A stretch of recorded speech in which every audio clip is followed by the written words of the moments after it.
In Sunshine Community, Ethan was lying on the bed, while Friday played soft music to help him sleep. However, Ethan didn't feel sleepy at all, and he kept running through everything that might happen at the Konpeki Plaza in his mind. If the butterfly effect had not altered this event, there are two biggest obstacles to stealing Relic. One is the legendary Atom Smasher, and the other is that if the Relic's containment case is damaged during the firefight, the Relic's stability will decline. If you want to keep Johnny Silverhand, you need to slot the Relic into someone's neural port. But the problem is that doing so means forcing two consciousnesses into one body. This option won't work for Ethan, either he or Jack. Even though Johnny Silverhand is a very good tough guy, a legend admired by many, it's not a reason to put him in the body in any case. Ethan would not accept and allow another consciousness inside his body. This is the principle. Thinking of this, Ethan called Friday. Friday, is there a way for you to store a special kind of data? Friday is searching Ethan. One nanoparticle storage configuration can store and preserve complex data and keep that data stable, which is the best fit for Ethan's idea. Good Friday, build a storage device based on that design. Ethan said, at your service. After solving a major event, Ethan used the sign-ins he had accumulated. Sign in. Sign in successfully. Get 10 cubic meters of spatial storage. Sign in successfully. Get the perfect Hulkbuster armor. The rewards appeared. Ethan laughed. It was said that his luck had finally exploded, and the use of the spatial storage and the Hulkbuster armor that improved the combat power directly perfectly met Ethan's current needs. With the carry-on space, he can carry some things that exceed his own weight, so that he can take it and use it at any time. Although the Hulkbuster armor also has some limitations, it is not as powerful as the original, but it also really improved Ethan's combat effectiveness. With better tools in hand, there was no reason to fear the work ahead. The next day, Afterlife. It was already night when Ethan and Jack Wells came here. You know, Afterlife is an amazing place. When Jack Wells came here, he felt that he unconsciously straightened his back. Ethan is very good at meeting the needs of Jack Wells. Oh. Let's talk about it. It used to be a mortuary even now. There are some medical equipment everywhere in the bars, and some skeletons soaked in nutrient solution. It's a bit of an afterlife. The most important thing is that the owner of Afterlife is Rogue, the most influential fixer in Night City. Ethan has cleared the game, and he is familiar with these things. But seeing that Jack Wells is in good spirits, he did not interrupt. Didn't you say Dexter Deshawn is the best? Ethan teased. Jack Wells blushed and waved his hand. Deshawn Wakako. Padre is naturally powerful but not as powerful as Rogue. The two walked around the building while talking. Unlike most Night City bars, Afterlife had no flashy entrance. Afterlife is hidden in the building, and even the sign Arasaka is not set up. If you are not regulars, you can't find it at all, of course. Only people with the right reputation were allowed inside. When Ethan and Jack Wells came to the door, they saw a strong man standing at the door, the driver and bodyguard of Dexter Deshawn. This guy's eyes are really annoying. Jack Wells wrapped his arms around his arms and said, "What do you mean by those eyes? We're here for serious business. Is here want you let him go." The bodyguard glanced at the two of them and walked inside. "You wait a willing, I'll announce your arrival." Seeing this, Ethan just smiled. It seemed that it was his own way, which made Dexter Deshawn unhappy. So he came to this petty display of authority. Idiots just stand there and wait. Taste the characteristics of the afterlife. Go.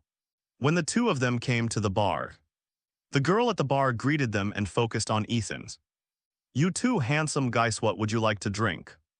Jack Wells' face was pulled down and he said, "Sister, am I not handsome? Why are you only looking at him?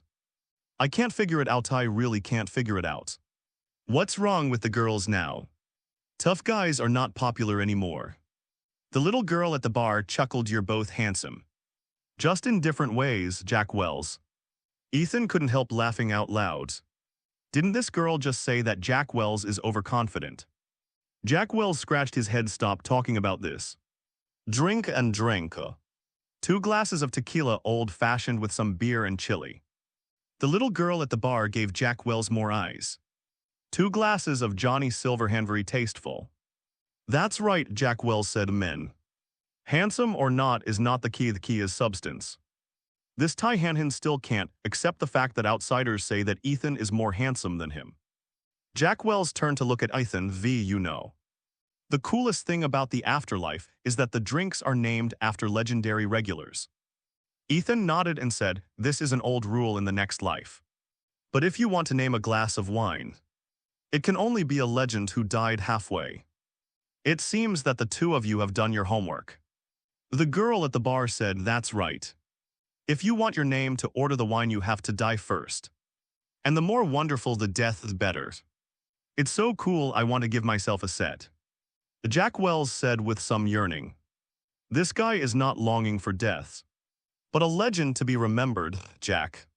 Ethan patted Jack Wells and said, after we finish this vote, we will be legends and maybe we can use our names on wine. Makes sense. The little girl at the bar while bartending did not interrupt the conversation between the 2.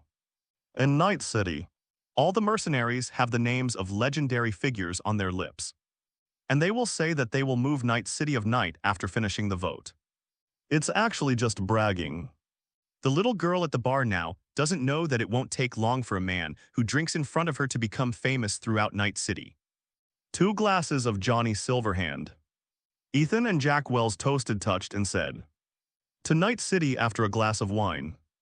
Jack Wells wiped his mouth and said, sister, can you remember my drink recipe?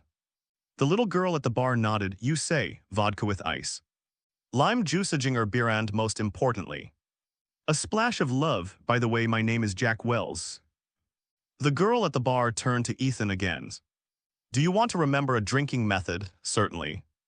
Brandy apple, brand, a grenadine, lemon juice, and a little strawberry. Call it the V. Jack Wells V. The bar girl recorded. Okay, I remember. V, that's interesting. Jack Wells thinks that Ethan is most right on this point. He is loyal, he will not show all kinds of big truths. Beauty, make a cup according to our recipe, Ethan said. Jack Wells' eyes lit up. Damn, this proposal is good. The little girl at the bar immediately started to prepare. At this moment, Dexter Deshawn's people came over. Deshawn, it's over there, you can go in. Ethan said it's over on his side. We still have a glass of wine to drink here. Wine. The man murmured, there are all kinds of wine in the box. Not bad for this one. This is different, this is our own wine. Jack Wells said seriously, go back and tell Deshawn. There's an Eastern saying, sharpening the blade does not delay the cutting of wood. And one drink won't delay anything. Ethan boasted. Jack, yes, Oriental culture is good. Deshawn's people were just ignored. Jack Wells glanced back at him. My brother. Do you need a drink? The man didn't speak and just left. After a while, the little girl at the bar made both glasses of wine and said, so you are doing things for Dexter Deshawn is a good fixer. You should be good if you can do things for him. These 2 glasses of wine count me as inviting you. It's so interesting, girl, Jack Wells said. He took Ethan's cup by accident and then poured it down. Wait, drink it wrongs. By the time Jack Wells reacted, the wine had finished. The cocktail went down smoothly at first. But after drinking it, the alcohol hit hard a moment later. Ethan said indifferently, it's okay. It's not bad for us to taste each other's wine separately. Ethan also drank Jack Wells' wine. And the taste was surprisingly good after drinking. Ethan and Jack Wells got up and left the bar and went to the box where Dexter Deshawn was. After entering the box, you can see Dexter Deshawn's huge figure sitting on the sofa, with a cigar in his hand. On the sofa next to him is a little black woman, T-Bug. Yo, MRV, welcome your visit. Dexter Deshawn greeted them warmly. It was the first time Dexter Deshawn had been in Night City for so long that someone had made him wait, including the meeting at Afterlife. I wanted to block myself at the door of the bar to assert his authority. And I came back without a glass of wine. Ethan didn't care about Dexter Deshawn's unhappiness. and deliberately sat down opposite him. Hey everyone, welcome to FanFic Canon. Thanks for hitting play. I'm thrilled to bring this fan-made story to life for you. If you enjoy the ride and want more narrated fanfics, smash, subscribe, and tap the bell so you never miss an episode. And if you want audiobook of a novel of your choice, join my Patreon. Request any title that's freely available online, and I'll produce a full narration just for you. Now, let's dive into today's adventure. I just drank some wine and felt a little dizzy. Sorry to keep you waiting. No, after all, Mr. V is a professional. Jack Wells sat on the sofa and tapped the dark wall panel half-jokingly. Is it soundproof here? T-Bug hugged his arms and said angrily, Can you all get straight to the point as a hacker? Exposing your real body for too long is unpleasant no matter what. Bugjack is right. We're talking about sensitive topics after all. Dexter Deshawn motioned for her to take it easy today. Everyone gathered here, mainly to go through the entire relic heist plan. Dexter Deshawn handed over 2 data shards, and Ethan slotted one into his neural port. The data panel of the action plan also emerges. You will enter the Konpeki Plaza with 2 false identities. The identities are the arms dealers from the military technology side to come to discuss business. And Flathead is your product sample. Speaking of this, what about Flathead? Ethan put the box on the table, opened the box. And Xiaoping crawled around like a spider. Very good. Dexter Deshawn said, T-Bug will help you crack the subnet of the Konpeki Plaza. You have enough time to go to Yorinabu's room on the top floor to get the relic. T-Bug also answered at that time. Flathead will enter the network monitoring of the Konpeki Plaza to take control of hotel security. And then you can start. This trip is almost like walking through a shopping mall. Get relic where to meet, Ethan asked. Dexter Deshawn, I've prepared 2 meeting points. If it goes well, it's in this private room. If it doesn't go, it's in a Motlaf course, it won't go wrong. Jack Wells chimed in, I have a question. How do we go and how do we get back? Delaman will take care of this trip. Night City's premier taxi service in Night City. Maybe it's a bit early to say that. When can we get the money? Jack Wells said again, it depends on our client.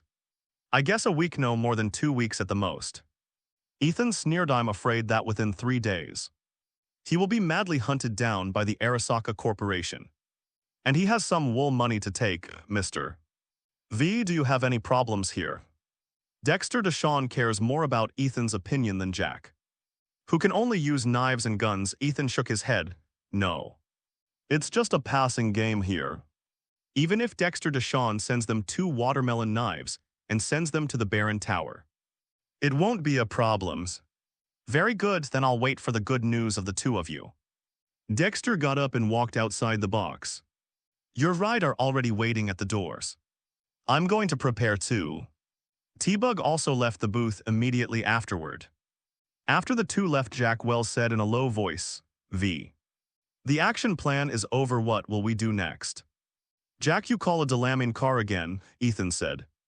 The Delamin limousine that Dexter Deshawn called would only take people to the next bar or motel.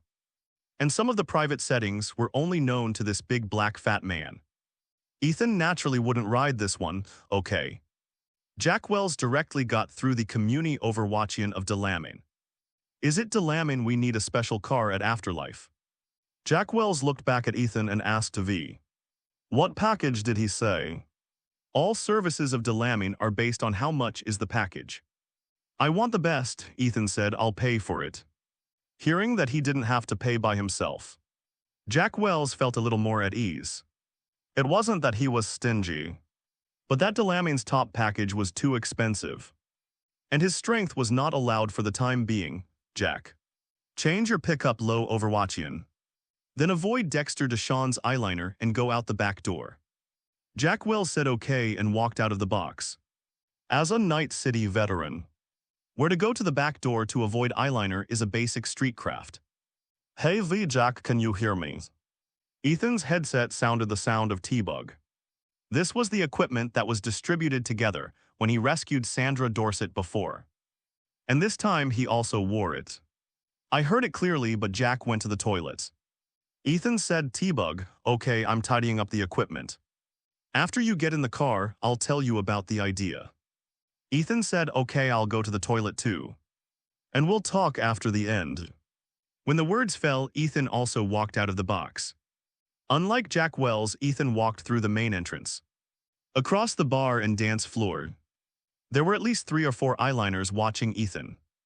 And as Ethan Movetzi began to follow, Dexter Deshawn has gotten to where he is today. And there is something. Even if others are gone, some eyeliner will be laid. When he came to the door again, the bodyguard and driver was no longer there. Ethan secretly said that it is a pity in the original plot. When Dexter Deshawn was chasing and killing the donkey, it was this guy who attacked and killed the donkey. At the entrance of Afterlife, Delamin's car was already waiting. Ethan passed the Delamin car and walked straight towards the black alley beside him. A few Dexter Deshawn's eyeliners immediately followed. The instructions they received were to watch Ethan and Jack Wells get into the car. Entering the alley, it was dark. Those people did not find Ethan's figure, but they were rewarded with a bat by Ethan alone. After knocking over a few people, dragging them into the garbage heap is considered a success. At this time, Jack Wells had already Arasaka'd a new Delamin car and sent the low Overwatchian. Aviz, what are you doing? The door opened and after Ethan sat in, Jack Wells asked, go through the main entrance and deal with a few tails. Ethan said and looked at the interior of the car. It is indeed the best taxi in Night City, and the interior is luxuriously appointed. Since it was the highest specify Overwatchian package, the car sent by Delamin was also the best. Welcome to Delamin, choose Delamin. Travel without worries. An image of Delamin's bald head appeared on the electronic screen. The current customer's choice is the highest tier Imperial package. The Emperor package. Delamin will provide the most perfect service. The privilege of the Emperor package, you can change the route at will. You can use the Delamin Special Vehicle Weapon Defense System at will. And Delamin will automatically take protective measures against the enemy when the customer is seriously threatened. Jack Wells said with great interest, if our enemy is the Arasaka Corporation, will you Delamin also protect it? Delamin has special laws and regulations, and believes that any behavior that harms customers is not allowed. Delamin's answer is also very direct. A great pen, Delamin dares to touch a bare Arasaka. Jack Wells said cheerfully, you still expect him to break into the Arasaka? Ethan rolled his eyes at him. Jack, the tricks are bright. This vote is outstanding, must be V. Ethan stretched out his palm to verify his identity and said, Delamin, take us to Konpeki Plaza. Current target Konpeki Plaza. The level 3 defense is enabled by default. The car started, and the windows and roof were given a layer of defense, which looked very professional. Lying in the back seat of the car, Ethan resumed T-Bug's Communi Overwatchian T-Bug. We're here, and to put it simply, after you enter the Konpeki Plaza, go to the room you have booked, and then release Flathead from there. Flathead will successfully find the network security department of the Konpeki Plaza through the ventilation duct in the room. As long as Flathead succeeds, I can blind Konpeki Plaza's security systems. When the time comes, you will go to Yorinabu's room and grab the relic, learns. After listening to T-Bug's ideas, Ethan thought about it. And like the original plots, he used Flathead to open up the situation. But what T-Bug doesn't know is that due to the irreconcilable relationship between Yorinabu Arasaka and Saburo, Arasaka's father and son, Saburo Arasaka has come to Night City. When the founder of Arasaka Corporation arrives, the network security of the Konpeki Plaza has long been replaced by top-tier Arasaka security. So it turns out that in the plot, the T-Bug will be found and killed quickly after the incident. Because from the beginning, Dexter Deshawn didn't know what to face. Ethan silently took off the encrypted earpiece, and then let Friday invade the network channel opened up by T-Bug. As long as the connection is disconnected before entering the Konpeki Plaza, then the hackers of the Arasaka will not detect the intrusion of T-Bug. so the life of the little black girl can be saved. Jack Wells listened to the sound of electric current in the earphones. This also part of the plan. Bug T-Bug is part of the team. Jack, this is saving her life. Ethan said, I will tell you when the matter is over. Fine. I believe you. Jack Wells didn't hesitate. I can't wait to have a big fight. Delamin's car quickly arrived at the gate of Konpeki Plaza. Ethan and Jack Wells got out of the car with their flatheads. Now they have changed into suits and dressed like corporate elites. As soon as you enter the door, you can see the luxurious decoration style of Konpeki Plaza, which is worthy of being the best hotel in Night City. After continuing to enter, you can see a scanning door. Ethan held the flathead and was scanned directly. Sir, it's the rule of the Konpeki Plaza that you can't carry weapons. Why are you carrying a small combat robot? The security guard said politely. I don't need to explain to you, Ethan said lightly. Please also cooperate with our work. The Konpeki Plaza cannot carry weapons or ammunition. Jack Wells, who had already passed by, immediately began to act and said solemnly, Your Arasaka Corporation is so cowardly. Who would dare to carry a weapon and make trouble at the Konpeki Plaza? We're here to discuss the weapons business. We don't bring a sample of weapons. What are we supposed to show theme or empty hands? Contact Takemura immediately. Takemura is the person in charge of the security department of the Konpeki Plaza. So when the name was mentioned, the attendant immediately responded. So you are the arms dealer who wants to meet Takemura-san. Sarith's is our negligence. The attendant bowed deeply, nodded and bowed. After successfully entering the Konpeki Plaza, the waiters and various employees on the side bowed slightly to pay tribute. After Allet is a hotel opened by the Arasaka Corporation, and it has the atmosphere of Japanese wind and neon everywhere. Ethan and Jack Wells passed the scanning door and went straight to the front desk. The automated concierge at the front desk is also a standard bowing. Kanish will come to Konpeki Plaza, let's check in. Jack Wells said solemnly when in the car. Ethan reminded Jack that the trick to playing an upper-class person is not to float, but to speak up, so Jack Wells lowered his voice. And with his bodith deterrent was still full. The front desk attendant said, no problem. Please wait a moment, is it okay? Jack Wells whispered. Ethan said, keep it up. Excuse me, what is the reserved name? Jack Wells. Victorino. I found it, it's a double-room blue-gold suite. The front desk checked the records, and after verifying his identity said, gentlemen, I will notify Takakawa-san immediately, no need. Ethan said, Miss, may I ask, is the Kingjin suite the most luxurious double room in the Konpeki Plaza? Sir, the blue gold suite belongs to the second grade. We also have the obsidian suite on the higher floors. We also have better room service and a more beautiful night view of Night City. The front desk respectfully said. Jack Wells immediately said harshly, these people below can't even do such trivial things as booking a room. Right, how long have we traveled? It's been 18 hours since I came from New Barcelona. And I immediately changed to Obsidian Suite. The front desk looked at Jack Wells and then at Ethan. Are you sure you want to make up the difference and change the suite? Ethan took out a money chip. Change it. We really have a long way to go and need the best double room. The front desk took the money chip and deducted the money for the upgrade of the suite, and then returned the chip. The second room has been replaced, thank you ma'am. We'll go find Takemura by ourselves after a short rest. The moonlight tonight is almost as charming as you are. Jack Wells's kung fu for making up lies is one set after another. After successfully entering the elevator from the front desk, Jack Wells was still a little excited. Now we seem to be elite agents going to get the treasure of the final boss. It's on fire. The original Jack Wells is the first time to come to such a high-level place. We'll be nervous, but now Jackwell. He took the Konpeki Plaza as a copy of the boss fight. But this description, there's nothing wrong with that either, Jack. It's good to be happy, but don't be too so excited that you become careless. Ethan reminded, no. Jack Wells shook his head, but what is joy and sorrow? It means that the mood is too fluctuating. And the good things are bad. Ethan explained, you think about it. The legend of Night City Morgan Blackhand. Would he dance around before a mission before doing things?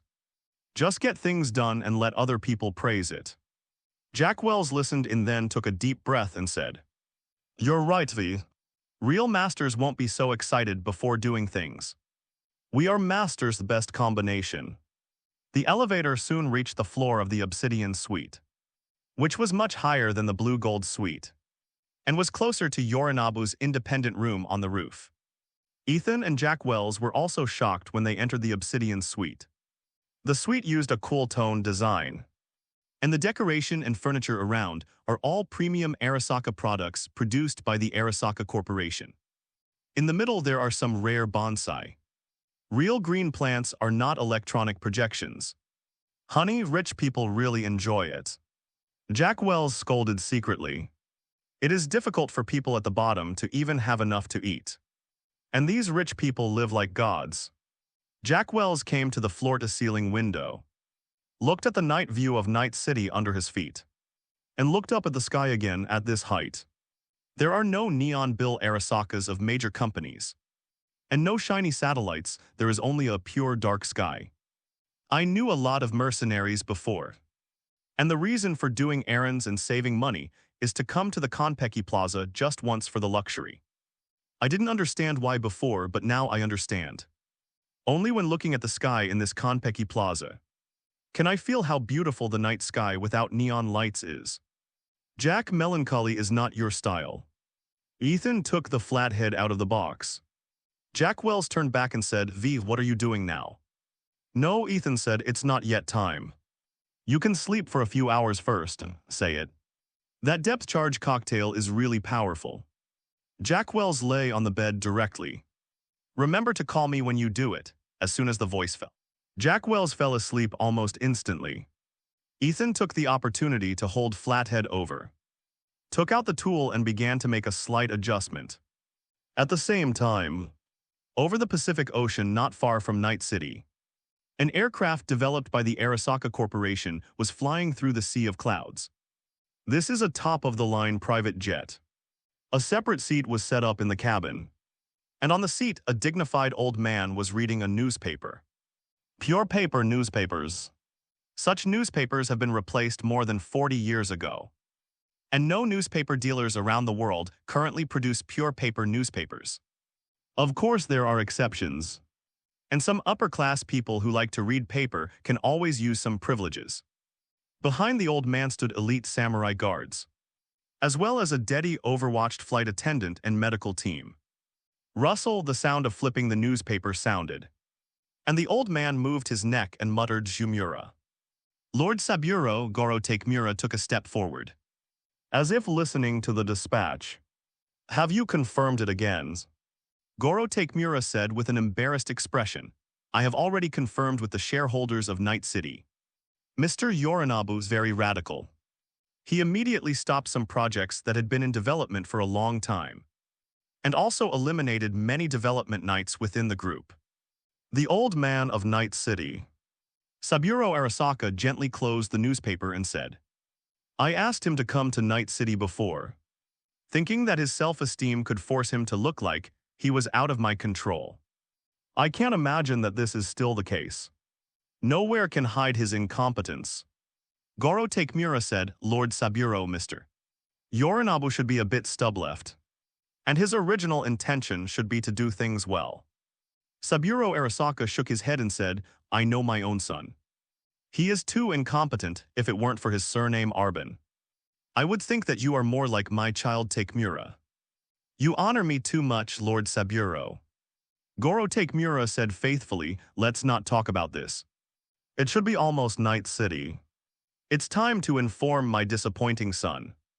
Saburo Arasaka closed his eyes and took a nap. Goro Takemura came to the side and called a humane. You now immediately inform Mr. Yorinabu Lord Saburo that he is about to arrive at Night City. Ethan sat on the sofa and closed his eyes. At a certain moment he opened his eyes. In the room, Jack Wells was snoring like thunder. "Jack, go wash your face, it's time for work." Ethan walked to the bed and patted Jack Wells' face. Jack Wells, who was lying on the bed, immediately stopped snoring, then quickly got up and said, "Did I oversleep? No, the time is just right." After a few hours of sleep, Jack Wells' alcohol smell also dissipated. Taking advantage of Jack Wells washing his face, Ethan put the flathead on the ventilation duct of the room and started it. This little guy Ethan has already reprogrammed the unit, and the route has also been modified. The flathead was activated, and then climbed in along the ventilation duct, fried. "I want all the service robots and intelligent devices in this hotel to obey my instructions. In addition, thermal imaging, surveillance cameras and biometric devices on this floor and the top floor must all fail." Ethan added, "Happy to serve." Friday's voice sounded. "And I saw a laptop computer provided by the Konpeki Plaza on the coffee table, which automatically turned on and then jumped up the dense code, connecting to the intelligent central control system of Konpeki Plaza, assimilating the network environment, modifying terminal commands." Data hacking succeeded about 3 seconds later.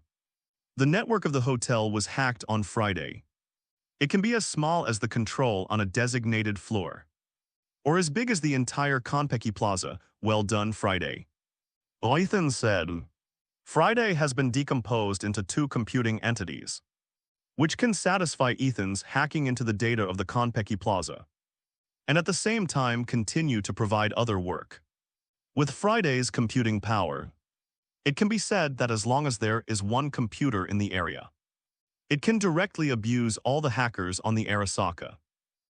"I'm ready." Jack Wells came out of the bathroom, walking out of the Obsidian suite. On the way to Yorinobu's top suite, you can see that the intelligent robot for room service on this floor has stopped.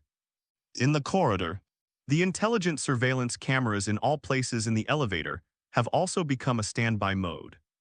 This allows Ethan and Jack Wells to walk openly into Yorinobu's top suite. After entering the suite, Jack Wells searched everywhere, and he saw the 3 thermal katanas hanging on the wall. These 3 knives are extremely sharp at first glance, and they can be hung in Yorinobu's rooms. Even if they are decorations, they are top-quality goods. Jack Wells unceremoniously took 2. "One for yourself, one for V." When Jack Wells came over with the knife, he saw that Ethan had pressed a switch on the wooden floor by the window. The wooden floor panels were moved left and right, and a high platform was raised. This is part of the relic security system. There are 2 ways to unlock. One is Yorinobu's iris, and the other is the unlocking chip on the bedside table. Jack, go to the bedside table and look for it. Ethan glanced outside in the sky not far away. The signal in Die Overwatcher with the aircraft lights up. This is Saburo Arita. Jack Wells quickly found the unlocking chip on the bedside table and hurriedly took it. Then, Ethan took the unlock chip and inserted it into the lock slot. Immediately, the anti-theft measures were released one by one, and the suitcase with relic appeared in front of him. "Jack, Yorinobu is coming in. Hurry up and hide in the maintenance shaft next to him," Ethan said suddenly. "What? It came so quickly." Jack Wells immediately found a maintenance shaft on the left side of the hall, which was empty just enough to hide 2 people. Hurry up." Ethan pressed the high platform back again, and then walked quickly to the maintenance shaft. At this time, the door of the room was pushed open violently. Yorinobu Arasaka walked in angrily. Originally, he was still in clouds and several Western partners, but he received the news that the old man was about to arrive in Night City, so he could only rush back. Walking in together with Yorinobu, the legendary Atom Smasher. It is even more massive and intimidating than the one seen in Braindance, since the whole body has been transformed into a cybernetic body. There is a heavy sound of stepping on the ground when walking. The legendary Atom Smasher, Jack Wells said in a low voice in surprise. The situation outside can be seen clearly from the maintenance shaft. Yorinobu Arashi sat on the sofa and poured himself a glass of wine and started drinking. And Atom Smasher is guarding the side.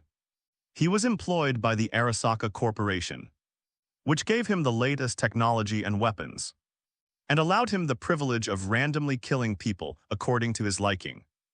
In exchange for being a bodyguard, it's a very good deal. Adam Smasher didn't check around the room.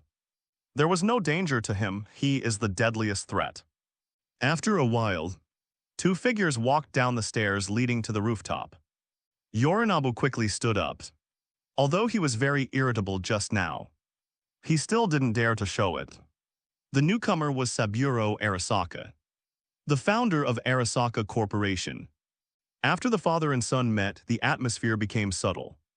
Goro Takemura nodded and asked permission to Arashira, and checked the room.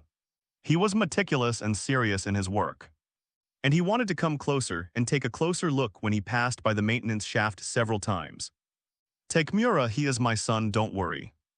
Saburo Arasaka stopped Goro Takemura's inspection. Goro Takemura acknowledged the orders and came to stand behind Saburo Arasaka. In the maintenance shaft, Jackwell's nervous heart almost jumped out of his throat. If the guy just got closer, maybe he will really find us. Unbelievable, Saburo Arasaka is actually here. Deshaun, that big black fats. He also said that this trip is 9 out of 10. And 9 out of 10 is a fart. Watching Adam Smasher, my heart is beating wildly. The legends of Night City are basically in the cemetery. And Adam Smasher is the existence that sends the legends to the cemetery. Jack, the sound insulation here is not very good. If you say it again, maybe you really have to deal with Adam. Ethan said. Jack Wells immediately covered his mouth. Ethan is waiting for the arrival of the infamous scene. In the living rooms, the father and son of the Arbin family formed a sharp contrast. Saburo Arasaka is old, but despite this, he is still in good spirits and in a very good state of mind. However, Yorinobu was young, but he was hollowed out by alcoholism and wealth. Yorinobu of Huangban, why are you here? Didn't you say you don't care about me? Saburo Arasaka, if I don't come again, you will sell Arasaka Corporation to savage Westerners. Can I still not come, Saburo Arasaka and Yorinobu Arasaka? It is not a day or two that the father and son have not dealt with each other. Within 3 sentences of mating, the scene froze. Adam Smasher and Goro Takemura stood on the side respectively, waiting quietly. Saburo Arasaka held his hands behind his back, and his eyes were flat. I can't believe you are my son, Saburo Arasaka. Called by Saburo Arbin in front of others. Yorinobu Arasaka couldn't hold his face, and immediately pushed back and said, You don't need to worry about the affairs of Night City. Nor do you need to worry about mines.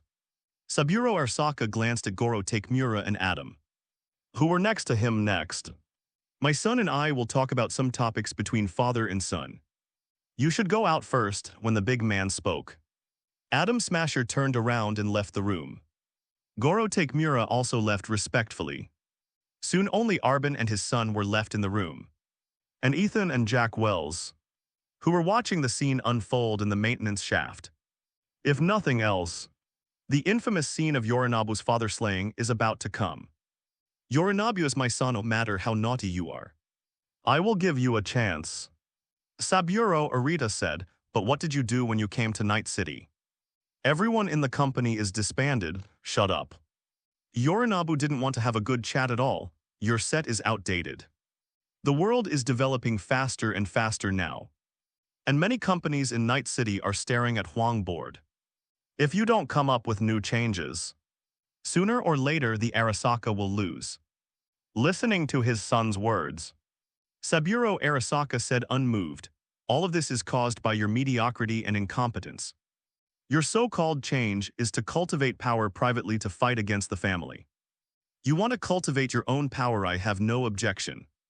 But you hurt the interests of the Huangban family, and you shouldn't hand over your interests to those barbarians in the West. Yorinobu, the last thing I can't forgive is betrayal. In the maintenance shaft, Jack Wells, who was watching the big play of the father and son, was dizzy. Grass, a big news. The prince of the Arasaka will also be trained as a dog one day. This Saburo Cuban is also very ruthless. He is so old, yet his aura is still so strong. Ethan said, after all, he is the one who founded the Arasaka Corporation. In the room, the backlog of anger also erupted directly under the high pressure of Saburo Arita. Yorinobu Arasaka said with a red face, "Enough. Anyways, no matter what I do, you will not recognize me. I don't need your approval either." Yorinobu Arasaka lost his temper and smashed the things on the table. At this time, the ugly state of the Arasaka heir of the Arasaka Corporation was revealed. Ethan found a perfect low Overwatchian, then took out an old-fashioned camera from the spatial storage and pressed it to start recording. In the living room, Yorinobu is still smashing things. Even some decorations next to it were smashed. Saburo Arasaka quietly watched Arabana Yorinobu's actions, sighed and said, "If your mother sees this scene, she will definitely be disappointed." His mother was Yorinobu's deepest wound in Yorinobu's heart. Also his greatest emotional weakness. Yorinobu Arasaka frantically grabbed Saburo Arban by the neck. Saburo was originally an old man and was pushed against the wall of the maintenance shaft by Yorinobu Arasaka. The former's eyes were red, and the blue veins on his forehead burst out. Using all his strength, after a while Saburo Arasaka's body fell softly. Jack Wells, who witnessed Yorinobu's father-killing process, was about to exclaim subconsciously, but Ethan covered his mouth with his backhand. In the living room, Araba Yorinobu knelt directly on the ground after killing Saburo Arasaka. In a short period of time, various emotions appeared on his face: horrified, relieved, he frowned, thoughtful, frightened. Huemban Lakeshuan said that he was capable. It was entirely because he was lucky to be the crown prince of Huemban. After all, such an important relic chip can be captured by a corporate hostess like Evelyn Parker. Say he is incompetent. This guy dares to kill his own father directly. In a short period of time, various emotions were flashed across his face, and when he stood up again, it was replaced by a look of anxiety. "Mr. Takemura, come in quickly, something has happened here," Yorinobu Quangbin said loudly to the contactor. The next moment the room door was pushed open. Goro Takemura strode in and saw Saburo Arita lying on the ground. "Lord Saburo." Goro Takemura ran over quickly. Yorinobu said, "Mr. Takemura, my father was poisoned." "Poisoned, this?" Without giving Goro Takemura a chance to speak, Yorinobu said directly, "Mr. Takemura, what is your mission?" "Protect the safety of Mr. Saburo Arasaka," Goro Takemura said. "Now my father has been poisoned, and the murderer is in the Konpeki Plaza. As his bodyguard, don't you want to track down the murderer?" Yorinobu said, "Goro Takemura, foolish and loyal person. Can't play Yorinobu's cleverness at all." Yorinobu Arasaka cut the Community Overwatchian directly to the main station of the Konpeki Plaza. "I am Yorinobu Arasaka. My father was poisoned, and now, as the new head of the Arasaka Corporation, I have ordered the entire Konpeki Plaza to be blocked. Find out who killed my father." As soon as the voice fell, the Konpeki Plaza immediately sounded the alarm, and Yorinobu was stunned and quickly asked, "What's going on?" "I found a little mouse in the elevator shaft of the Konpeki Plaza. I'll deal with him." Adam turned around and left the room. Yorinobu Arasaka followed with Goro Takemura.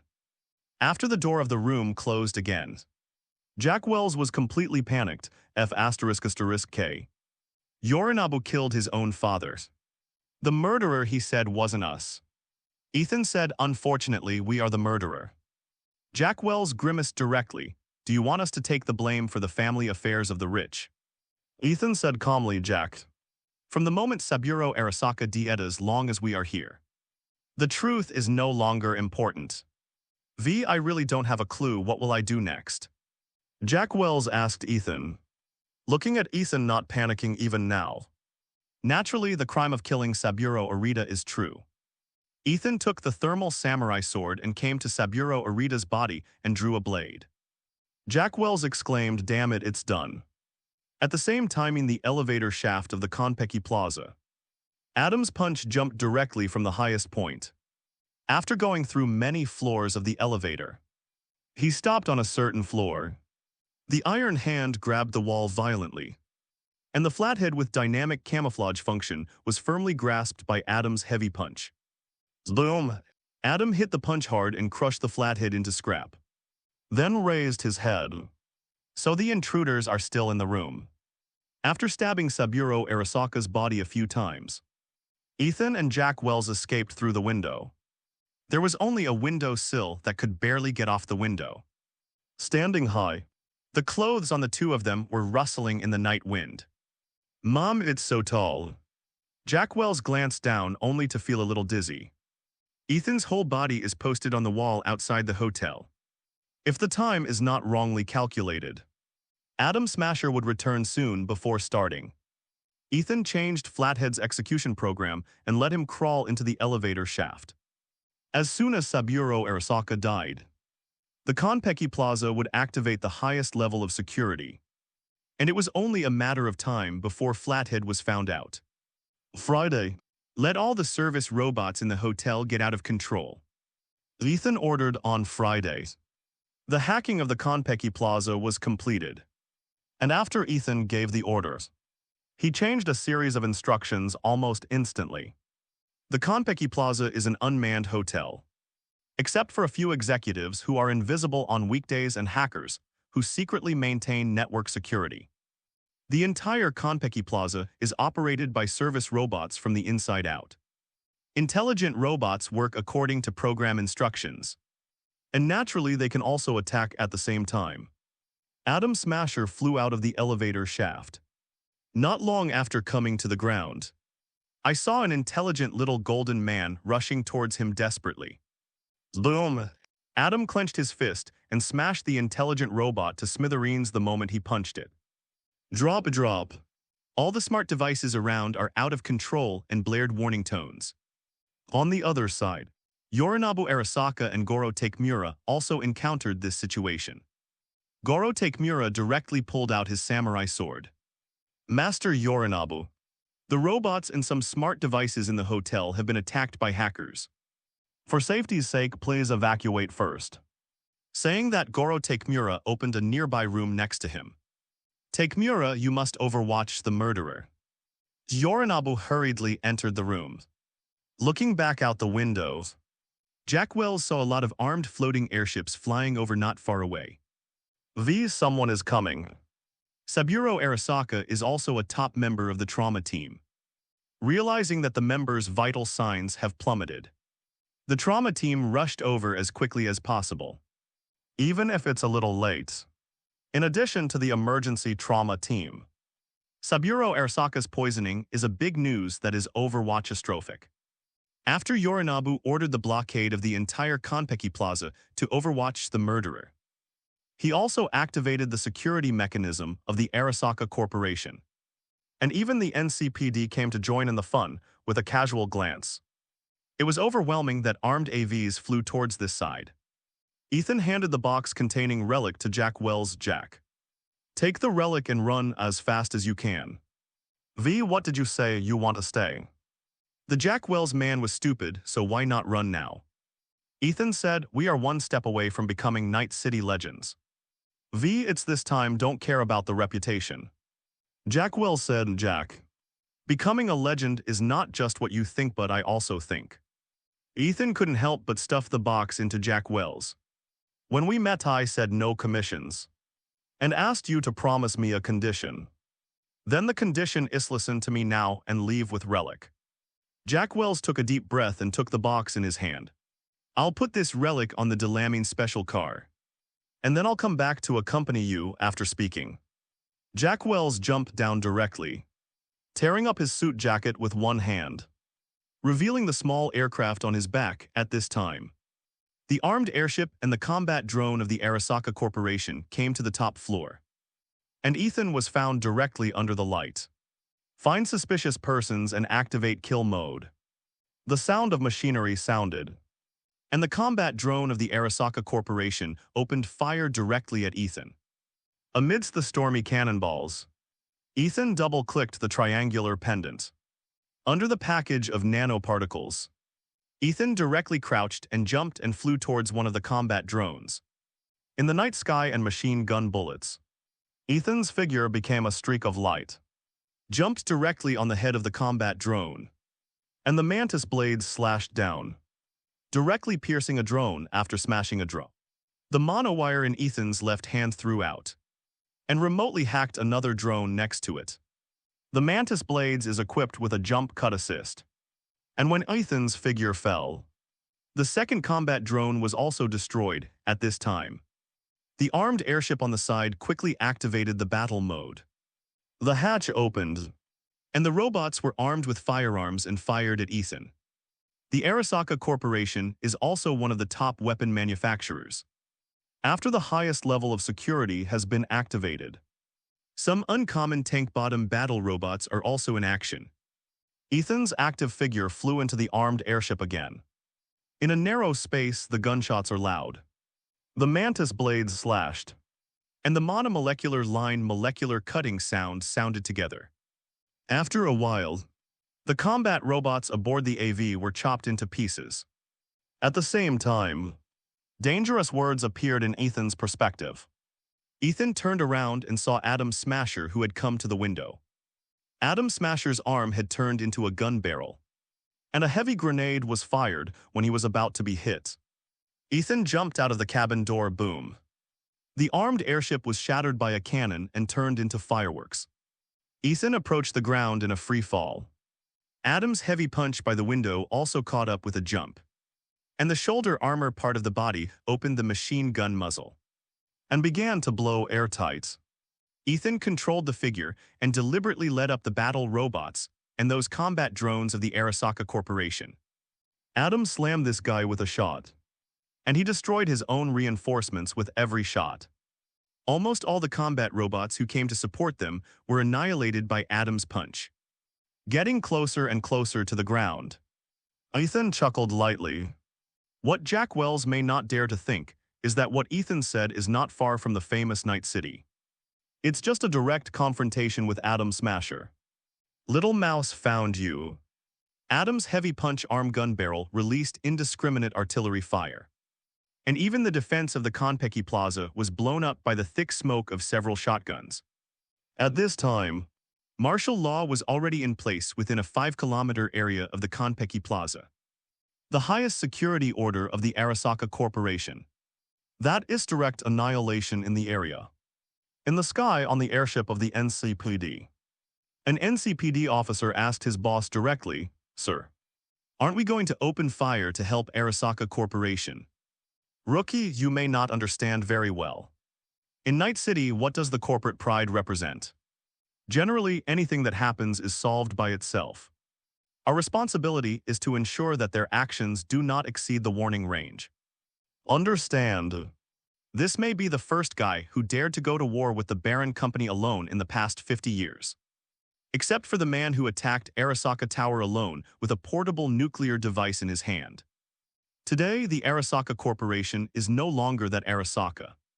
More than 50 years have passed, and their machines and weapons have become stronger.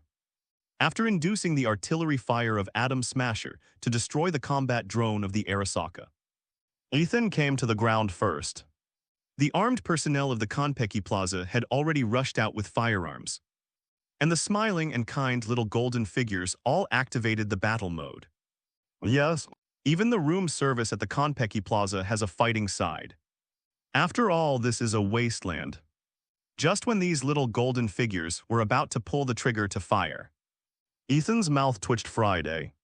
Change their instructions and attack the target Adam Smasher. Hacked successfully. Command changed successfully. As soon as the muzzle of the intelligent golden man turned, he fired wildly at Adam's punch chasing from the sky. What Ethan changed is also the kill mode, which means that the bullets are fired when there are bullets, and when there are no bullets they charge into melee combat, and they can stop until AI accepts the command and disappears. Of course, not everyone obeyed Ethan's orders. There are a small number of security captains who are not robots, but Arasaka elite guards trained by the Arasaka Corporation. After those guys surrounded Ethan with samurai swords, they launched an attack with a knife. Ethan also put away the mantis blades and the monowire, and took out the thermal samurai sword from Yorinobu's room. A dead servant rushed overran. The swordsmanship was fierce, and every knife was a sure kill.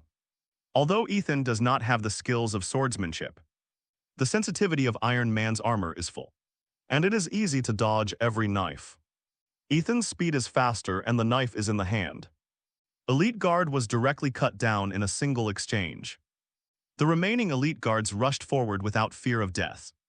Ethan shook off the blood of the thermal katana and continued to fight. Chopsticks, Jack Wells is here. A muffled thunder sounded and I saw Jack Wells appearing, knocking a dead servant to the ground with a punch.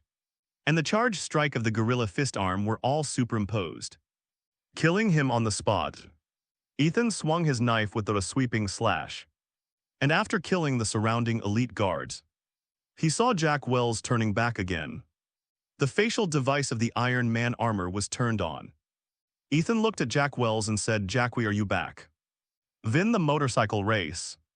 You can put the reward for the first place away and turn around to save me without hesitation.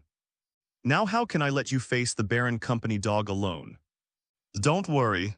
I've sent Delamin to a place that only I can find. And it's safe." Jack Wells came to him and looked up and down Ethan's red gold armor. "I just said why you never did a cyberware transplant at Lao Wei. It turns out that there is such a handsome equipment." Having known Ethan for so long, although this guy always hides some things from Nomad secrets, Jack Wells only knows that this is his brother. So Jack Wells didn't care about other details at all.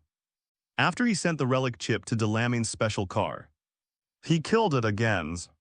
Now that I see the powerful Iron Man suit on Ethan, all my worries are gone. His brother is very strong.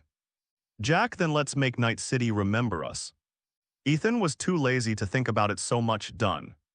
A frontal attack is exactly what I want, Jack Wells said with his fists and his fighting spirit boiling. At the same time, the little golden figures who stopped Atom Smasher were all burned to scrap metal under the fire. The battle robots and elite guard of Arasaka Corporation are still going here to support. Boom, boom, boom. Several heavy artillery blasts devastated the area at the entrance of the Konpeki Plaza. And the last batch of golden statues were also turned into ashes directly under the artillery fire. Atom Smasher turned around and saw Ethan and Jack Wells not far ahead.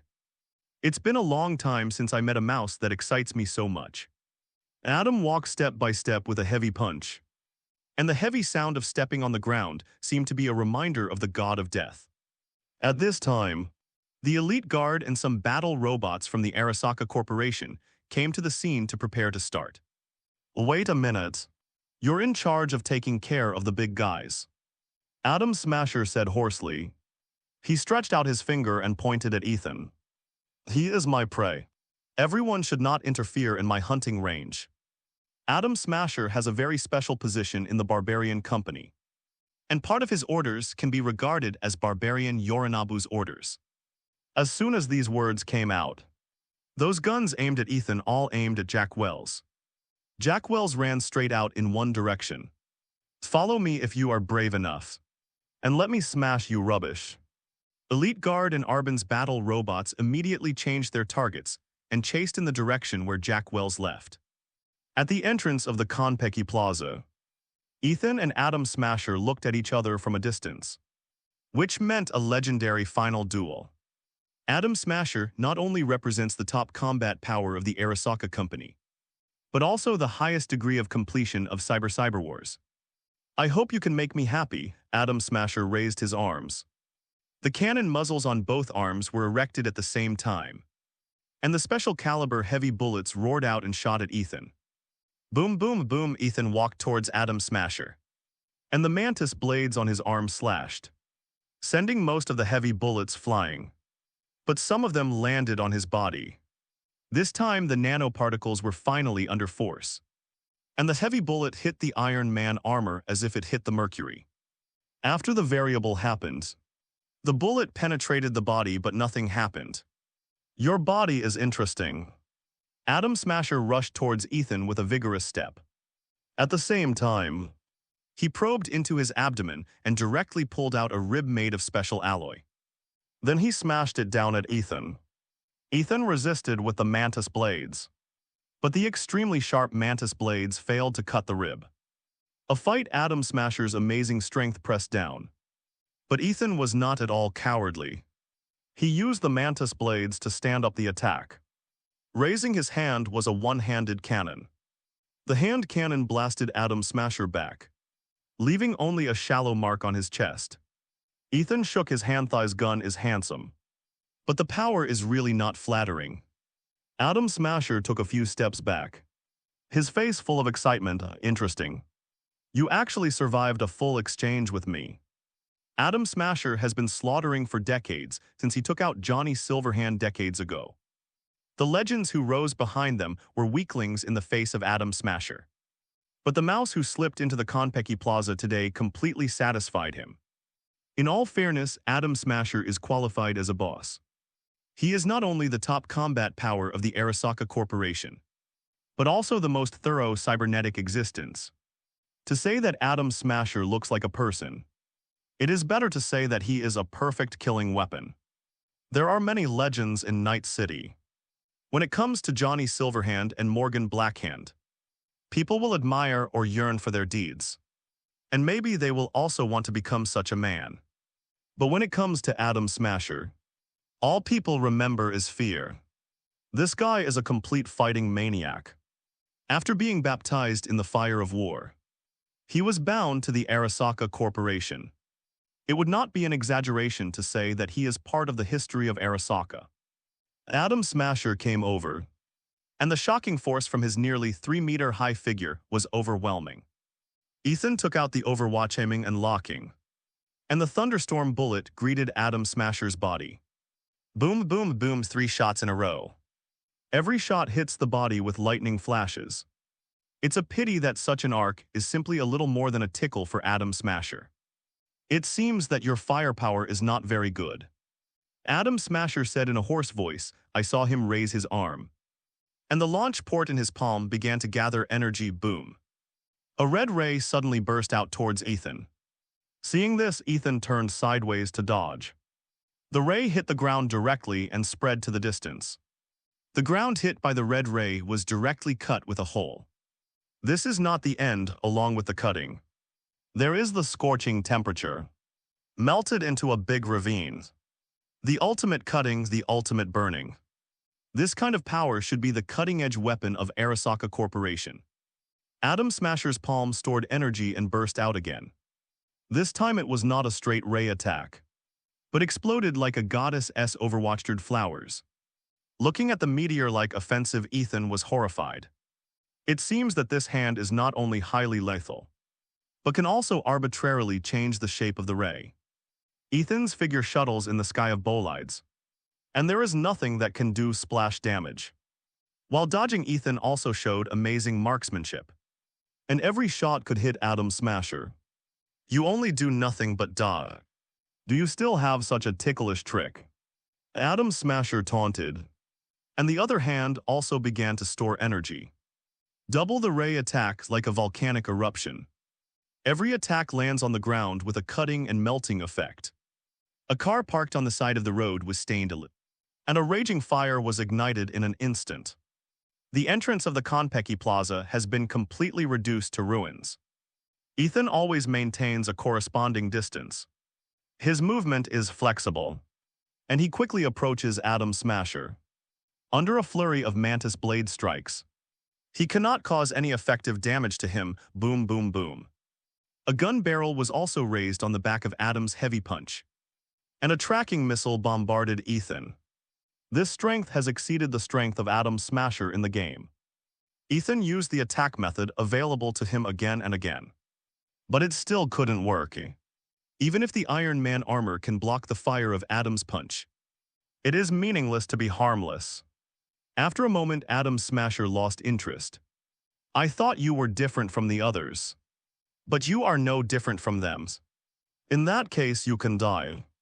After more than a dozen grenades locked Ethan, Atom Smasher brought both arms together, and a sturdy ray cannon shot out. Boom, boom, boom. The door of the Konpeki Plaza shook, and thick black smoke billowed up. In the sky, people from the NCPD watched this scene. As expected of Adam Smasher, he is still so powerful. It seems that the murderer at the Konpeki Plaza has died. We can close the team, the captain also said. Captain, there is a new development, the previous newcomer said in shock on the ground. Adam Smasher scanned it with an optical cyberware eye, but found no signs of life. It's just that as soon as he turned around, he saw an amazing big guy. It was a massive red and gold powered armor that was much taller than himself. The shape was exactly the same as Ethan, and it was an enlarged version of Ethan, and Ethan, who had been caught in the explosion, was sitting inside the large cyberware mecha. Ethan lowered his head and looked down at Adam Smasher. I have bigger weapons too. As soon as the voice fell, Ethan controlled the Hulkbuster armor and faced Adam Smasher with a straightforward iron punch. Adam Smasher fired all his firepower at once. Against absolute power, every trick became meaningless. Ethan broke through all tactic sand with an uppercut. Adam Smasher was launched straight through one of the hotel's upper floors of the Konpeki Plaza. After turning over Adam Smasher, Ethan released the Hulkbuster armor in seconds and rushed towards the place where Jack Wells left.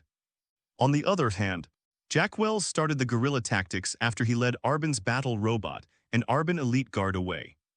Jack Wells doesn't have an armor like Ethan that can defend against all attacks, so he can only use the terrain to deal with it. 4 Seasons Treasure. Switch to cold-blooded killer mode. Since he lent this treasure gun to Jack Wells, he has used a lot of tricks. When dodging the artillery fire of the battle robots, Jack Wells had to take into account the threat of Elite Guard. These guys have been brainwashed by Arasaka Corporation. They are not afraid of deaths, and they only have the order of annihilation in their minds. In some corners, the places where the fighting robots are not easy to chase are followed by the Arasaka Elite Guards. Booms, booms, booms. 4 Seasons Treasure opened fire again and again, headshotting the Baron Arasaka Elite Guards behind his buttocks one by one. He just used the puppy-loving pacifist model and found that the non-lethal limb targeting mode didn't work at all. So it was changed to headshot rat-a-tat. The firing port of the battle robot's machine guns overwatched, hitting Jack Wells frantically. Jack Wells was dodging and crawling. Fortunately, there are still some tall buildings and houses around the Konpeki Plaza. It would be troublesome to be in a flat area. They just keep coming. Jack Wells hid behind the bunker, picked up Elite Guard's samurai sword, and quietly listened to the sound of the battle robot approaching. Just when the battle robot appeared in the field of vision, Jack Wells slid across the ground, came under the battle robots, and stabbed the samurai sword in his hand. The driving core of the battle robot was stabbed and drew a blade and lost its power. On the other side, a combat robot was flying in the air. And when Jack Wells beheaded another robot, the energy cannon in his chest gradually charged. FK. Jack Wells looked up and saw the scene where the weapon finished charging. At this moment, a hand cannon quickly slammed into the combat robot. In the sound of the explosion, the sound of sudden braking, accompanied by the sudden stop of the vehicle, sounded. Jack Wells looked back and saw a cool and dark-looking Caliburn sports car appeared at the entrance of the alley. The door was opened. Ethan raised his arm and smashed the battle robot with a hand cannon. When he saw Ethan, Jack Wells screamed, "You actually survived, Adam Smasher." Jack, let me tell you an exclusive secret. Adam Smasher can't stand up for a while. Ethan also said proudly, "Incredible, incredible." Jack Wells hurried over and said excitedly, You are a big man, a legend, at this time." Jack Wells didn't know how to express his feelings. It was as good as Adam Smasher's slump in Ethan's hands. "This is it, Night City of the Night is famous," Ethan said. "Jack, it's not advisable to stay here for a long time. You have to go first." Jack Wells also said, "I know a place where a company dog will never come. Come with me." The two drove the car beyond the 5-kilometer lockdown zone from the Konpeki Plaza. And Yorinobu's order to kill was declared a failure. But the company's pursuit of Ethan and Jack Wells would only refer to a higher and far more brutal level. Although there are many companies in Night City, and the Arasaka Corporation has declined after the corporate war. Even a declining giant remained terrifying. And today's Arasaka is still at the level of a local emperor. The corporate emperor Saburo Arasaka died. This is undoubtedly a big earthquake. While Ethan and Jack Wells were still on the road, what happened at the Konpeki Plaza had already caused a storm in Night City. Lizzie's Bar Underground Studio. When Judy turned on News 54, she saw the famous host Stan exclaiming with excitement, "Dear Night City viewers, I'm your old friend Stan. Just a few hours ago, a historic event happened in Night City. The Konpeki Plaza, founded by the Arasaka Corporation, suffered a violent infiltration, and the attackers finally killed Saburo Araba, the founder of the Arasaka Corporation. Of course, the craziest thing is that when the attackers fought against the legendary Atom Smasher, they beat Atom Smasher back. God doesn't even know what my mood was when I read this script. Atom Smasher is the nightmare of all legends. After killing Johnny Silverhand more than 50 years ago, no one in Night City can directly pass him. And just today, a few hours ago, Atom Smasher lost. Judy watched the news report and then quickly made a community Overwatchian call to Ethan. There was a no answer on the phone and no one answered. And then she called Evelyn Parker again, still the same. While Judy is stealing the relic operation, participation is limited to editing Evelyn's braindance. However, in the limited information, Judy knew the danger of this trip, but she couldn't persuade anyone. And now the news says that Saburo Arita is dead. Then the nature of everything has changed. Judy only felt dizzy and breathless. She lowered her head and grabbed her hair, shaken and distraught. In all the bars and nightclubs in Night City, everyone seemed to have made an appointment. The news that Saburo Arita was killed and Atom Smasher was repelled was playing on the electronic screen. The guests drinking in the bar erupted in cheers and drank a lot of wine with this good news. Grass. Which guy did it? It's really heartwarming to kill the old dog Saburo Arasaka. I haven't been so happy for a long time. Drink up. And continue to drink. Atom Smasher was repelled. Is there a new legend to be left? It's so G awesome, according to the news. It was two Pipletwo people broke into the Konpeki Plaza, fought through hotel security, killed Saburo Arita, knocked over Atom Smasher and then retreated. Who are they? I just know whoever they are, I need to toast them. Sister, please make me 2 glasses of Johnny Silverhand. To respect the 2 legends, I have a hunch they are going to be famous throughout Night City, having sucked blood for hundreds of years. Saburo Arita should have died. Friends toast the new legends, the secluded motel. Dexter Deshawn's burly stature and expensive suit fit in a cluttered hotel room. Grass. Dexter Deshawn is getting more and more angry. After the 2 mercenaries were left, they completely denied their plans, removed the eyeliner, hired their own Delamines, and cut T-Bug out of the operation directly.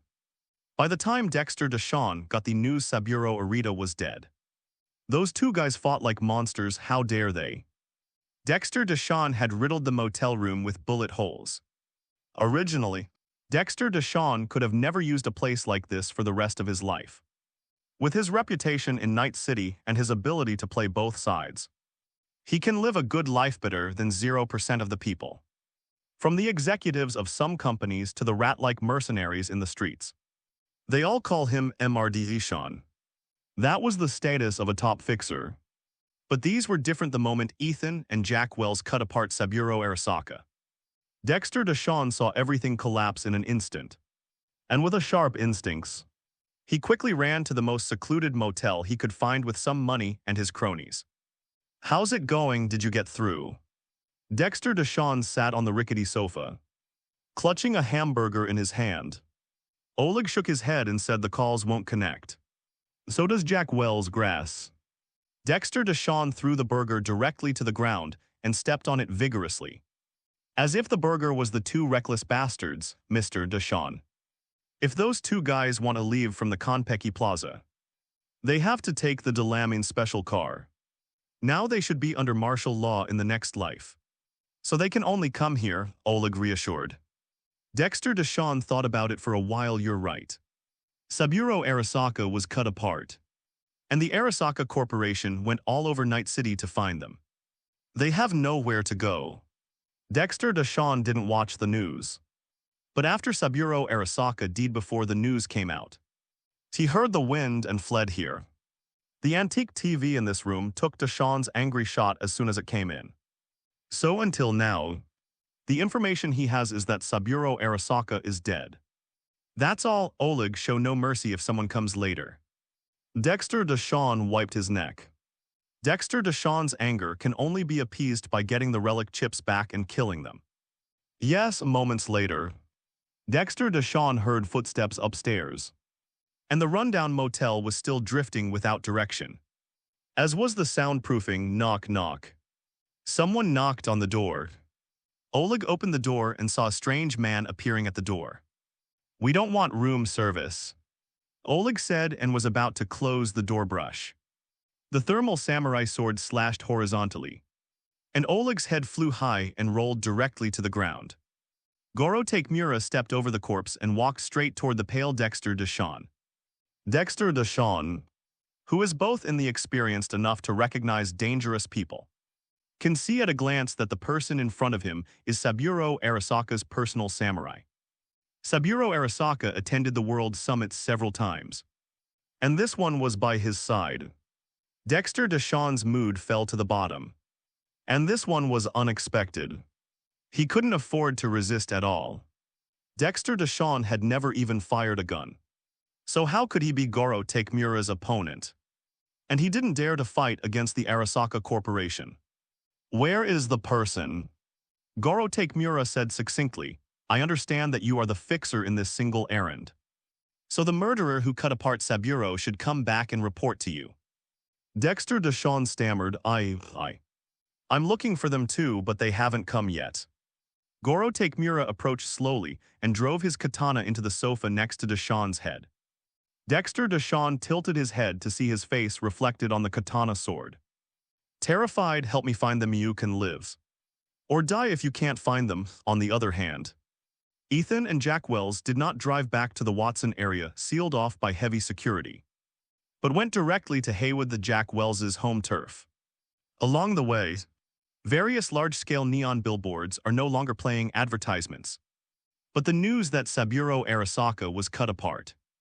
It was raining lightly in the sky, but Ethan and Jack Wells were laughing again and again in the Caliburn sports car. Do you know, this trip is like a F***G dream.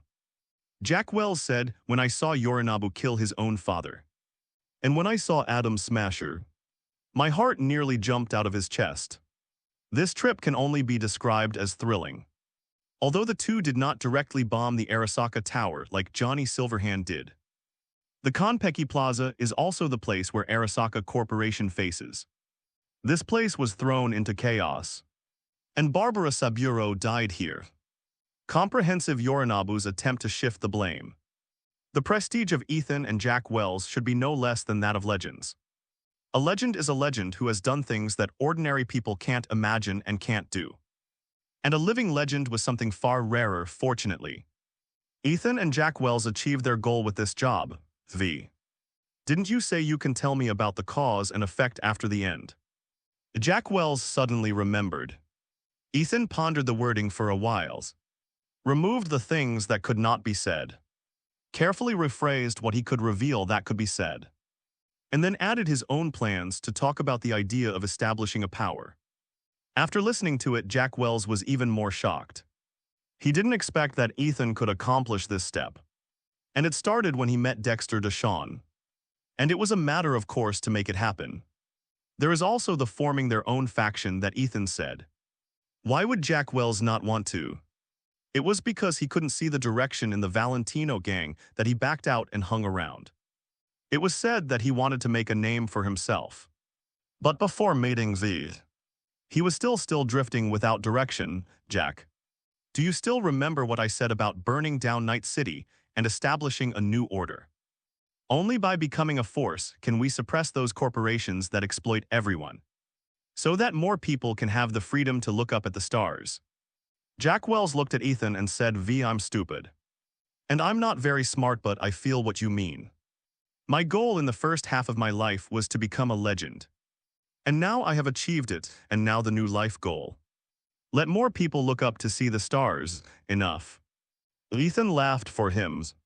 Becoming a legend and becoming a game changer in Night City with simple-minded Jack Wells is also a new beginning. The speed of the Caliburn sports car is very fast. After a long time in the rainy night, finally at dawn the sky was bright. Haywood District is here. Welcome to Haywood to the Valentino gang. Jack Wells welcomed. All the gangs in Night City have their own strong gang style and code of conduct.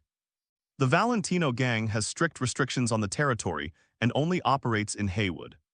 They play by the rules, relying on rigorous moral standards and centuries-old traditions to command members to abide by the values of honor, justice, and brotherhood, and will pay any price to defend them.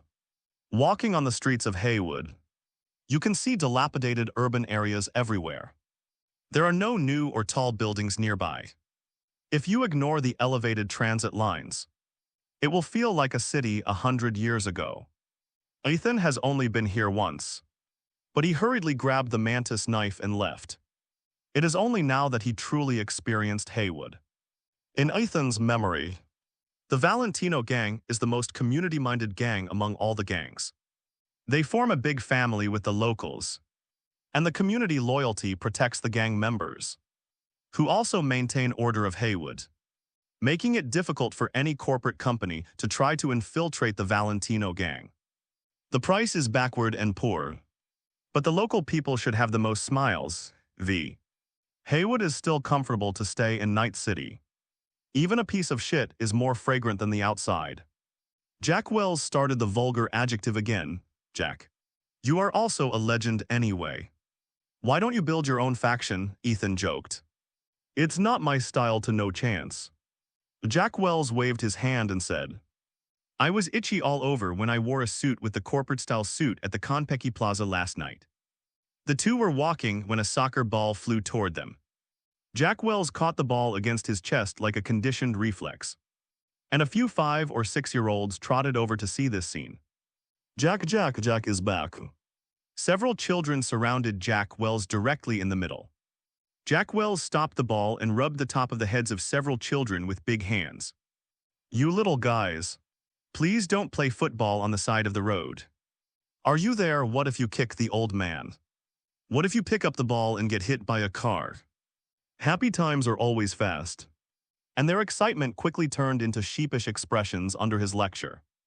Jack Wells touched his pocket and took out some change. Go and buy some snacks. Be careful when you play football later. Several children left happily holding the football. Ethan came to Jack Wells and said, Jack, it seems that these children like you very much. It's a must-be. My reputation in Haywood is unbeatable. Jack Wells said to himself, I believe it. Jack Wells has a really good reputation in Haywood. Ethan walked with him on the street and saw 10 people, 9 of whom would greet him warmly. You don't have to worry about our safety in Haywood. The company dog can't come here. Jack Wells said, next, let's go see that relic. You got relic to Haywood, Ethan said. Somewhere perfectly safe. El Coyote Kojo. Jack Wells pushed the door and walked in. It was still early and there were no guests inside.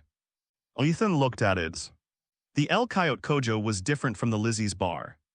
There are no gorgeous LED lights here. And there is no cold, futuristic decoration.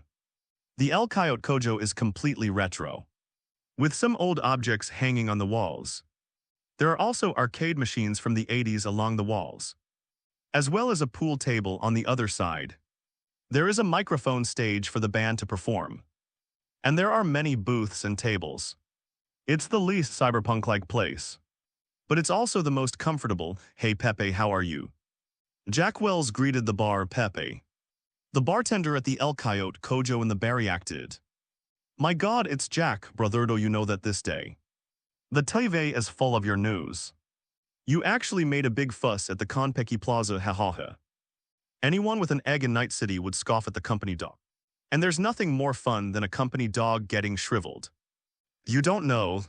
The El Coyote Kojo was full of people last night. And everyone cheered for you, Jack Wells came over and said. Peppa, let me introduce to Yalmi good brother V. Who's like family to Meccan, also be called Ethan, as always. When Jack Wells introduced people again, he would insist on reciting Ethan's Chinese name. V. Pepe is the best bartender in Haywood, hello V. The news said that you actually forced Adam Smasher back. Cool bro, Pepe said as he took out 2 Mexican beers. Is it okay to drink beer? The beer is great, Pepe.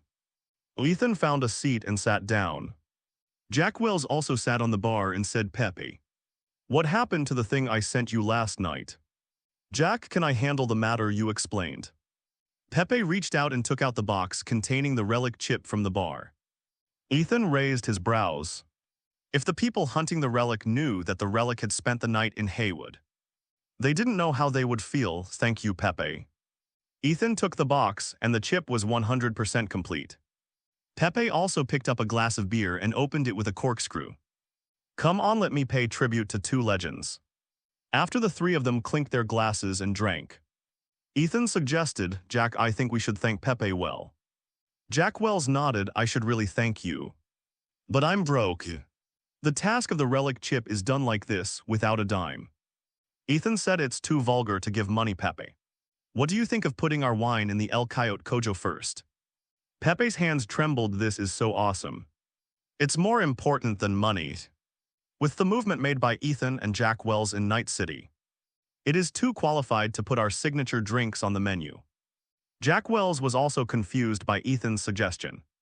It's good to have a good brains. I can actually leave my own wine at the El Coyote Kojo. Which is so cool after coming out of the El Coyote Kojo.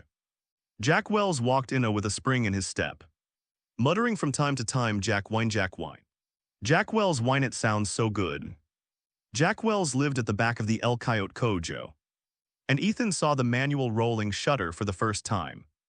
The room is connected to the bedroom by the garage, and when the shutter door is open, it is a small world. The arch motorcycle with Lone is also parked inside. Ethan walked in and looked at it. V, rest for a while and then accompany me home. My mother's cooking skills are also very good. When Jack Wells said to rest for a while, he meant that after this guy entered the bedroom, he collapsed onto the bed and started to sleep, and then snored loudly. Ethan didn't have the habit of sharing a bed with a man. He walked out of the bedroom and came to the garage. Then I opened the case of the relic chip, which is a pink plug-in chip in the original plot. After jumping from Yorinobu's penthouse suite, and in the melee, the box was damaged and the integrity plummeted. To preserve it, the relic had to be inserted into the neural port. Then there is the fateful motel meeting. Dexter Deshawn shoots V straight away. Because of this operation, Johnny Silverhand's personality consciousness stored in the relic chip began to overwrite. Only now relic is fine. There is no need to put it in the neural port. But this also extends a problem without using relic. Johnny Silverhand will not appear, and he seems to be unable to do many things without it. Friday, Ethan said. There is an electronic digital personality construct on this chip. Can you read it? Friday is parsing. Analysis is complete, Ethan. I can read and activate this string of data with my technology. But the only problem is the lack of a suitable host. Ethan pondered for a while in the original plot. Because he was shot, relic was activated to repair the damage. So Johnny Silverhand appeared, and his consciousness would gradually be covered, which is an irreversible operation. The body is the carrier container, logically speaking. It is the same for Ethan to find someone to shoot a gun and then connect relic to someone else's neural interface. But he wouldn't do this kind of shit, Ethan. Although I can't directly shape a biological carrier that carries data, I can turn some of Ethan's thinking into nanoparticles. And Ethan can also communicate with digital consciousness. Ethan's eyes lit up, this is too awesome. It seems to be good to use another method to bypass the consciousness coverage and talk directly to Johnny Silverhand. Ethan, do you need to establish nanoparticle-based interface immediately? It's not the time yet, Ethan refused. This garage does not have the prerequisites for Ethan to do much. And there are still a lot of things to deal with right now. On the contrary, Relic can drag it back, thinking of this. Ethan transferred the Relic chip to the nanoparticle box made on Friday, and then put all the things into the spatial storage. After finishing this, Ethan signed it. Sign in successfully, get a special item, Vibranium. Sign in successfully. Get a spatial storage area x 10 cubic meters, sign in successfully. Get weapon R&D blueprint purple. This time the reward is not bad. It belongs to which kind of equiately pleased ingredient came with the right tool. The weapon R&D blueprint can better help Ethan develop his own exclusive weapon. And vibranium is one of the hardest metals in Marvel. If vibranium is used to create a cyberware, I am afraid that Atom Smasher's iron bones will only be cut apart. The most important thing is that there is an increased carry-on space, so Ethan can store more things. In the afternoon, Jack Wells finally woke up. Looking at Ethan resting on the sofa, he said very embarrassedly, "V. Take the time to get a place to live in Haywood." "It's not a big problem, let's talk about it," Ethan said. "Anyway, everywhere in Night City is the eyeliner of the Arasaka Corporation. And I can't go back to Watson District for a while. So it's not bad to stay in Haywood." The two left the place where Jack Wells lived, drove the Caliburn sports car to buy some vegetables at the vegetable market, and then came to the place where Mama Wells lived.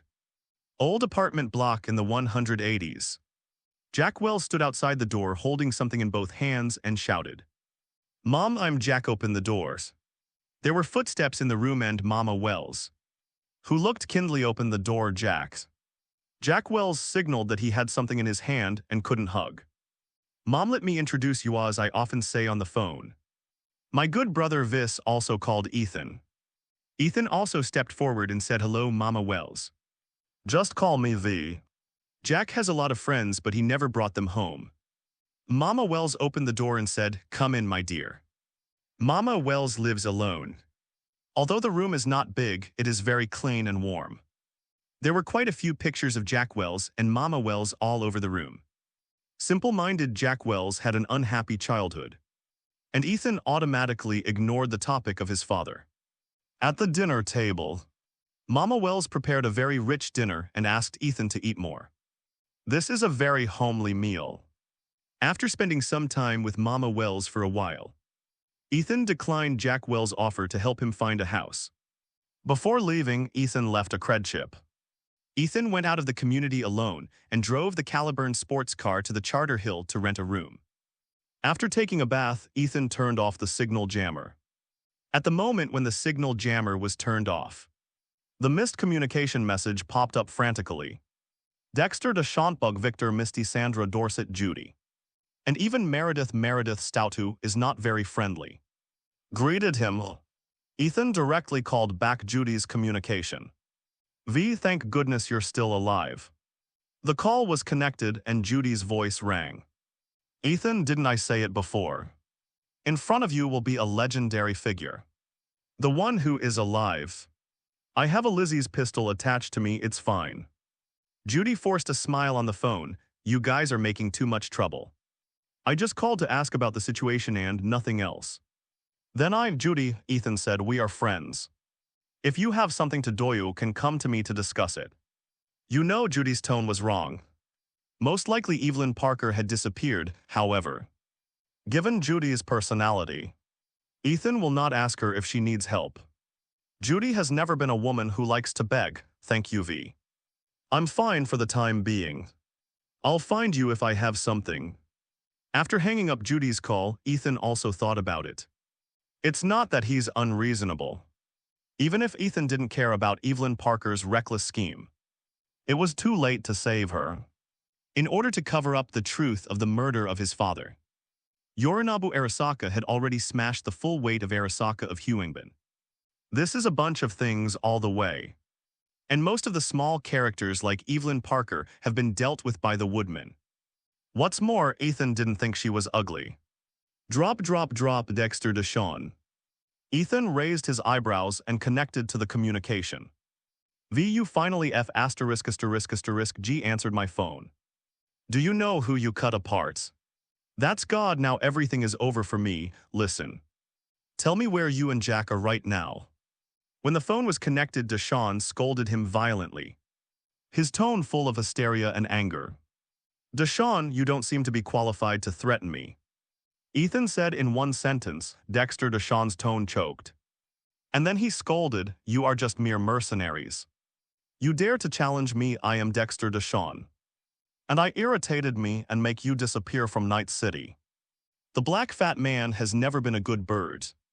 And he has done the best job of smearing oil on his feet. Ethan pondered for a while and followed the progress of the plot. Deshawn should have died in the hands of Goro Takemura. And Deshawn didn't mention Relic on the phone just now. So it only explained one thing.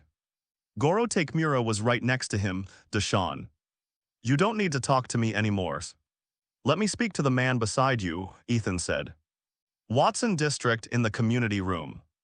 Deshawn shuddered when he heard the words. And Goro Takemura naturally caught this. What did he say? He said he wants to speak with you directly. Goro Takemura nodded and used his communication channel to access Deshawn's channel, so that he could talk to Ethan directly. I don't care who you are or what power you came from. If I cut apart Lord Saburo, Night City can't protect you. Even if I search the whole world, I will kill you. In the hotel room when Goro Takemura spoke in a chilling tone, Ethan just chuckled. It seems that Mr. Takemura also thinks that I cut apart Saburo Arasaka. Goro Takemura, what do you mean? Ethan said, I don't mean anything, Mr. Takemura thinks that I cut apart it, then I cut apart it. Goro Takemura said in a low tone, I don't want to play boring word games with you. Listen, you have to pay for what you do. I'll give you a choice now. I can leave your family and friends untouched. Let's make an appointment and settle this in a duel. Goro Takemura is a true samurai, and he pays attention to the spirit of Bushido, even if it is to avenge Saburo-sama. He will not involve innocent people. Listening to Goro Takemura's words, Ethan spoke highly of this man, rare man, Mr. Takemura. If I come out to see Yao, will it prove that Deshawn is useless? Ethan said with a smile. Goro Takemura was stunned and said, everything I did was just to find you and avenge Saburo-sama. This is already obvious. Very good, Ethan said. If Mr. Takemura can help me deal with that black fat man, I may agree to meet you. As soon as these words came out, Deshawn was completely stupid. This script is not like this, Mr. Takemura. Don't believe his nonsense. Mercenaries are a group of insidious and cunning guys. Deshawn pleaded repeatedly. You are also the factor that indirectly cut apart Saburo-sama. You don't deserve mercy. Goro Takemura's voice was cold. Then he took out his pistol and shot Deshawn in the head. Boom! Under the sound of the silencer gun, Deshawn, the top fixer in Night City, had his head burst apart. We can talk and meet next time, Goro Takemura said. Mr. Takemura, as thanks for helping me kill Deshawn, I can give you a little hint that though the truth is not what you believe it is, don't be in a hurry to deny it. I'm in Haywood. But you might be able to report to Yorinabu first, and then you'll know what I means. When the voice fell, Ethan cut off the communication. Goro Takemura stood in the room and stood still for a while. In the end, he did not use the authority to mobilize Huangban's combat department to go to Haywood, but dialed the communication of Yorinabu Arasaka. After a while, Yorinabu's voice rang out and said, Takemura, what are you looking for from me, Lord Yorinabu? I have found the man you believe killed him, who cut apart Lord Saburo. There was silence on the other end of the phone for more than 10 seconds. And then Yorinabu's voice said, Great Takemura. You give me your location first, and then I will immediately mobilize a Arasaka strike team to assist you. Thank you, Lord Yorinabu. After Goro Takemura hung up the phones, his expression became subtle. On the other side, the top floor of the Arasaka Corporation. After finishing the call with Goro Takemura, Arata Yorinabu kept walking around the room. After a while, he stopped and dialed a special phone. I issued an order to kill the traitor Goro Takemura in the name of the acting head of the Arasaka family. Haywood Charter Hill, waking up from the hotel room. Ethan looked out the window. The sun was shining and the weather was good. If Goro Takemura really reported on Yorinobu Arabata yesterday, then there should be a result now. Ethan went out silently and activated the Iron Man armor on the rooftop of the hotel, then headed towards the highway into the Haywood area. Quickly shuttling through the clouds, Ethan in the Iron Man armor quickly arrived on the Haywood Expressway and was fortunate enough to see a car chase. Goro Takemura was driving wildly on the highway, driving with one hand and shooting with the other. The one who was chasing him was the Arasaka assassin of the Arasaka Corporation.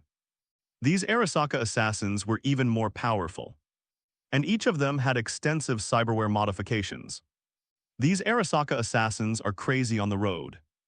Even if it is a suicide attack, Goro Takemura will end up here. As the car chase battle unfolded, Goro Takemura used his amazing strength to deal with a large number of chasing soldiers. But he was still a powerful Deadpool. That guy had a mantis knife directly on his arm.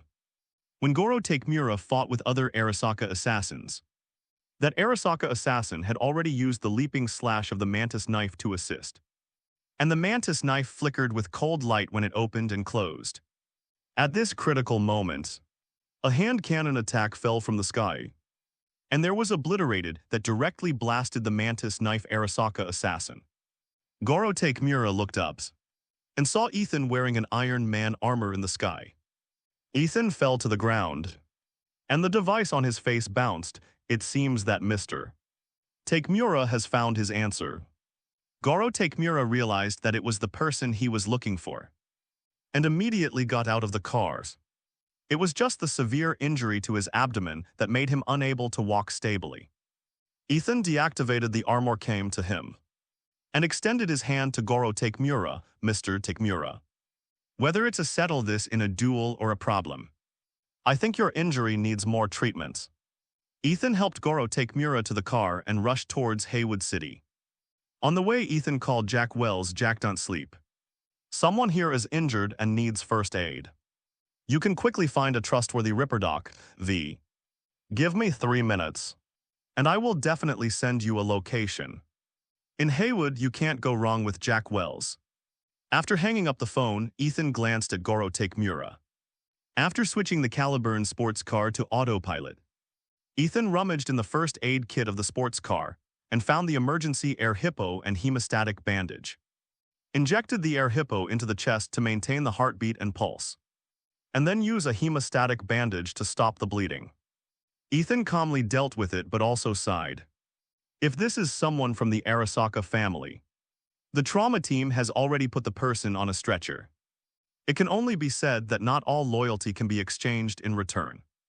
Under Ethan's emergency first aid, Goro Takemura slowly opened his eyes and moved his lips. I'm saving your life now, shut up first, Ethan said directly. After wrapping the hemostatic bandage a few times, the amount of bleeding in the abdomen has reduced a lot. Finally got a mouthful of life back from the edge of death. Goro Takemura was lying on the co-pilot and whispered, "You. Why do you want to save me?" Ironically, Goro Takemura would still be suspicious of Ethan's reminder last night. After Yorinobu Arabata learned that he had information on the murderer who cut apart Saburo-sama, his first reaction was not to seek revenge for the murderer, but to ask his whereabouts. Then, on the way from Watson District to Haywood, Goro Takemura suddenly became a traitor of the Arasaka Corporation, and those cybernetically enhanced Arasaka operatives are going to put themselves to death. I don't know how many times along the way. Goro Takemura almost explained it. I ran away all night. Ran out of ammunition and strength hand was about to die, but was rescued by the supposed enemy. What it means. As long as you are not mentally handicapped, you can see it. I don't understand, why would he do this? Ethan said while driving. You mean Yorinobu Arasaka wants to kill you? No, Goro Takemura said, I will always be loyal to the Arasaka family. As long as the situation requires, I can dedicate my life to the Arasaka family without hesitation. But I don't understand, Lord Saburo is his father. How could he do such a thing? Goro Takemura said sadly, if I had been more careful, Maybe I could have avoided all this from happening. Ethan doesn't speak. Goro Takemura is really stupid and loyal, Saburo Arabita. A monster who single-handedly founded the Arasaka Corporation during World War II to this point. How could it be possible for him to come all the way from Japan to kill his incompetent son? It's all calculated. Ethan, who has cleared the plot, is well aware of this. If the butterfly effect is not blessed on this matter, those general directions will not change. Saburo Arasaka turned his attention away from making money to rule decades ago. He has both money and reputation. For a person like Saburo Arasaka, there is only one thing that deserves the most attention. That is eternal life. The word immortality is what human beings have been pursuing. Thousands of years ago, many emperors wanted to seek the method of immortality. Until now, due to the crazy development of cyber technology, it has provided the possibility of immortality. Saburo Arasaka naturally will not miss the opportunity created by the era. More than 0 years ago, Johnny Silverhand entered the Arabata Pagoda, was smashed by Atom Smasher, and then captured as a test subject for Saburo Arabata. The relic is the result of experimentation.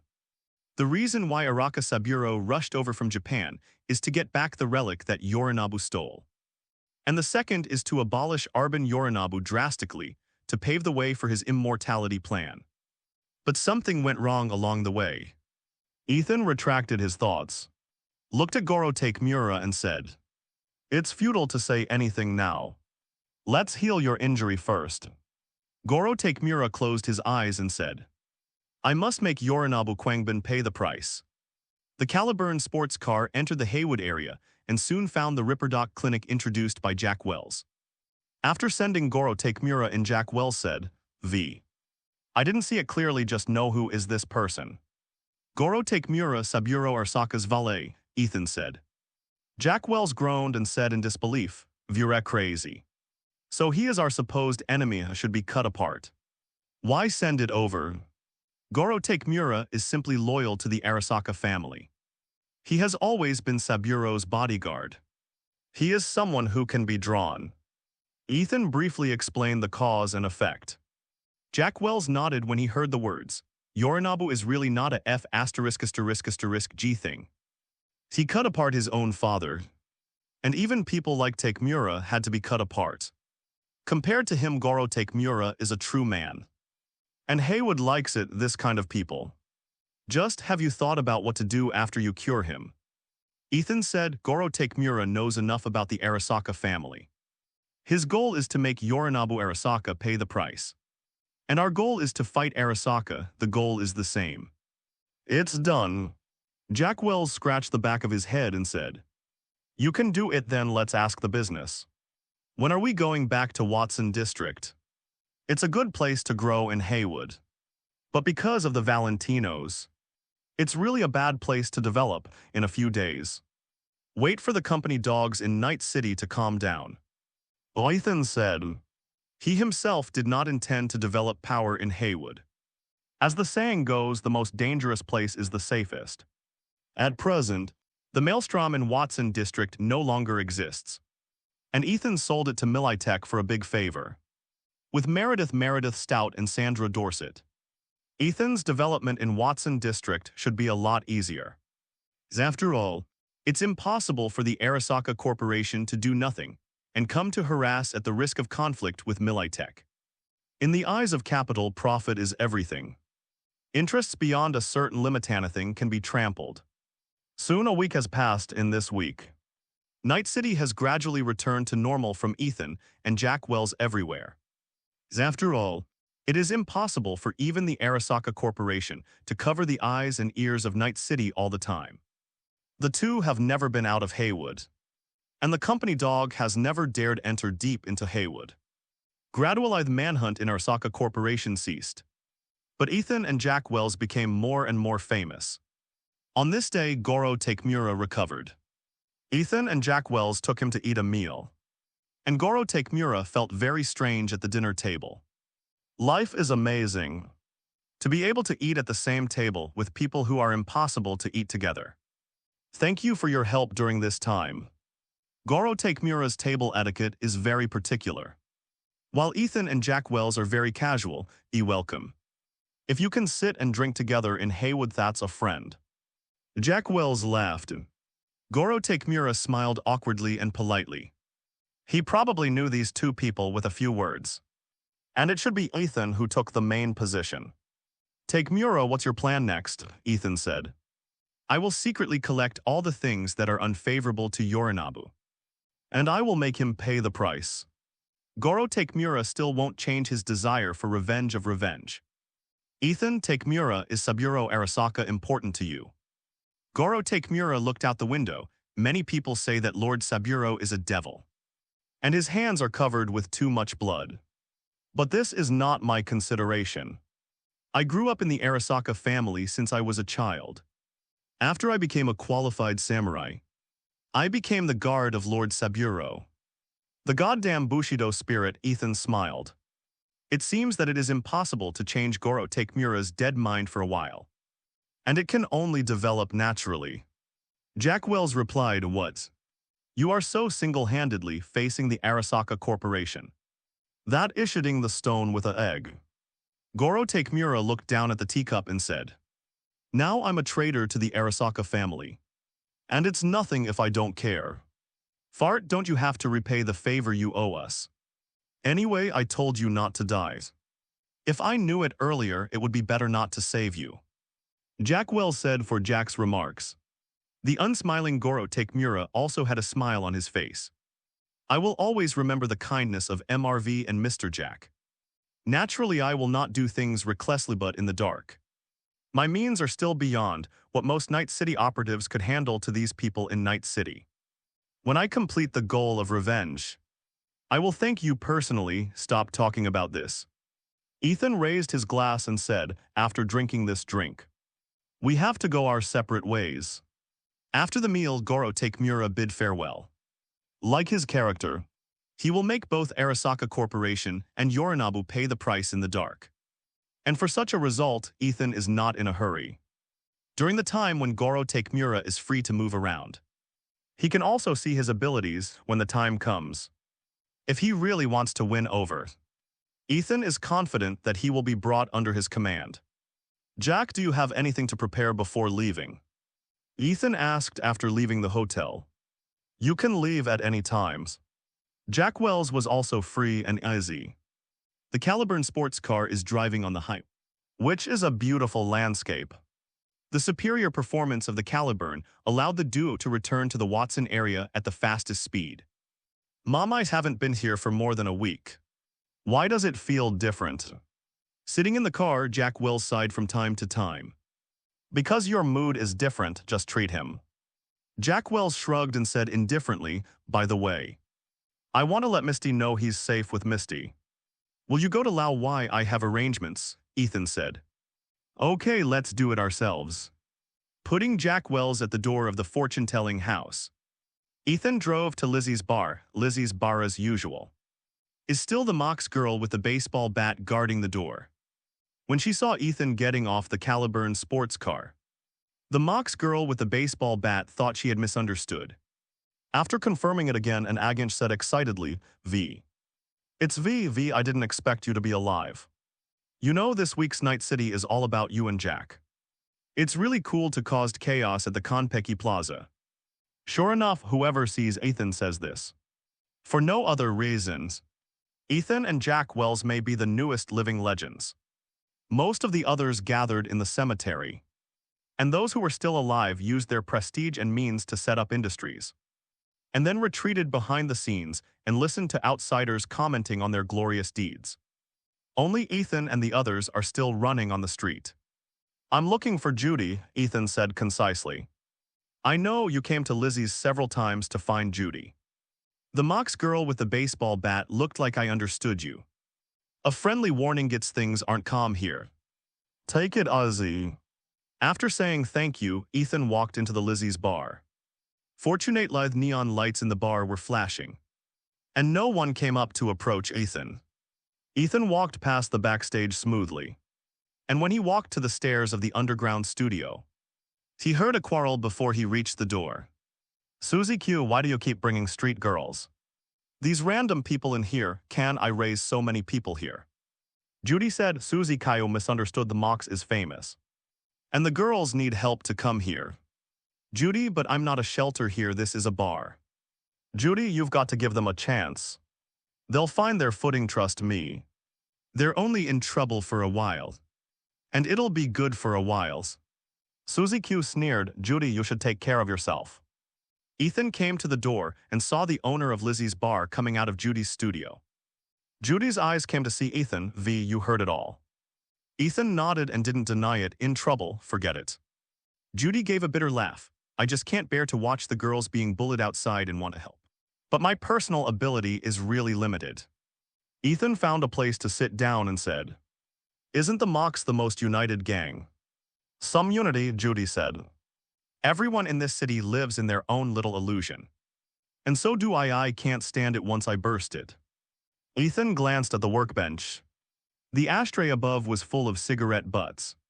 On the first few visits there were very few cigarette butts. It can be seen that Judy is now in a state that clearly involved more than to take in those girls. Ethan said, Is there any news from Evelyn Parker? Since the start of this trip she has rarely come to Lizzie's. And there has been no news from the Konpeki Plaza since that day. Judy wiped her tears as she spoke. Ethan took a tissue from her pocket and handed it over. Judy wiped her tears and said, Thank you, V. I've been holding back for a few days and I saw you coming. I finally feel like I can let it out. This is a great honor. Judy only showed such a side when she regarded Ethan as her own. As for what that means, doesn't mean to sworn siblinghood. Ethan is quietly pleased in his heart. He has already got the subtle change in Judy's feelings of Judy. Judy, you have to prepare yourself. Judy hummed. She hasn't heard from her for so many days. It should have really happened. But no matter what the result is, I want to find her. At least find her, Ethan said. Let me handle this matter. Judy looked up at Ethan and could see a calm, handsome face. This man is the legendary figure who fought back Adam Smasher.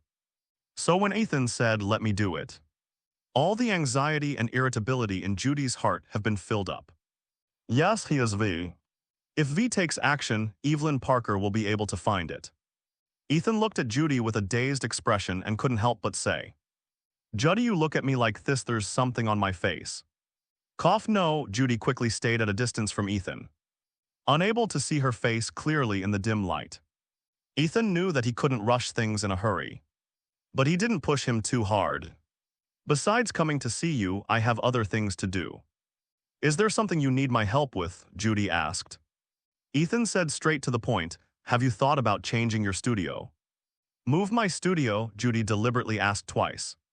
Ethan said with a sigh, The air circulation here is not very good. And it is difficult for the sun to shine in, it's like a cell. If anyone else had commented on Judy's place like that, Judy would have been expelled long ago, but not to Ethan. With air conditioning, I don't need to go out to see people in this unit's good. Judy said with Judy's braindance editing skills. Any corporate entertainment division will spend a lot of money on her. But Judy doesn't really like her braindance being controlled by others. And she doesn't want to adjust braindance according to other people's preferences. So willing to stay here if I say no one cares about you. You can freely create your favorite braindance. And then have delicious oriental dishes every day. The most important thing is to help those little sisters who are in trouble. Ethan rode. Judy frowned. VTO, be honest. You are not the character of a long-winded person. Well, I mean, you come to me. Ethan sincerely invited. You have nothing to do in the Mox because you've outgrown this place. Why don't you come to me and be a help me build something bigger? Judy's eyes suddenly lit up and said, V. Do you mean you want to create your own faction in Night City? Ethan said, I have this plan. Isn't there a shortage of manpower, so I came to find you? Judy was silent for a while and then said seriously, Sorry, V. Because you invited me very seriously. So I have to think about it very seriously and give me some time. Okay, no hurries. Ethan said, It's just me and Jack, take your time. After coming out of Lizzie's bar, Ethan returned to Sunshine Community. I didn't live for more than a week. Because there was no smart home, and a lot of dust settled in the room, Ethan could only do a big cleaning from the inside out. After cleaning the room, he rested for a while. During the rest period, Ethan took the pen to write and draw on the scratch paper. When making plans alone, Ethan still likes to use a physical pen to record all his thoughts. After a while, Ethan made a detailed record of the general framework of power construction, the current trend of Night City and his position. The first is the issue of power. Power can be a gang or a company. The place where it is located is the Watson district at the foot. Now this is the site of a Militech company.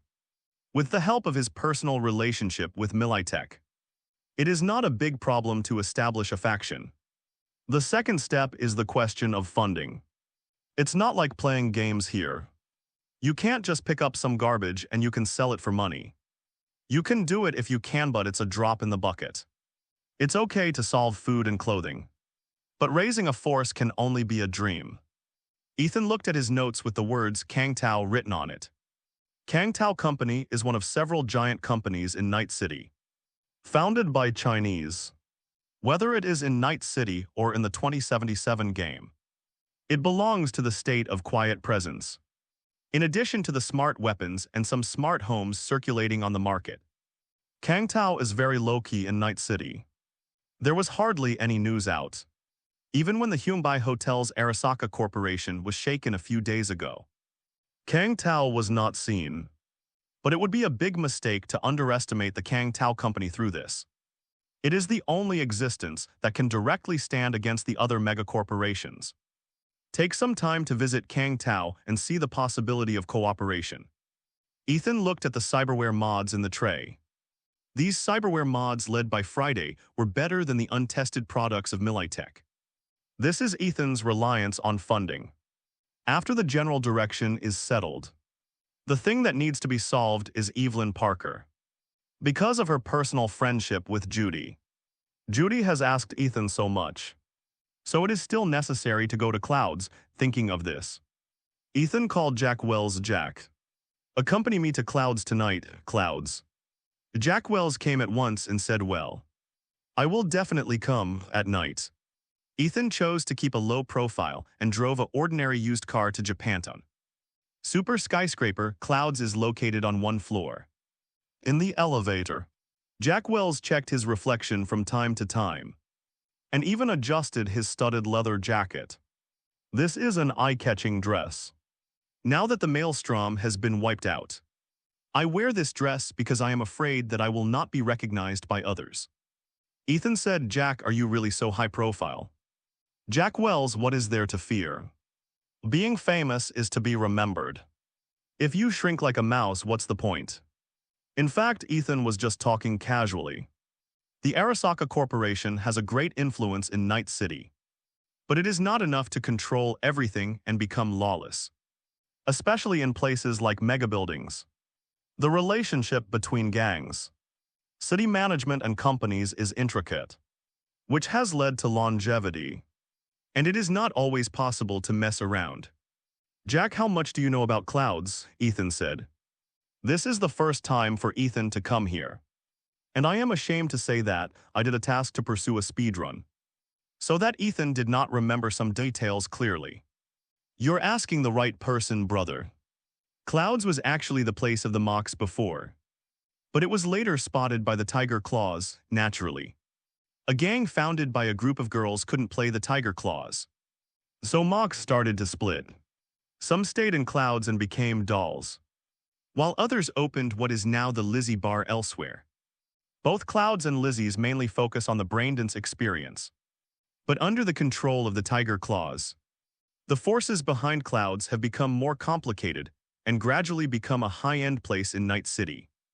Many big figures come here to experience braindance, or to find dolls. Lizzie's words, as you can see, are more in line with the ordinary street customers. Between the two of them talking, the elevator has reached the 12th floor. The elevator door opens, and Clouds finally arrived. The main color of the decoration of Clouds is the very charming pink and purple.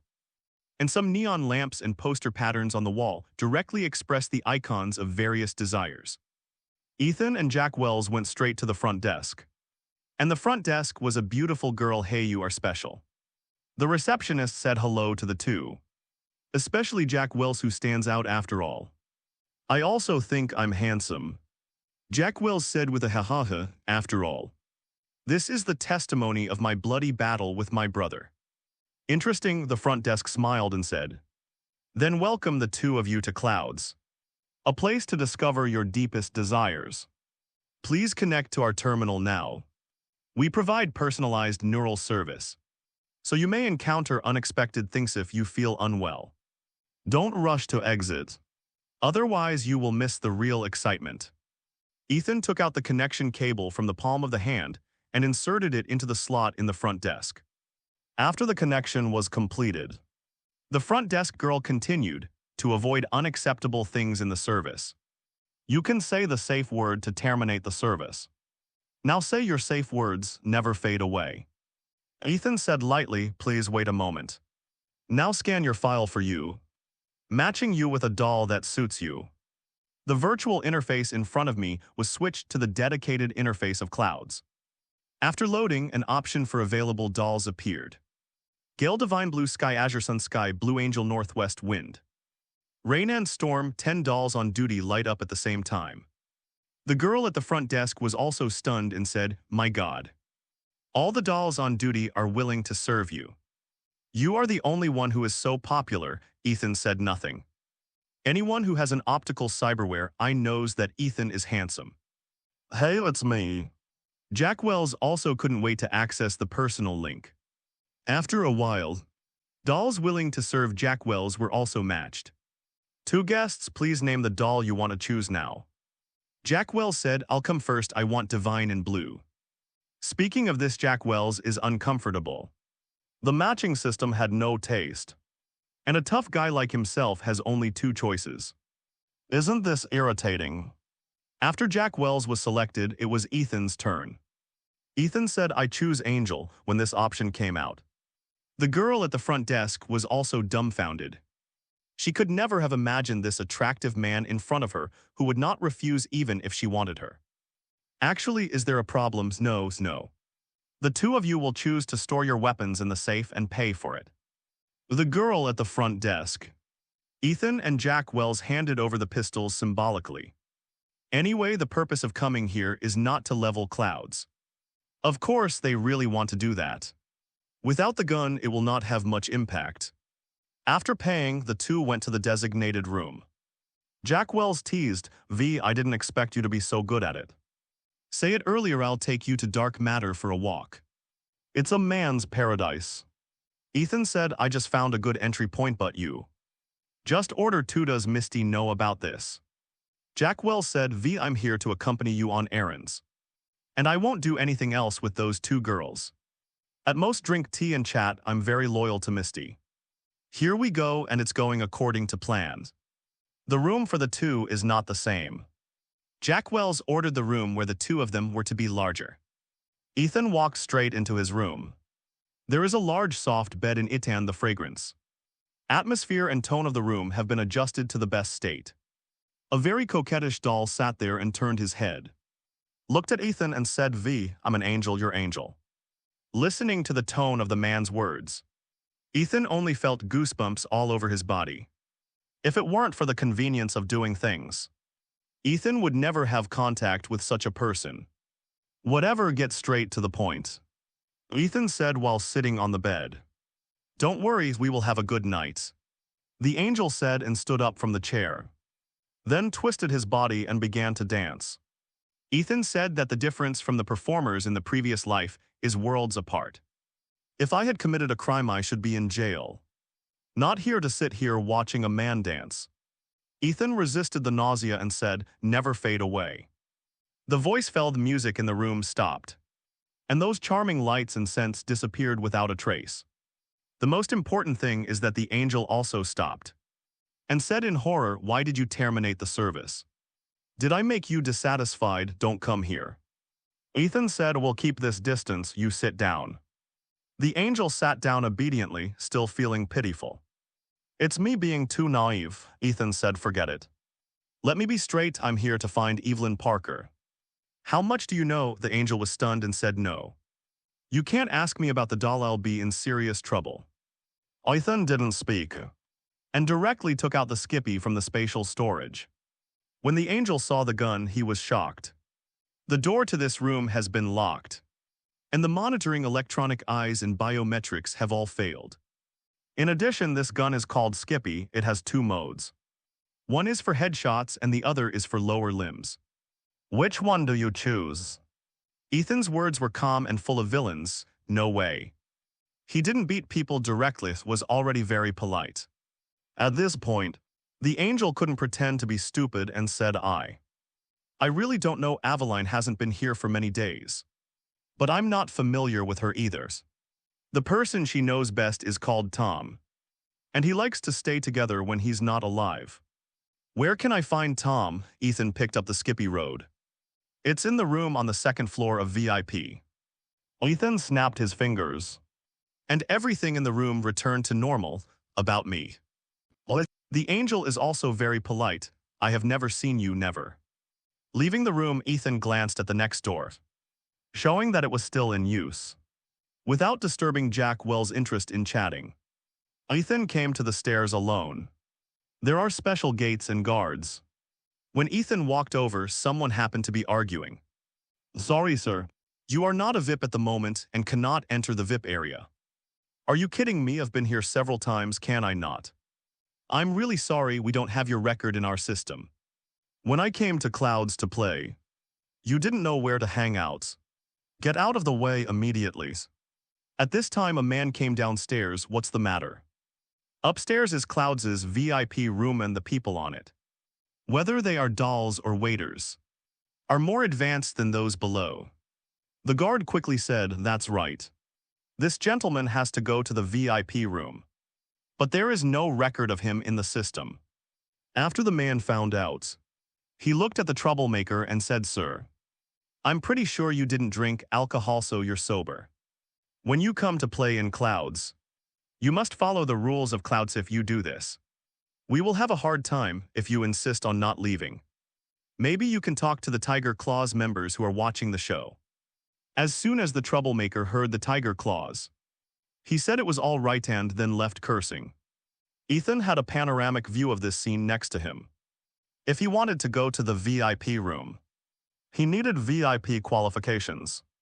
Although Ethan can use the mantis knife to fight his way through, it is better to keep a low profile. Ethan followed the man from VIP floor down the second floor into the bathroom.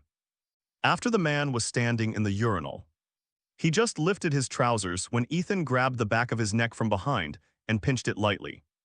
With a click, the neck broke. After dragging the person into the toilet compartment, he touched it in his arms and he could find a pink VIP access shard. After coming out of the toilet again, Ethan came to the entrance of the stairs, took out the VIP card and shook it in front of the guard, then walked up the stairs. When I came to the second floor, it was indeed a VIP room. The level of luxury, the configuration in all aspects has risen by a lot of grades compared to the first floor. Ethan took the VIP card and walked straight to one of the rooms. A man on the circular bed in the room said, Sorry. The guest I want to serve here doesn't seem to have you. Sir, did you go to the wrong room? It's you I'm looking for. Ethan snapped his fingers and turned off all the music and ambient lighting in the room. I came to find Evelyn Parker. I heard that you know her best in Clouds, so where is she? Ethan directly showed the Skippus concise and to the point. Tom didn't panic too much but said with a sad look, Evelyn. She had an accident just a few days ago. When she was serving the guests, Aginch had an accident. Here we two are like family. I am so sad. Skippy has switched to Stone Cold Killer mode. Ethan said, I don't want to listen to your tragic speech. Just tell the point, where is Evelyn Parker? Tom immediately sat upright. I really don't know. This question needs to be asked of our supervisor, the woodman who usually handles the dolls. Ethan took the gun back. I haven't been. And you haven't seen me. After saying that, Ethan left the room and looked in the corridor. In the game plot, Evelyn Parker suddenly had an accident in the middle of the customer service. Ethan is naturally clear about this move. Evelyn Parker is also a high-end product, and her income is enough to support her using the best cyberware parts. So it is impossible for the cyberware to short-circuit. She was hacked remotely. It's either Netwatch or Voodoo Boys that do it, who let this woman understand the danger she was courting, and still act on her ambition. When I came to the room where Evelyn Parker once stayed, I could see that it was empty. Various instruments are also placed around. This is a VIP privilege. Guests can record the happy process with the doll, and then take it home to enjoy slowly. Ethan fiddled with it, then cracked the video recording system of these machines, and then found the video recording screen of that day. One thing to say, Evelyn Parker's skills are really good. After enjoying the recordings, the video has reached the critical moment. Halfway through the service, Evelyn Parker suddenly fell to the ground and rolled around in pain. And then her optical implants began glitching. The cloud staff just dragged her away. The video ends here. Ethan walked out of the room and quickly found the backstage manager's room. The door is hidden, and you can see from the crack of the door that a big man is sitting on a chair, nibbling a hamburger. And in front of him is the monitoring panel of clouds. Ethan pushed the door and walked over, then closed the door. "Sir, this is not the place you should come. You went wrong," the woodman said without turning his head. "I don't think I went wrongs." Ethan said, "I'm looking for Evelyn Parker." "Sorry, there's no Evelyn Parker here." Woodman said, "Clouds has the best dolls in the top-level braindance, and I can find you a top-tier doll as a guest boom." Ethan blew up the giant electronic screen of Cloud's monitoring with a single shot from Skippy. "Can we talk now?" No one has dared to make trouble in Clouds for a long time, and generally such people will not end well. The woodman stopped eating the hamburger. He stood up. His body was as strong as an iron tower. The suit on his body could not hide his solid muscles like a coiled cables. To be able to take the position of manager in a place like Clouds, the woodman relies on strict discipline and ruthless methods. The big and small things in Clouds and the dolls who caused trouble or broke rules. All the problems are handled by the wooden people. In a few years, because the woodman's methods and reputation are very loud, no one dared cause trouble at all. So even if Ethan suddenly broke in just now and directly asked about the whereabouts of Evelyn Parker, the woodman did not turn his eyes away until Ethan blew up the display screen with one shot. When the woodman got up and turned his head, he looked at Ethan's face and was stunned for a moment. "It turned out to be you. No wonder you can bypass the supervision of Cloud's access control with a weapon." The woodman had already recognized Ethan's identity and said forcibly calmly, "His woodman can be considered a character for now, but compared to Adam Smasher and the Baron Plank Company, he is a fart." And Ethan could humiliate Arasaka and Adam Smasher, and then he can retreat completely. Naturally, the woodman did not dare to be too presumptuous. It was the first time that Ethan felt the benefits of a legendary reputation. At this moment, there were cluttered footsteps outside the door. It should be the sound of gunfire just now, which attracted the attention of the security guards. The woodman was very knowledgeable and grabbed the pager on the table and said, "Don't panic, Verjones. It was me who went off with a gun in the room." One sentence persuaded everyone to retreat. Ethan said with great interest, "You are smart enough. You know you prevented a massacre." Although Ethan's original intention is not to tear Clouds apart, but if he really wants to open fire, that is. The bullets don't have long eyes, because it doesn't make sense. The woodman said, "It is meaningless to resist the characters who can kill Saburo Arasaka and repel Adam Smasher. It's not because Mew Mew has a good heart, but because he knows that calling people over can't change the current situation." Ethan also wanted to laugh, but it was still different from the game in the games.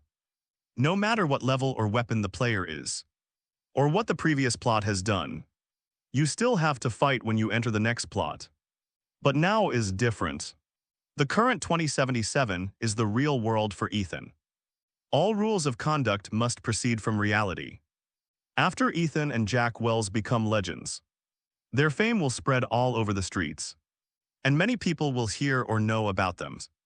Everyone will react differently. That's what the Woodman is like. Then I will ask for the last time, where is Evelyn Parker? Ethan said, Wooden Man, I don't know, at least not with me. Ethan switched Skippy's mode to Stone Cold Killer mode activated. This gun fires automatically. It will determine whether a headshot is required. So you think carefully, is this the answer I want? The Woodman said with a bitter face, if there is a problem with the Clouds doll, I will fix the small problem. And the big problem is either to let her go or send them over to Fingers. But Evelyn Parker is different. She played too big. And she put her mind on the head of the Arasaka Corporation. It would be a hot potato to keep her in Clouds. So after her accident, I quickly took her out. It was delivered to Fingers. Just 2 hours after it was delivered, Fingers called me and said that Evelyn Parker was bought by the mysterious buyer. After that, Fingers gave me some money, so I know that much. Oh, Ethan suddenly became interested. Could it be that the butterfly effect has changed something here? In the original plot after Evelyn Parker was scrapped, it was messed with by a Woodman. And then it was directly transferred to Fingers. After Fingers couldn't repair her, he sold it to the scavengers at a low price to shoot the special black market braindens. Then the whole person collapsed and finally committed suicide in the bathtub of Judy's house. But now, the Woodman actually said that Evelyn Parker went to Fingers and was bought within 2 hours. Although Aveline is really good, the broken dolls have no value at all. Ethan slowly removed the muzzle. And the Woodman said with a sigh of relief, I'm so cooperative. Can you spare my life? Ethan didn't reply, just turned around and left. When Ethan turned around and approached the door, the Woodman took out a dagger from the drawers and stabbed it in Ethan's back. Just when the dagger was about to stab Ethan, the Woodman's eyes disappeared instantly, and the entrance to his brain and the nerve port were reversed. Reverse operation. The electronic brain will short-circuit, which is the cyberware burnout. The Woodman's body trembled, and he began to fall to the ground with a body 0. Ask for develop Naturier 0. Ethan said slowly, even if you told me the clue, I didn't plan to let you live. For this kind of guy who has cut apart an unknown number of girls, it is not a pity to die. After coming out of the Woodman's room, Ethan came to the door of Jack Wells' private room and pressed the doorbell. After a while, Jack Wells opened the door. Is there a result? Ethan nodded and said, go out and talk. The two walked out directly from the Gate of Clouds. And in the elevator, Jack Wells asked, how is it? Do you have any clues about Evelyn Parker? Ethan said, things are a bit big. But our top priority is to leave Clouds as soon as possible. The sooner the better. Jack Wells, why? Because I cut apart the Woodman. Jack Wells groaned. As expected of you, but that guy really is worthless. After the two left the skyscraper, they disappeared into the crowded Kabuki district. After letting Jack Wells go back first, Ethan found a hidden phone to call Judy. How is it? Any news from Evelyn? Ethan said, I just went to Clouds and asked for some clues. But the matter is more complicated than I thought. But I think I still need to inform you. Thank you. Where are you now? After giving the seat to Judy, Ethan waited on the side of the road for a while. And Judy came on her Mox motorcycle. What clue did you find? Ethan, Evelyn Parker stayed in Clouds for a while one day. When she was serving a client, a malicious neural attack suddenly appeared, and her nervous system was badly damaged. After that, the Woodman handed her over to Fingers. But within 2 hours of reaching Fingers, Aveline was bought away. If you want to know more, you have to go to Fingers. Hearing this, Judy scolded angrily, grass. The Woodman is so G inhuman. How can you dump Aveline like Thiscum? Ethan reassured Judda, don't worry. I cut apart the Woodman just now when I came down. Next, let's go to Fingers, no matter what the outcome is. Don't be afraid, I can handle it if you need it, Thank you, really thank you, Judy said emotionally. The contrast was unexpectedly charming. Judy has been very cool in both appearance and attitude. But she also has a vulnerable and emotional side. After all, she was still human. Ethan said, "You don't need to thank me for this." Speaking of Ethan, he naturally got into the back seat of Judy's locomotive. And Judy in front said abruptly, "I heard from Mox's little sister that when you came to see me, you were driving Shizhang's sword sports car. Cough cough, the weather's nice today." Ethan was suddenly embarrassed. "Hold on," Judy said and started the locomotive. Ethan sat upright and grabbed the back seat. Though another option briefly crossed his mind. Fingers's Ripperdoc clinic is not difficult to find. It is located in an alley in Kabuki district. Judy is also a longtime member of the Mox, and naturally knows some ways. Soon the two came to a clinic with a line outside. The people lining up were all street girls in revealing outfits. Fingers is a well-known Ripperdoc in Kabuki district, known for repairing cyberware used by sex workers, and also taking cases that Clouds did not want to handle from time to time. Over time, his fame rose. This Fingers isn't a good bird either. He has a terrible reputation around. And be careful with him, Judy specially reminded. Ethan made an okay gesture. It seems that Judy didn't know that the guy in front of him truly decided to fight. What a scene it was. Accompanying Judy into Fingers's clinic. You can see the furnishings inside. Compared with Victor's clinic, this place was a dump. The environment is dirty and chaotic. And many cyberware parts are hung on the wall so casually. Some of the women standing in line were still smoking. And the air reeked. You have to line up," Fingers's reception nurse said angrily. "We're looking for someone," Judy said coldly. "I don't care what you are here for. Everyone here has to line up." The hostile expression of the nurse is no doubt boom. Ethan took out Shijibo and fired a fire into the ceiling. And the little rocket phantom on Shijibo jumped out. Currently there are 52 heads in the detected area. Using the Stone Cold Killer mode, you can kill them all within 10 seconds. Skippy's voice is very loud when he speaks. It brings out the menacing tone. All the chattering street girls around have shut their mouths. It is 2077, everyone has a gun but if they have smart weapons. They must be dangerous killers in the Ripperdoc clinic. The room fell silent enough to hear a pin drop. The reception nurse trembled as she spoke, just. If you're just looking for someone, of course there's no problem. The other women on the street also shook their heads. Who dared to have a problem? Ethan retracted the gun. Looked at Judy and said, "It's done, well done, V." The two came to the operating room unimpeded. A woman was lying on the operating bed in the operating room, while the Ripperdoc Shidu Ren was carefully performing a repair procedure without looking back. What's going on outside? Forget it, you wait. Fingers did not turn around. Because there were patients. Ethan and Judy chose to wait for a while. And Ethan took advantage of this time to look at the operating room. It's really a little cleaner than the outside, that's all. I told you to install this outdated junk in them. Judy said. Fingers kept moving. Beauty. What tell me is wrong, thighs is what I have available. Judy snorted coldly. The optical cyberware eyes and body skin you use are all from more than 10 years ago. Such garbage is not worth much at all. You are ripping them off. Don't worry, take it easy, it may hurt a little. Fingers's psychological quality is very strong. To be precise, he doesn't care about Judy's words and would cost him customers. To some extent, Fingers doesn't need these street girls. But these women can't do without her, in Judy's sarcasm. Fingers completed the repair operation. The woman got up from the operating bed and walked out of the room numbly.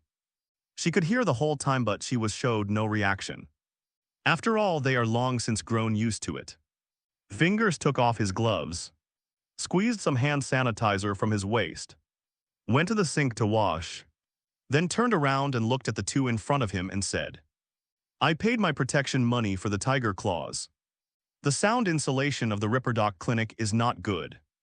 So he heard Ethan's shooting just now, we're with the Mox. Judy said, I came to you to ask about someone, Mox. Fingers murmured, okay, then who do you want to ask? Evelyn Parker. Ethan said, before I came here, I went to Clouds. Guess how I learned to come here? Fingers is not stupid. He quickly put on a smile and said, come to my office and talk. Said to be an office, but in fact it refers to Fingers's own private office. This place is decorated the same as the private room in Clouds. Fingers sat down on the bed and said, I'm different from those doctors who change your arms and legs. In addition to skills, I also know what they want emotionally. They want flattery, praise and comfort, and they even want to feel worthy of affection.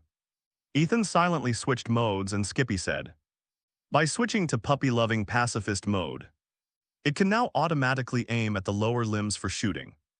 Oh wait, Fingers said hurriedly, okay fine, I'll talk. I don't remember her clearly about that dolls. Because there are so many girls who come to me every day. I can't remember it at all. But I have an impression of the one you mentioned. When she was sent over, she was barely alive. The neural socket and the entrance to the brain were broken. I couldn't repair hers. But before I could decide what to do with her, a mysterious figure came and bought her at a high price. You could have sent her back to Lizzie's. Judy gritted her teeth. Fingers didn't dare respond. Judy, calm down first, I'll ask, Ethan said. Judy's emotions were too unstable to ask anything. Who is the person who bought her? Which force and what does it look like? Ethan said sharply. Fingers put on the pained expression and said, you will embarrass me now. Those people are tall and big, wearing black robes and wearing privacy masks on their faces. They can't see biological information at all. Well, Fingers is just a small-time ripperdoc. But from his words, Ethan got some useful information. After coming out of Fingers's ripperdoc clinic, Judy seemed to have lost her soul. The hard-to-find clues were broken again. Judy leaned against the railing and silently lit a cigarette. Ethan stayed by the side. Silence was better than empty comfort at this moment. Cigarette after cigarette. When Judy took out the fourth cigarette from the cigarette case, Ethan's hand covered her lighter hand. Judy raised her eyes and looked at Ethan's serious face. Judy, who has always been unfamiliar with men, was touched by Ethan like this. But she did not feel any discomfort at all.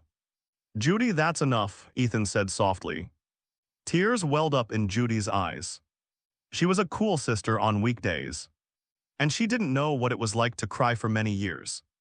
And now the events of the past few days have been suppressed one after another. And her closest friend, Evelyn Parker, is also dead. At this moment, Judy couldn't hold it any longer, and tears welled up in her eyes at this time.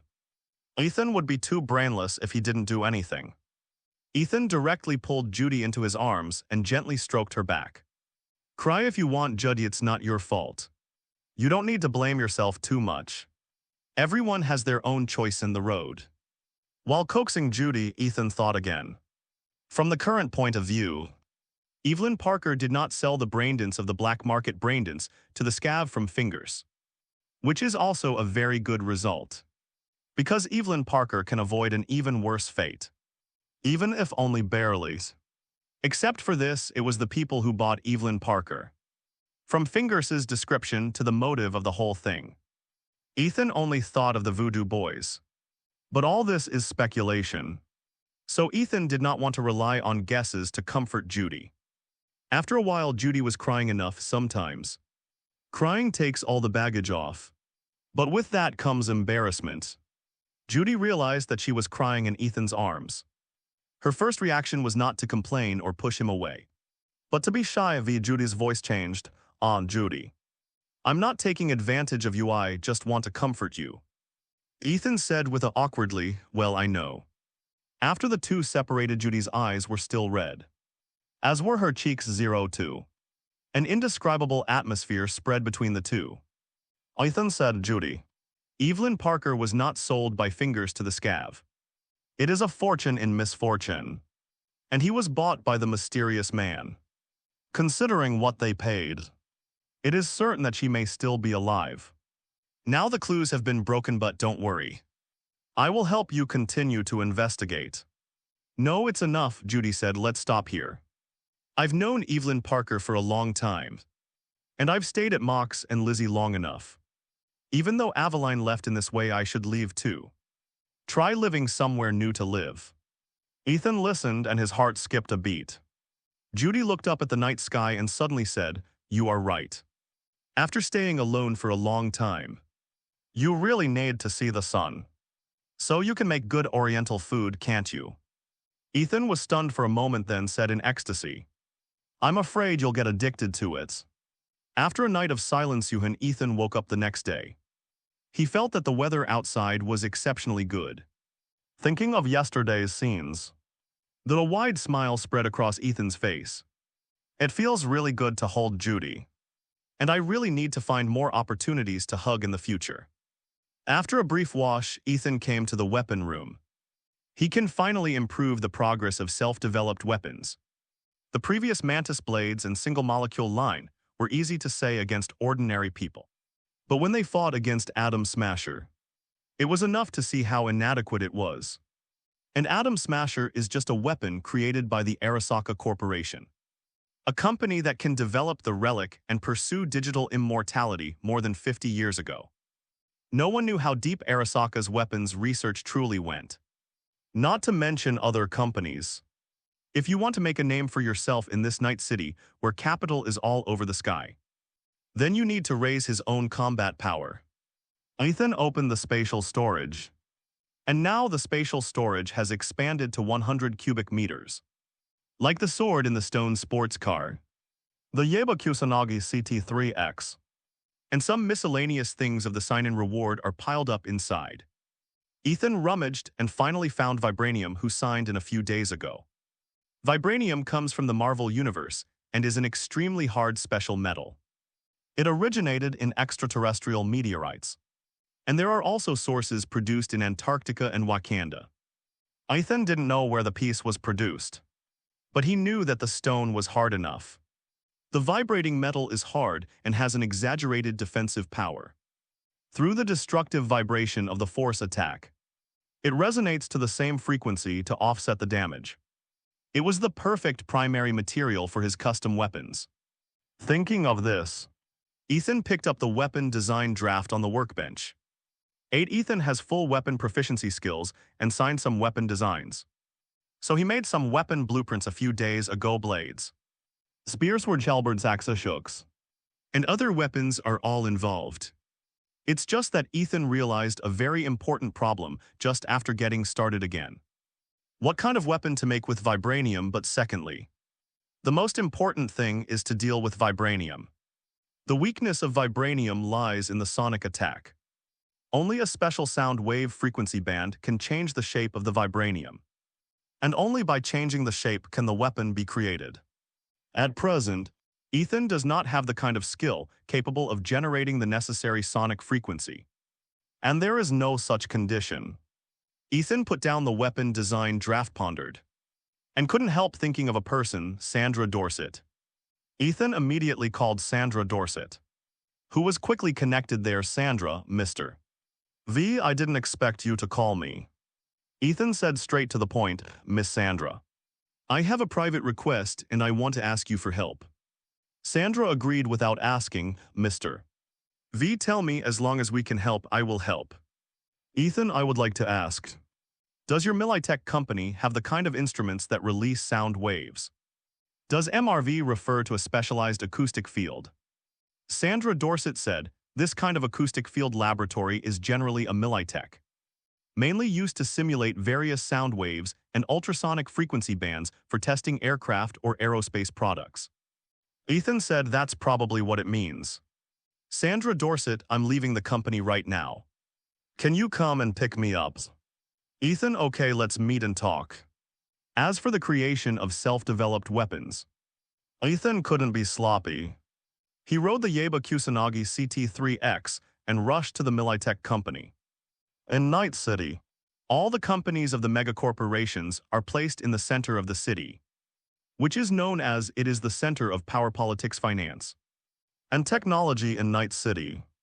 So companies and businesses in Night City gather here, a bit like the city's CBD business district decades ago. The magic is that in the urban corner of Night City. The competition of several competing companies is everywhere.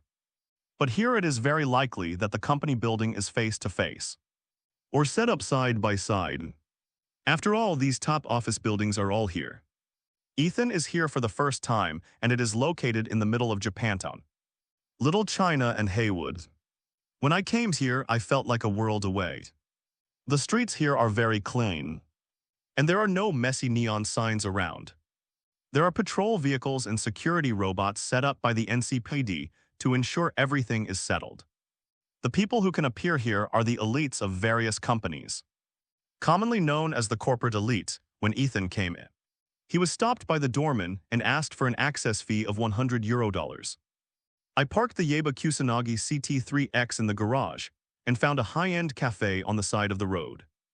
Robot maids were quick to deliver the store's signature items.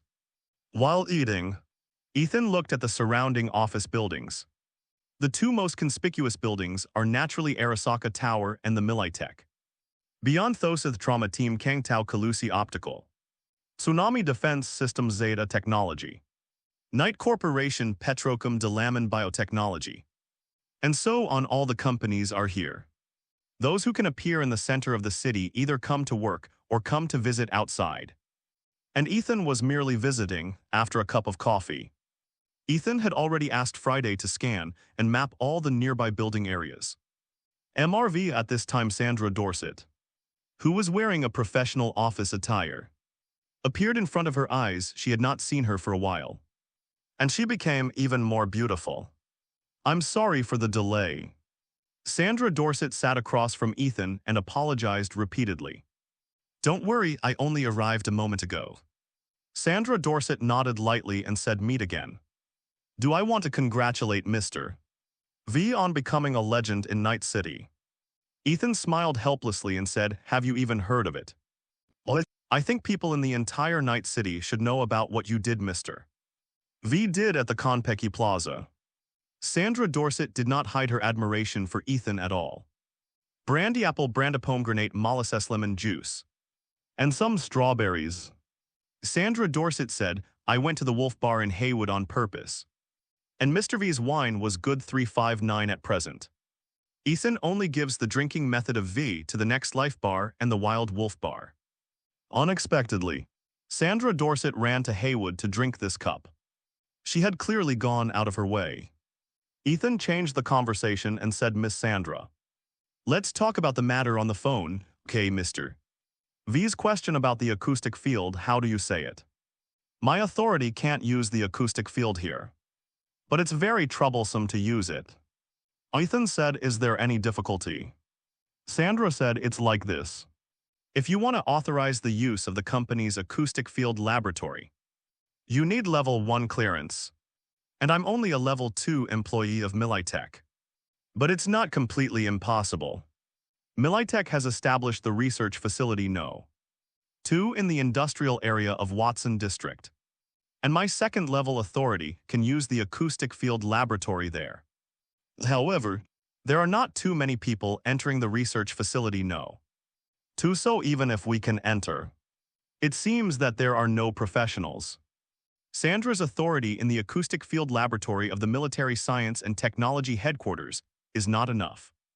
But the authority in the Watson District is enough, and there may be no specialists available. However, this is in line with Ethan's needs. Vibranium does not exist in 2077. The sudden appearance of a metal that never existed can be troublesome. So the less people know about it at the moment, the better. Miss Sandra, maybe you could bring me to the acoustic field lab over there. Sandra Dorset nodded. I will do anything that helps Mr. V. After leaving the cafe, Ethan took Sandra Dorset to Watson Industrial Zone. When he arrived at the place, Ethan almost didn't dare to recognize it.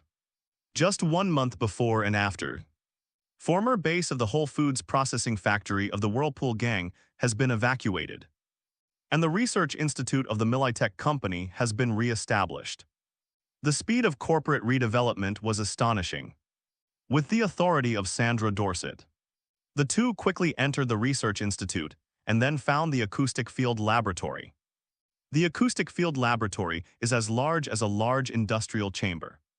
Through the transparent glass, you can see the echo wall formed by geometry and the specialized emitters around it.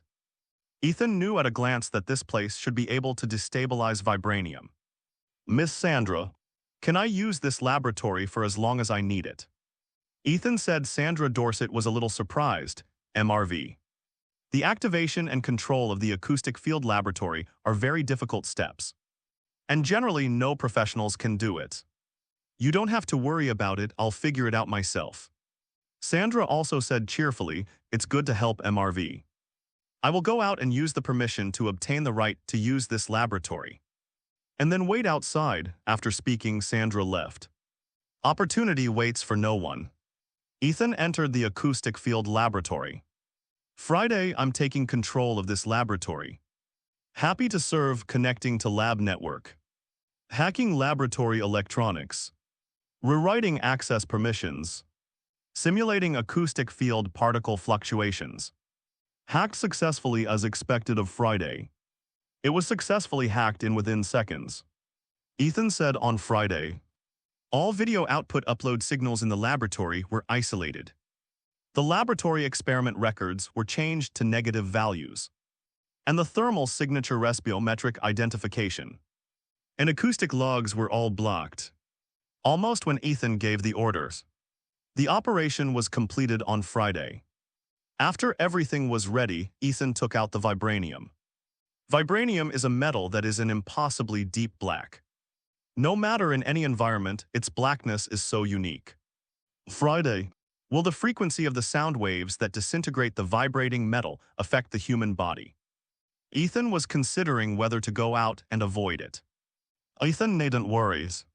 The frequency of the sound wave required to disintegrate the vibrating metal exceeds that of living organisms. And it is inaudible and harmless to the human body. Ethan nodded and said, then let's get started. The research facility No. 2 of Militech Company in Watson District. Sound Field Laboratory. After Ethan took out the vibranium, he let Friday activate the sonic frequency. It can vibrate with vibranium and resonant sound waves of the same frequency. And it has no effect on the human body. So Ethan could observe from nearby. The shape of vibranium changes. Ethan couldn't hear sound waves. But it wasn't that he didn't feel at all. I don't know if it's an illusion, but occasionally I can see that the air will be distorted invisibly. And then it will return to normal. Vibranium can be transformed by sound waves. But it will not volatilize or dissipate in other ways. The amount of vibranium signed in is a relatively gratifying amount. So Ethan decided to make a full set. Some of the weapons in the weapon design draft are made first. And a part is divided to create a mantis blades made of vibranium. Ethan watched the changes of vibranium intently. After experiencing the influence of sound waves, vibranium was not the kind that disintegrated in an instant. There are some processes in it first. The irregular surface disappears. And then it affects the larger surface and deforms, finally. The whole piece of vibranium is activated. And then it becomes that kind of scattered state. The time lasted for about 3 hours. And the vibranium finally changed from an irregular object to a dispersed state. The dispersed state of vibranium is soft and thick. And it is suspended in the sky like ink, Ethan. Vibranium has disintegrated into a state that can be reformed. Warm reminders. The internal vibration frequency of the vibranium liquid state has exceeded 100 million times. And do not touch it with any external force. Ethan said Friday. I want a new reformation pattern for the vibranium. What do I need to do, Ethan's? All the sound wave transmitters in the current space cover the entire space with complete coverage. And all these transmitters are controlled by me. Ethan can tell me the steps that need to be reformed. And it can be reintegrated independently on Friday. As soon as these words came out, Ethan said that he was fine. Unexpected Litha's step could be achieved on Friday. Ethan was not too vague, and immediately explained all his thoughts and design ideas. Although Friday is too intelligent, it was still bound to Ethan through the system of the system. So there is no change. Loading data on the manufacture of 4 Tang-style blades. Aggregation. Loading Tang blade box manufacturing data aggregation. Loading Mantis blades weapon manufacturing data. Aggregation with the release of Friday's order. The vibranium liquid suddenly began to split into 3 individuals. In the development of weapons, Ethan adopted the Oriental method of making Tang knives. The definition of Tang blade does not refer to the name of a certain kind of knife, but one of the 4 forms of knives used in the Tang dynasty. They are ceremonial blading barrier bladen mado. Ethan made 4 decided to create all 4. And the Tang blade box was used to serve as the case of the 4 Tang blade styles. As for the rest of the materials, just get a vibranium mantis blades. After handing over all the steps to Fright, Ethan didn't need to stare. Another 3 hours have passed. And the vibranium has reassembled. Ethan's self-developed vibranium weapon is complete. The 4 styles of Tang blades have been aggregated into the most ideal state. There are no impurities in the whole body, but the restrained sharpness can be seen. When Ethan got started, I couldn't put it down. His could not stop smiling.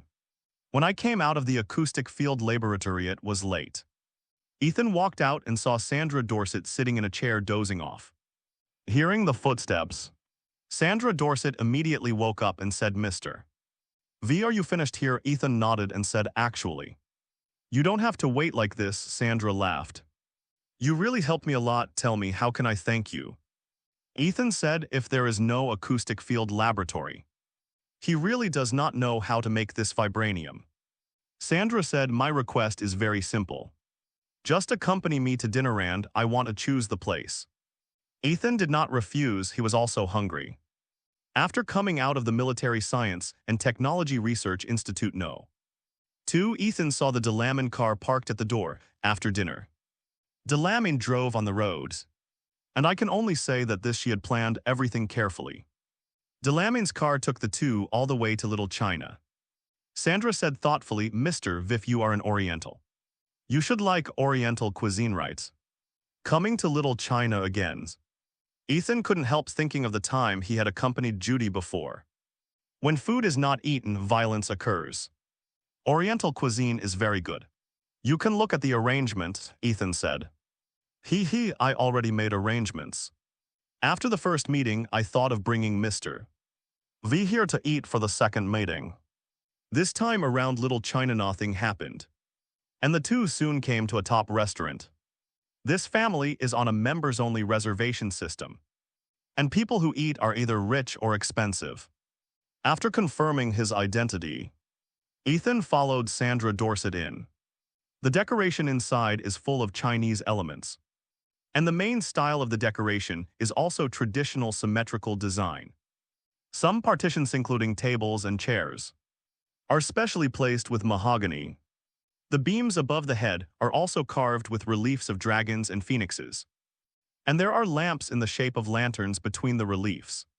In Night City, all high-end establishments use robot waiters.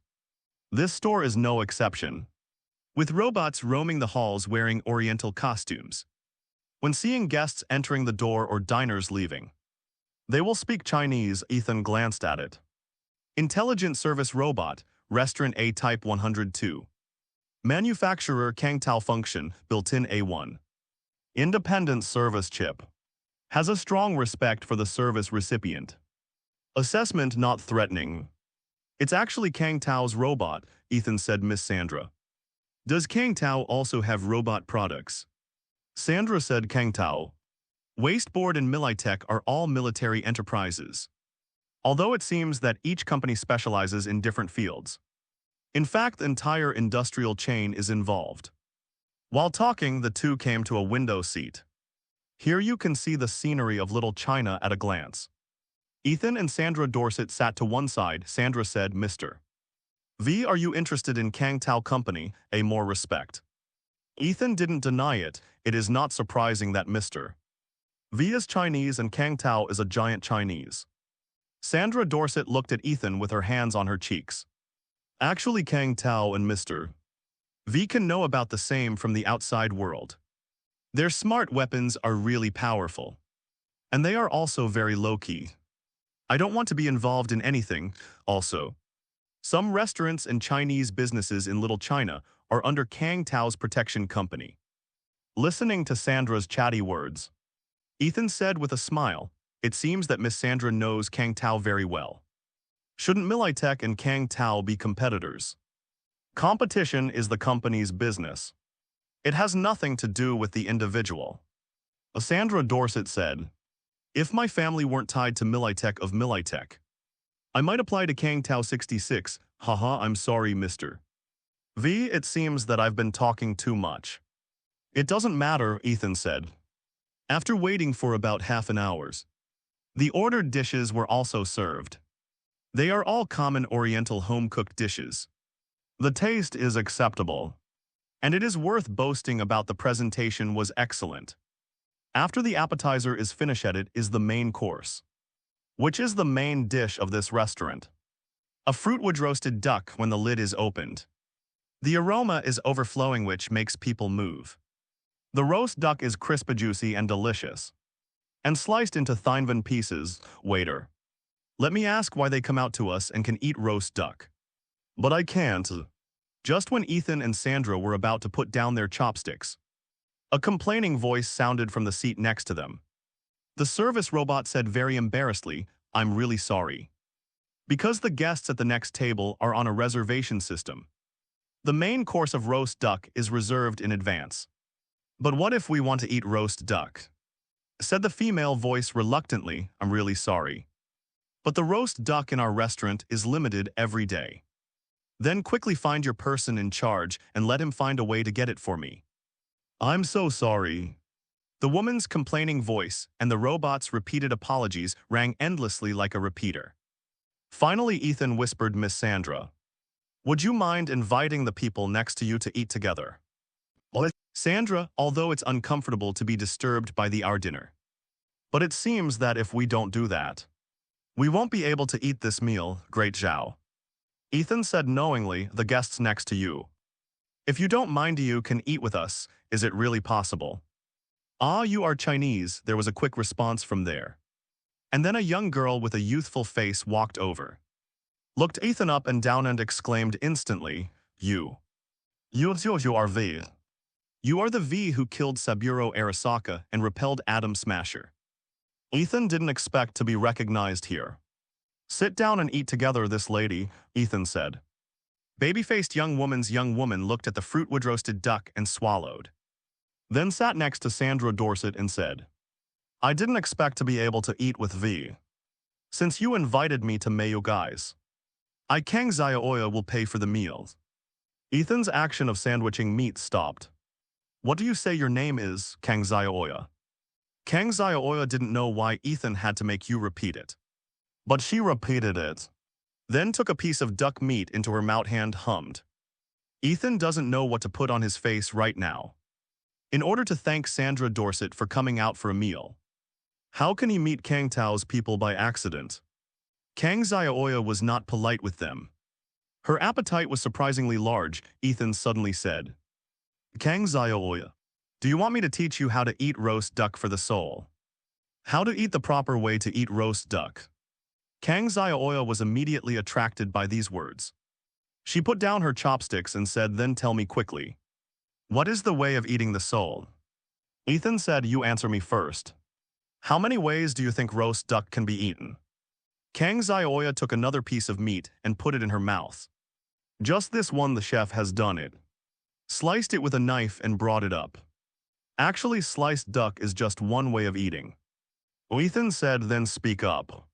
Kang Xiaoya said that if she was talking about food, she would not be sleepy. "It's not impossible to tell you. But you still have to promise me one thing," Ethan said. Kang Xiaoya glanced at Ethan. "Don't you ask me about my bust."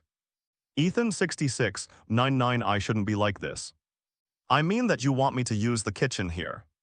I heard that the sliced duck is half eaten alone. If you want to eat the soul, you need to add small ingredients." "What?" Kang Xiaoya said with a confused look. "I don't know if the soul is not the soul. But what tell me is convincing, let's just say. I like to eat roast duck very much. Basically, I eat it every 3 days. I've eaten roast ducks in Night City. Maybe more ducks than you've ever seen. And I've never heard of what you're talking about. Ethan said nothing. It's really deplorable. The only fruitwood roasted duck in this restaurant is quite acceptable. It's really a plain sliced duck with a simple sauce on the side. The authentic roast duck has not been inherited at all. Ethan felt that it was necessary for Kang Xiaoya to show her what authentic roast duck should taste like. If you can let me into the kitchen of this restaurant, I will give you a unique way to eat roast duck, Ethan vowed. Are you sure? Kang Xiaoya is a person who is really serious about eating. I can let you enter the kitchen here unimpeded. And everything in it can be used. If you really make my eyes shine, I don't mind. Tell you my bust girth, I don't want to know. I confirm. Ethan was too lazy to argue. Kang Xiaoya immediately put down his chopsticks and made a communication call on the spot. After a while, the sound of a group of people stepping on the stairs was heard. And the manager of the restaurant, executive chef, and the robot manager who was in charge of managing the robot waiters all came to the table. Miss on the top floor of a top-level restaurant, lined up and bowed to Kang Xiaoya and waited. Ethan raised his eyebrows. He admitted that there was a gambling element, but he did not expect to bet right. Kang Xiaoya opened his mouth and said, "My friend said that the roast duck you made on charcoal is not authentic, and he wanted to show it to everyone. So it's okay to borrow your kitchen, right? Idlers are not allowed to enter the kitchen. But since the young miss speaks, then it is naturally possible." The manager is also very polite. Kang Xiaoya raised her chin. How about it? I'll let you into the kitchen ready to open my eyes later. Ethan got up and left the table in the eyes of everyone, and then, led by the steward, went straight to the kitchen of the restaurant. Top restaurant's kitchen facilities are also very complete, and all kinds of smart homes produced by Kang Tao are dizzying. Ethan came to the kitchen, and all the chefs looked at him in unison. I will read out some ingredients, please help me prepare it. Ethan said. The puff pasta cucumber sliced green onion. Sweet noodle sauce and a bowl of sour plum drink. After Ethan finished speaking, the required materials were also prepared. Then it was time to show the technology. After washing all the ingredients with water, Ethan started shredded cucumber, diced green onions, and diced various vegetables. It is a simple vegetable chopping. When Ethan started to use it, the shadow of the knife flickered, and everything had been cut neatly. An old chef next to him lit up, and he couldn't match his knife skills. This time it wasn't over. Ethan took a look at the prepared pancake and threw it directly into the trash can. Then start to knead the dough again to make the pancake a yak cake. Others cook like they are on the battlefield, but Ethan is like performing. It's inappropriate to say that, but it's incredibly smooth. Ethan's entire set of actions is so smooth that no one watching it wants to break this scene. After half an hour, all the processes are completed. Ethan also took time to cook a bowl of sour plum drink soup, in order to taste the soulful way of eating roast duck. Kang Xiaoya didn't move a single chopstick. Kang Xiaoya was a little disappointed when she saw what Ethan made. I thought it was something extraordinary. Isn't this and just sliced vegetables? Ethan said. You will know after you ate it. Kang Xiaoya followed his instructions. First spread out the pancake. Then mix the roast duck with shredded cucumber, shredded green onion and shredded carrots, and finally dipped it in the sweet noodle sauce. After putting it in his mouth, Kang Xiaoya chewed a few mouthfuls and then her eyes lit up. She didn't speak, but she was eating more than twice as fast. Now this tastes right. Kang Xiaoya couldn't stop eating. Soon the rest of the roast duck was also eaten up by Kang Xiaoya. She thought it was not enough and even finished the ingredients. In the end, contentedly took a sip of sour plum drink soup. It was so good, Kang Xiaoya wiped her mouth and said, "Let's name your price. How much do you want to be my personal chef?" Ethan said with tears in his eyes, "I'm not a cook." Kang Xiaoya nodded. "A deal is a deal, my measurements are." "You don't have to." Ethan took out a thumb-sized piece of vibranium from the pocket and handed it out. If possible, please give this to your father. Just such a black iron block, Kang Xiaoya said. There are many people who want to have a relationship with Kang Tao. But it is the first time to send a broken iron nugget. Yes, it is such an iron block, Ethan said, okay. After Kang Xiaoya put away the iron blocks, she sent a contact application to Ethan at it. And we will have time to taste the food together later. After coming out of the restaurant, Sandra Dorset said, "It seems that MRV has learned a lot from this trip." It's a surprise, Ethan didn't expect it to be like this. Then as a reward, can you find me on a date next time? Sandra Dorset said bluntly, just the two of us. Ethan could only say, haha, I may be very busy recently. It doesn't matter if you are free, just contact me. I am free at any time. Seeing Sandra Dorset getting on the Delaman car, Ethan sighed. It really is a beauty that can't be undone. After coming out of Little China, Ethan rode to Misty's Esoterica. As soon as I entered the door, I saw Jack Wells and Misty flirting. I've been waiting for you for a long time. Victor Prosthetics Clinic. Victor deliberately took out a bottle of his favorite red wine from the refrigerator. And everyone drank again with a few dishes that Misty had prepared. You've become a very busy person. When the news was broadcasting you all over the place, I told Misty that you would be fine. I didn't expect it would be so difficult to see you now. Victor teased while drinking road. Victor, I really have too many things to do, Tilda. After Ethan said a few words, he directly punished himself 3 cups. Misty helped a few people pour wine and said, it's been a long time since I saw everyone so happy-hearted. It's good, Victor patted Jack Wells' hand and said, I transplanted the gorilla fist arm that Jack used to repair the company dog. Do you think I can be unhappy?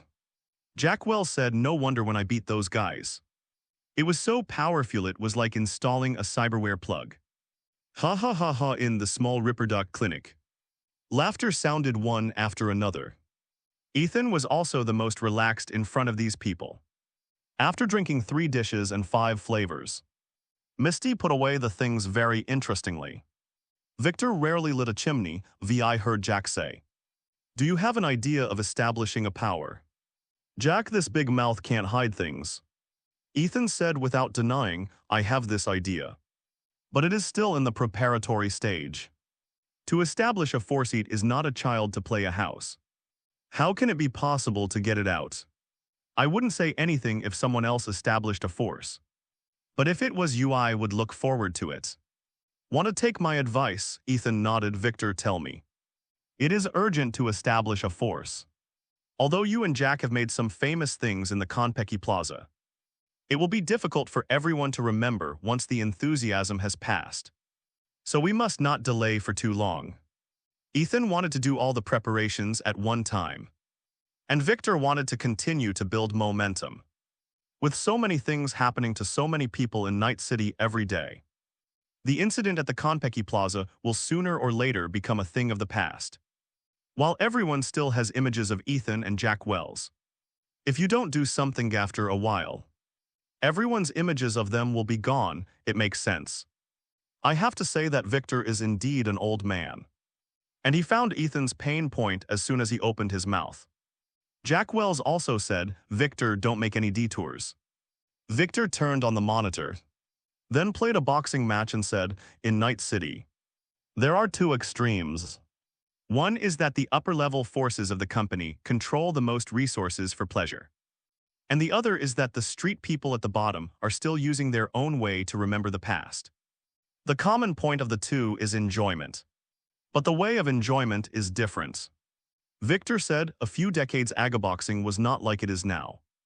At that time, boxers did not take injection stake medicine and install cyberwars to fight with pure physical strength. Boxing, basketball, football were the most exciting things at the time. When boxing, there will be a boxing ring in each region.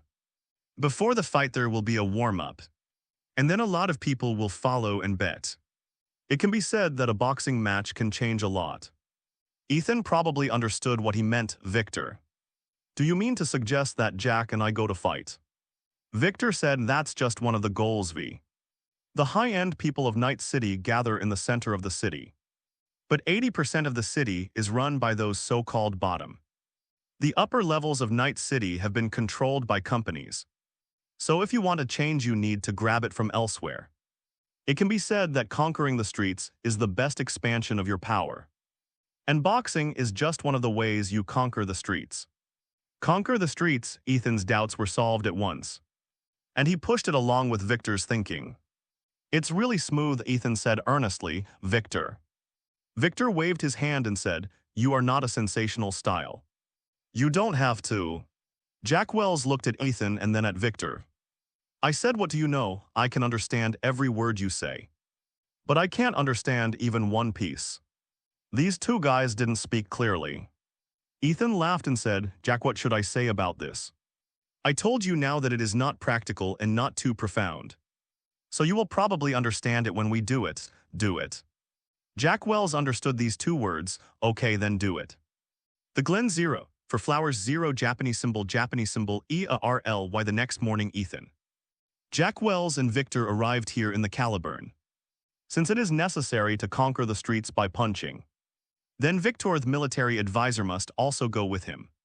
Victor was also enthusiastic and replaced the white coat with a black leather jacket, which was quite punk in the car. Jack Wells also ordered a hand of punk music that complemented each other. The three really felt like traveling. Jack Wells said, Victor, do you look in a good mood? Victor's body swayed to the rhythm and said, really? It can only be said that the music you chose, Jack, is really suitable. Decades ago when I was still in the ring, I often listened to this classic song. Both of them are old-fashioned, Jack Wells said, Victor, saying that you are so excited. Do those people you know still care about you? Jack, the people in the ring are very loyal. The car soon came to the underside of an overpass, and there was a camp in front of it by the river. A military tent was set up. An off-road modified vehicle was parked on the side of the tent, and on the other side were some household items and stacked glass wine bottles. Buck, Victor shouted at the tent after getting out of the car. A black man came out of the tent, glanced directly at Ethan and Jack Wells, and looked directly at Victor. Victor, why are you here? The two also had some connections in the ring back then. If it weren't for this, if other people drove into their own territory, Buck would have taken out a sniper rifle and shot. I'm here mainly to ask you for a favor, Victor said. Buck smiled and said, Victor, you are so funny. Look at me like thesis if I can help you leave. This look is indeed a bit miserable, but Ethan is familiar. In the Badlands, the homeless family is basically such a configuration. Listen to Buck, I want to prepare for a boxing match. The old-fashioned kind, you know, I've had a scalpel for years. And the reputation in the circle isn't as good as yours.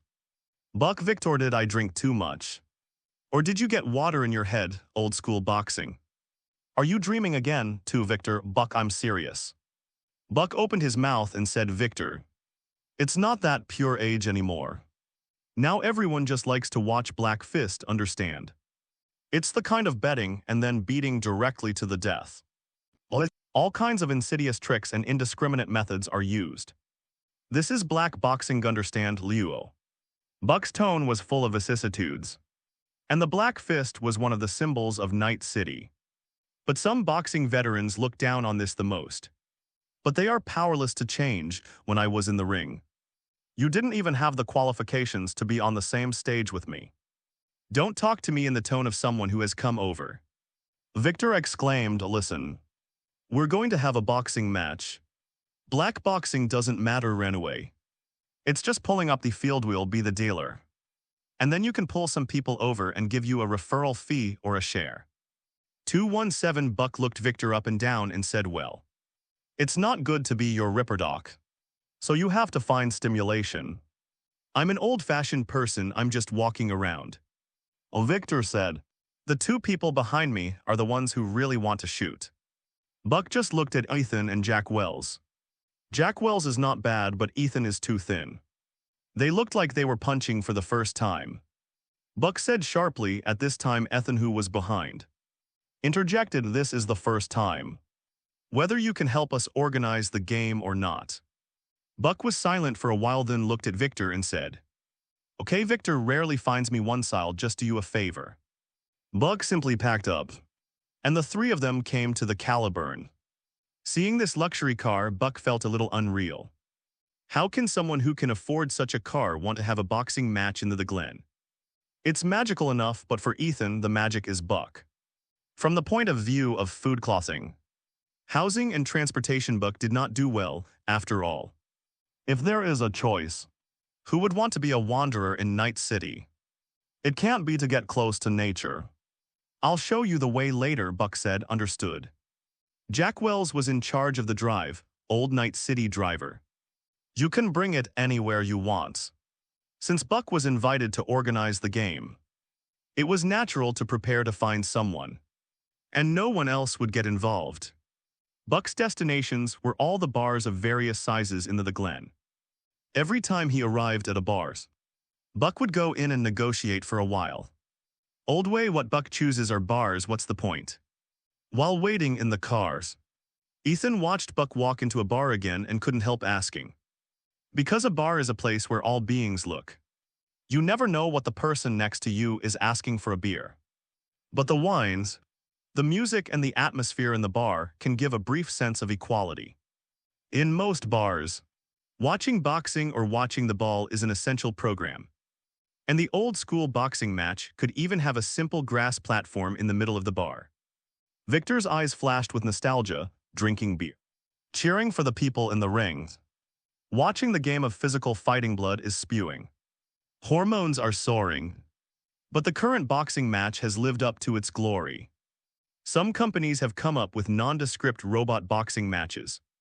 After the old-fashioned boxing match was squeezed, it evolved into a black boxing in the streets. Ethan nodded and went to Victor's Ripperdoc clinic several times. You can see Victor watching boxing matches again. Those boxing matches are the most regular boxing matches. Far from it now. It didn't take long for Buck to come back from the bar. It's all in contact. These bar owners are very interested in boxing and will be there on time tonight. But I'm going to say that before. Not everyone misses the old-school boxing race. There are some people who want an all-black boxing style. So you have to be mentally prepared. The eyes of the others looked at Ethan invariably. Ethan said, I have no problem. They want to fight old-fashioned boxing or black boxing. I will accompany them. Jack Wells also said loudly, the word fear is not in the dictionary of my buddy. Further matters of the night boxing match were negotiated by Victor and Buck, while Ethan and Jack Wells were free during the day. Jack Wells called Misty after the two took a ride into the Glen.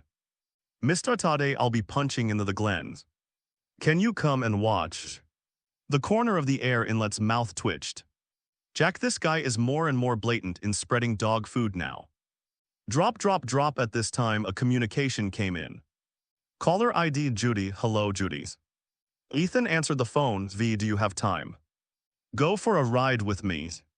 Ethan said, let's go for another day for a ride. There is an interesting event today. Jack and I will fight into the Glens.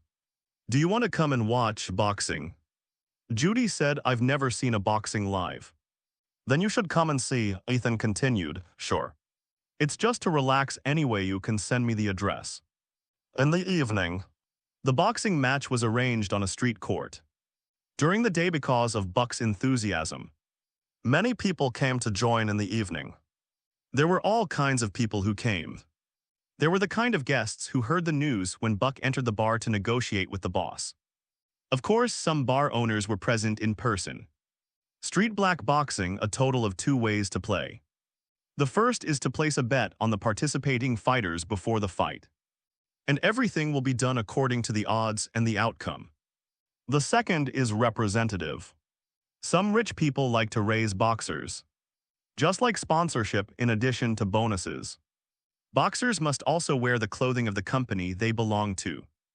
This is also an alternative way to bring goods. Street black boxing of such a scale is rarely seen on weekdays. So I specially hired a host who knew how to hype a crowd.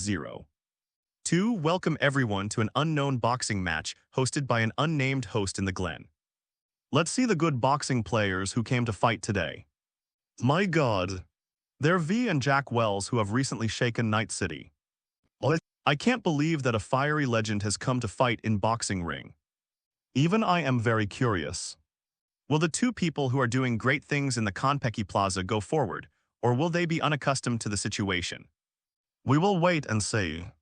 The host commentary is humorous, and it is very connected in just a few sentences. The place heated up, and the people watching the excitement directly whistled. Jack Wells especially likes this feeling of being revered. V, let me make a good start. Ethan patted Jack Wells and joked, the trick is to put on a good show. If you go up, you will be smashed. And I will turn around and leave. In the cheers of the people around, Jack Wells took off his coat and came to the middle of the street court and said imposingly, I'm Jack Wells from Haywood. Who wants to fight me? Jack Wells' body and voice are very intimidating. When he howled like this, some boxers on the sidelines were a little eager to try. Although it's true that this guy is a hot legend. But that's just in Night City. He's a total rookie here in boxing, let me do it. I saw a boxer volunteered to come up from the other side. And he was still wearing a boxing suit from a bar, very well. Our first fight was Jack Wells against Lawrence of the Rye Bar.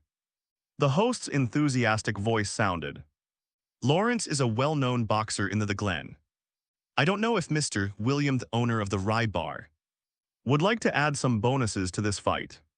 William is a big fat man with a beer belly. And said with a smile, I will pay €2,000. And I will win with Lawrence, on the other hand. Victor also stated, we also beat Jack Wells with €2,000 to win. After the first bet on both sides, the official opening. The people watching the excitement also squeezed some money out of their teeth. And then supported the boxer they liked. The odds of boxing matches will not be calculated here. There is only a simple and crude way after the battle. The winner takes away all the money from the prize pool. After a while, both sides bet sure enough. The quantity on Jack Wells' side was much worse than Lawrence's. It is not surprising that Jack Wells has a great reputation. But he is still a novice in the ring. So naturally he does not have any advantages, Misty, who didn't understand the rules very well on the sidelines. Said Victor with so few people betting on Jack. Will he lose? Victor smiled and said, Misty. Punching is not about size from another point of view. Jack also has an advantage. His opponent's prize pool is very high. If Jack wins, then he can make a lot of money. As for strength, you don't have to worry about it. I have played with Jack before. This guy's fist is like a cannon and it hurts to beat. Ethan on the side is not worried about Jack Wells' strength. Watching Jack fight. How can it be interesting to chat with a girl? Ethan asked, how do you feel? Judy, it's lively and passionate. A feeling that Lizzie's has never had. Although Judy spends most of the time in the underground studio. Sometimes she will go home a few times and stay in Lizzie's for a long time. Deafening musisophoric alcohol. And constant stimulation, too much and numbness. But street boxing is different. Not so much bells and whistles, Ethan said, Judy. What do you think of being a boxing-themed braindance? Judy was startled, you mean? To make a brand new braindance with the theme of boxing. Just like a desperate island. I will open a store for braindance experience in a short period of time. And then the store will specially display your braindance. Ethan said, how is it, our chief braindance editor? Judy was so unconsciousness that she was speechless. It turns out that Ethan has always remembered his ideals. She has been editing braindance for so many years and understands all the forms of braindance production.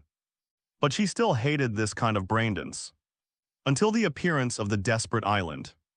Ethan accompanied her to complete a series of research and development of the desperate island. Finally, Judy took a step closer to her dream, and now.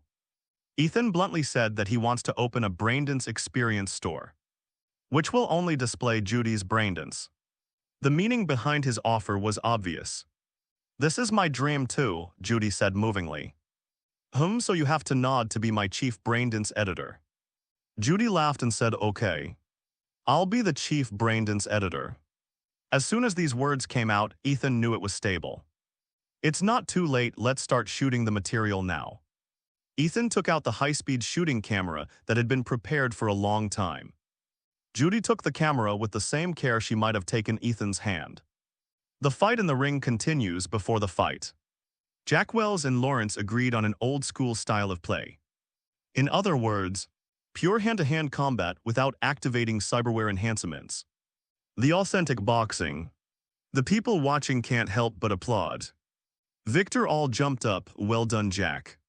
Don't give him a chance to breathe. Bombard him with a series of jabs. In the ring, Jack Wells and Lawrence fought.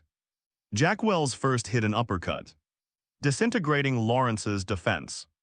And then when the door was wide open, he heard Victor's voice. The Jack clenched his fists tightly, and Jack Wells slammed a violent jab into Lawrence's face.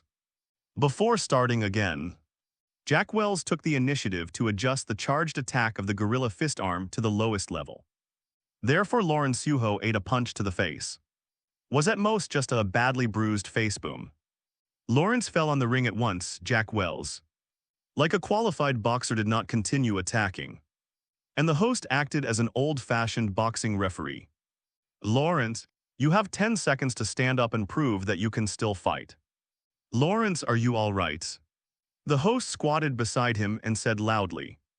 Lawrence's supporters on the sidelines were also ignited by the atmosphere. Lawrence, stand up. Lawrence, you are a warrior. Come on. There were cheers on the sidelines, one after another. Buck and Victor were moved by the atmosphere. William, the owner of the Rye Barrel, so said loudly, Lawrence, the Rye Bar is proud of you. Despite everyone's encouragement, Lawrence still ended to get up. Soon Lawrence was sent off the ring, and other cheers were given to Jack Wells. Is this old-school boxing? I saw tears in my eyes. I haven't had a scene like this for many years. It's all the fault of Arasaka Corporation for creating a robot boxing match. This is the real boxing match. The soul of a city is not in the high-rise buildings nor in the city center, but in the streets and alleys. Jack Wells made a great start, not only conquering the audience in the Glen, but also making everyone remember the spirit of old-school boxing. After a while, it was finally time for Ethan to play. Ethan stepped onto the ring and said slowly, my good brother just had a good fight. But I believe that the masters in the Glen are not like that. Who else wants to come up? The street court was full of people, and at this time a car roared from far to near. Everyone followed the sound and saw a gold-colored car roaring and driving from a distance. The car quickly stopped on the edge of the court. The door opened and the people inside also got down. I wonder if I can join in the fun, said a man with gold accessories all over his body. Ethan on the ring glanced at him and said, of course you can. The audience on the side of the stadium is even more boiling. My God, it's Caesar. Golden Caesar, I heard that he only loves gold.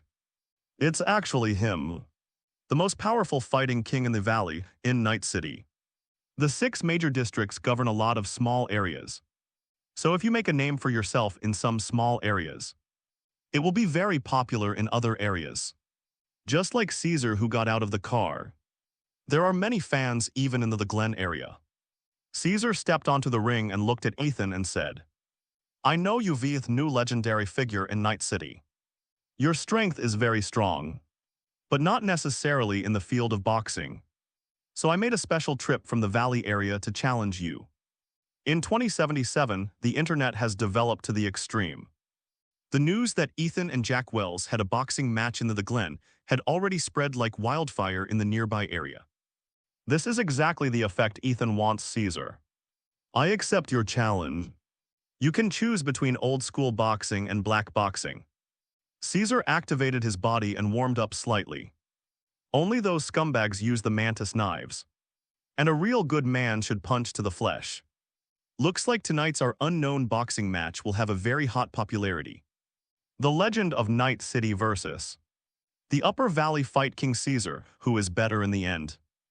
Everyone tells me with the chips in their hands. The host may have delivered the most passionate commentary of his career. The people on the sidelines could not resist placing bets for a long time. And many Ethan and Caesar's prize pools also came out.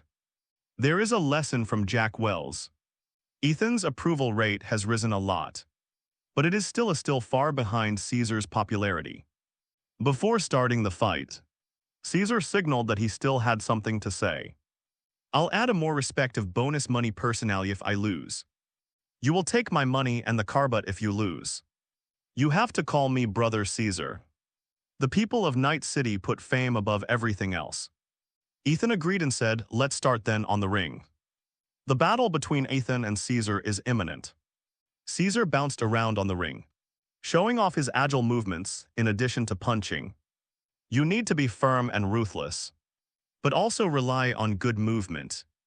A good movement can make people quickly approach the opponent, strike a preemptive punch, and quickly open the distance to reduce damage when you fall into a disadvantage. Compared with Caesar's flexibility, Ethan stands still like the statue, relying on his movement. Caesar came to Ethan almost instantly. The sharp movement and continuous punching are the styles of Caesar's boxing.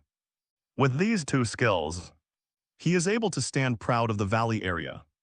In the erratic movements, Caesar turned to the right half of his body, creating the illusion of a loaded right fist, generally. This action is either a heavy punch or a preparation for a high-curve skill such as an uppercut. Just when everyone thought that Caesar would throw a right punch, his left punch hit Ethan like lightning. Caesar's proud skill feint swish swish swish. Caesar's punches are fast and if he takes a punch, he will be pulled into his punching rhythm. Ethan moved, and saw that he suddenly took a few steps back, dodged the jab attack and then fought back. The distance that Ethan retreated seemed to be calculated in advance, making Caesar's consecutive jabs all in vain. Victor, who knew the goods on the sidelines, slapped his thigh angrily, and his worries immediately vanished. Ethan is a rookie who is punching for the first time. Obviously, he is a seasoned expert.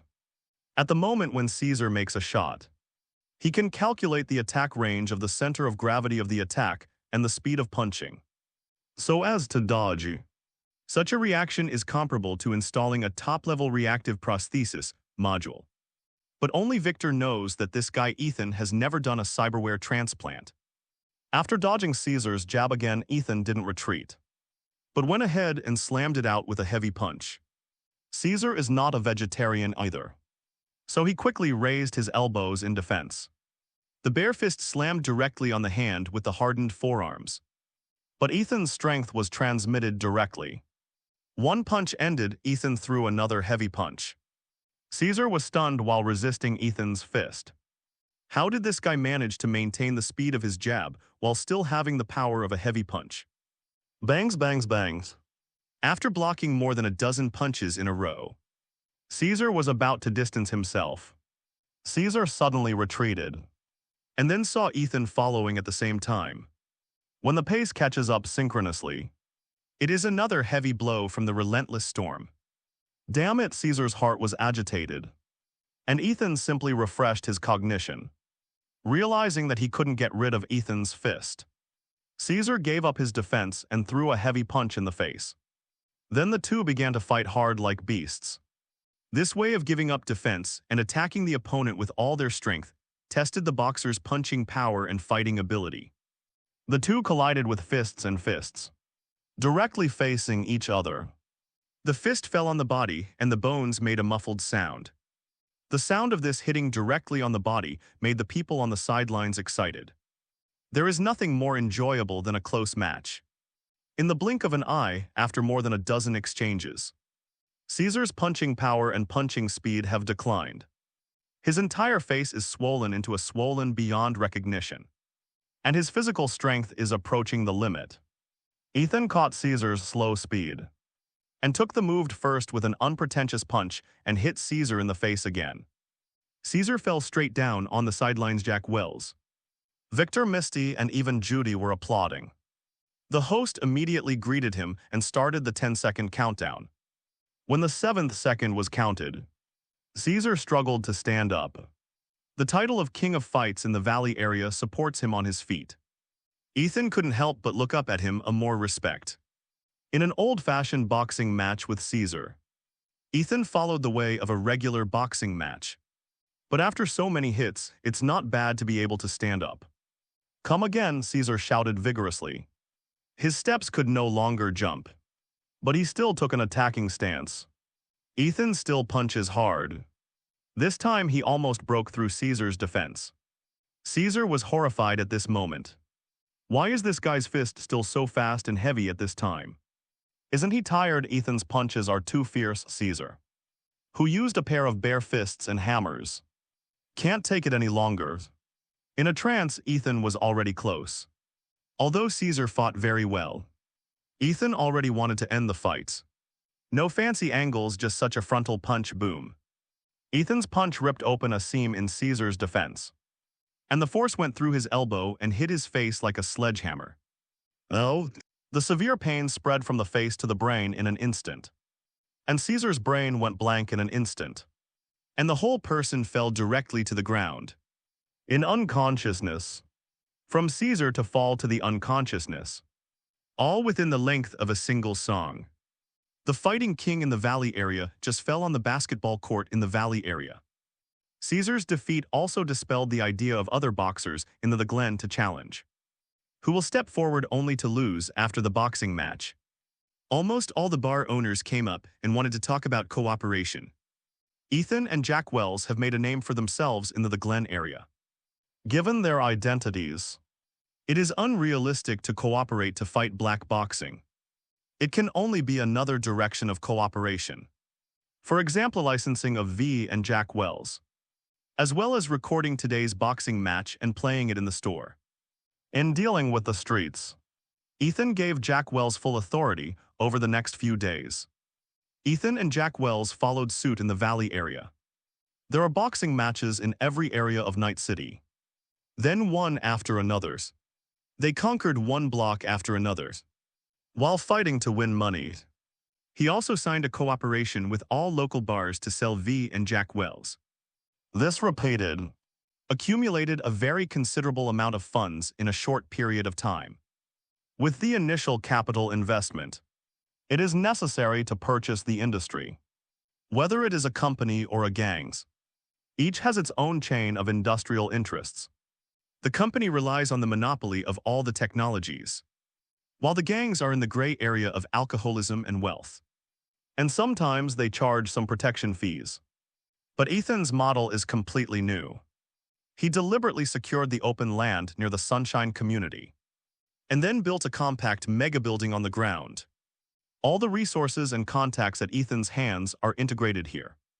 First Victor's prosthetics clinic and Misty's divination house. And then the bars.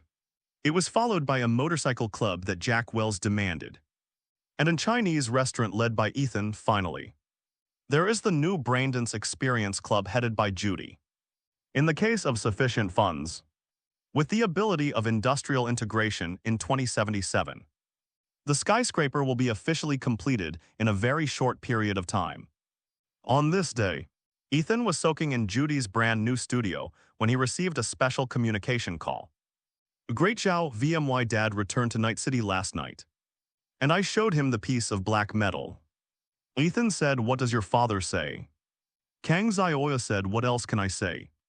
I jumped up and down excitedly, and went straight to the laboratory to stay up all night.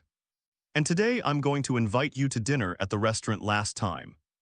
Ethan concealed his inner joy and said, "Since your father wants to see me, I will definitely not be late." Kang Zioya curled her lips and said, "Did you even think about it last time? I've never seen my father's reaction before.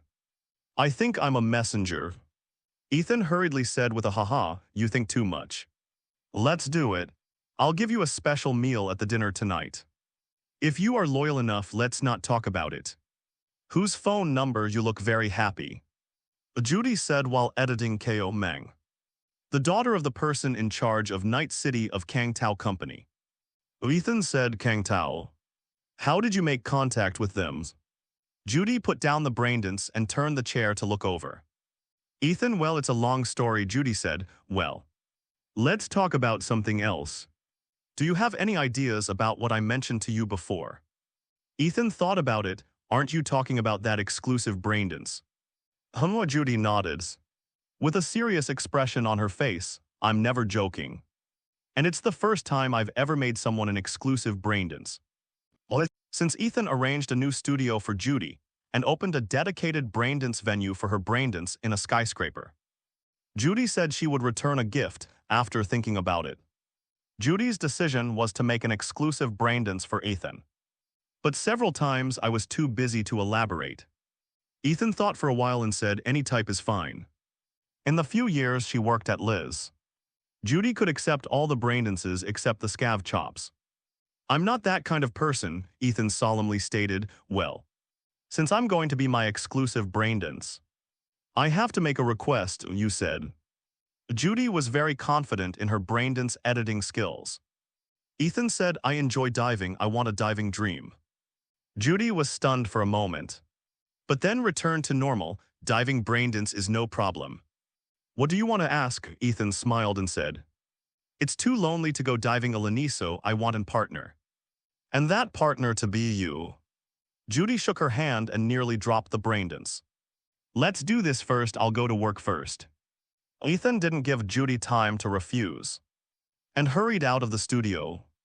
Only Judy was left staring blankly at the computer screen. And then a small smile flashed across her face. After coming out from Judy, Ethan went downstairs and saw the door of the divination room downstairs. Jack Wells was flirting with Misty at the door. The two show their love for each other regardless of time and place. Cough cough, Ethan coughed. Jack Wells' flirting came to an abrupt end. He looked back at Ethan and said, You got something in your throat, take some medicine. Ethan said, Jack, come talk to me about something.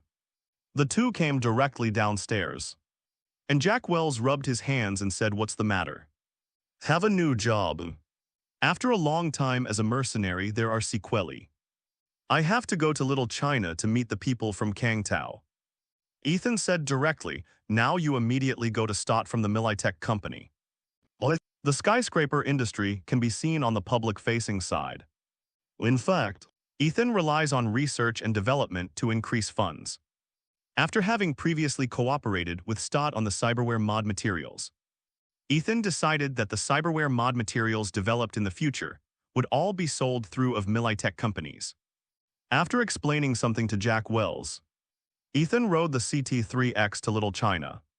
Little China today has twice the usual security as usual. From time to time, the streets and alleys are patrolled by combat robots produced by Kangtao Company. The closer you are to the agreed restaurant, you can also see some armored combat vehicles and armed drones flying in the sky from time to time. With this kind of configuration, either an eye-opening cyberpsycho rushes into Little China to make trouble. It may be smashed into slag within a few steps. The person in charge of Night City of Kangtao Company traveled, and it was treated as a major event. Little China is already semi-closed, and this restaurant has been emptied out. Ethan came to the restaurant with ease, and the steward of the restaurant Ayak was already waiting by the door. MRV, welcome you, Mr. Kang has arrived. Ethan said, lead the way, walking on the stairs.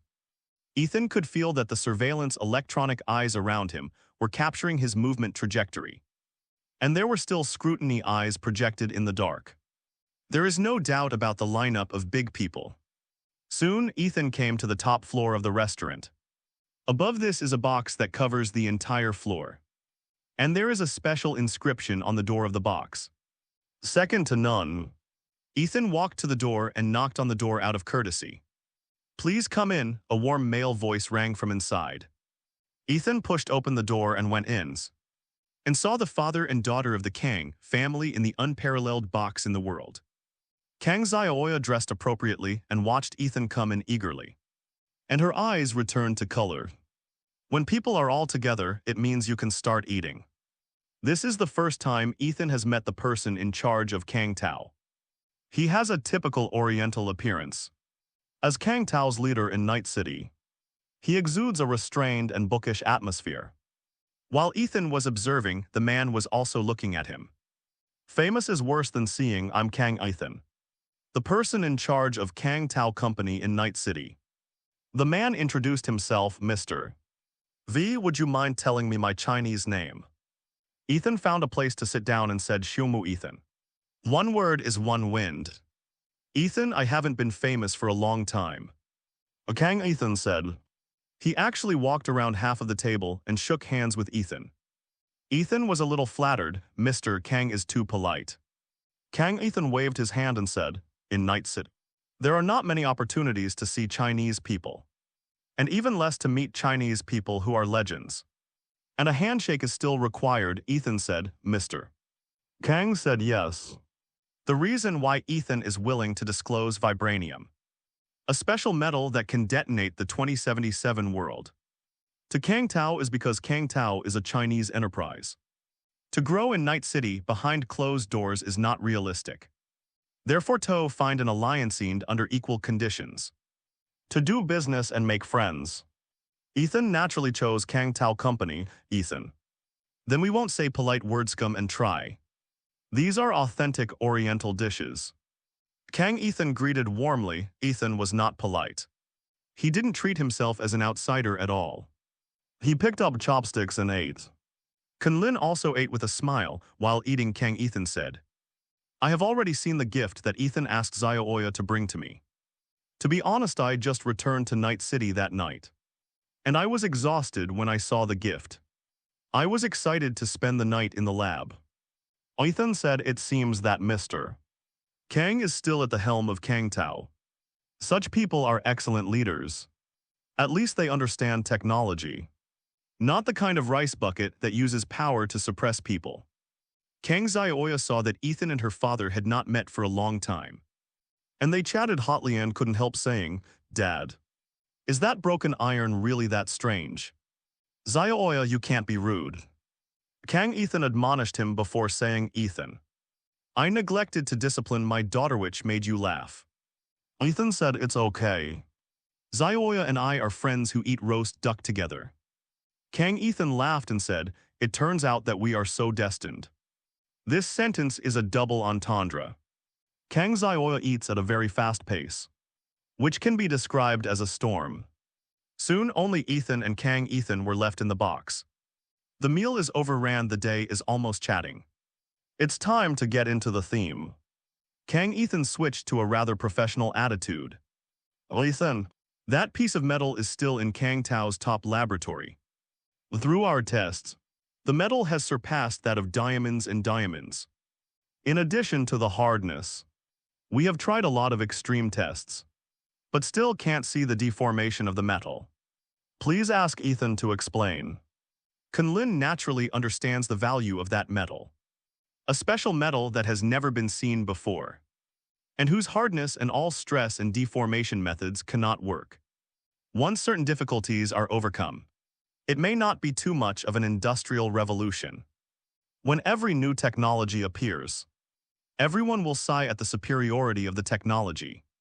But no matter how forward-looking, until the special metal is thoroughly understood, everything is only on paper, so Kang Ethan set up such a game. He understood that Ethan entrusted his daughter to hand over such metal to him. He should have the mentality of discussing cooperation with Kang Tao. And now everything has come true. Ethan also likes this kind of direct dialogue, Mr. Kang. This metal is called vibranium, and at present, only I know how to extractuse and deform it in the world. In a word, Kang Ethan's mind was caught dead. Ethan, choosing to give such vibranium to Kang Tao should be because he trusts Kang Tao and wants to cooperate with our Kang Tao. 33. Kang Ethan forcibly suppressed the joy in his heart. Ethan, I will first express my position here. If Ethan chooses to cooperate with Kang Tao Company, as long as it does not violate the principle, I can agree. Let me ask, if the world's top military enterprises say words that are similar to the conditions, who would not be moved? After Ethan heard what Kang Ethan said, some doubts in his heart finally settled down.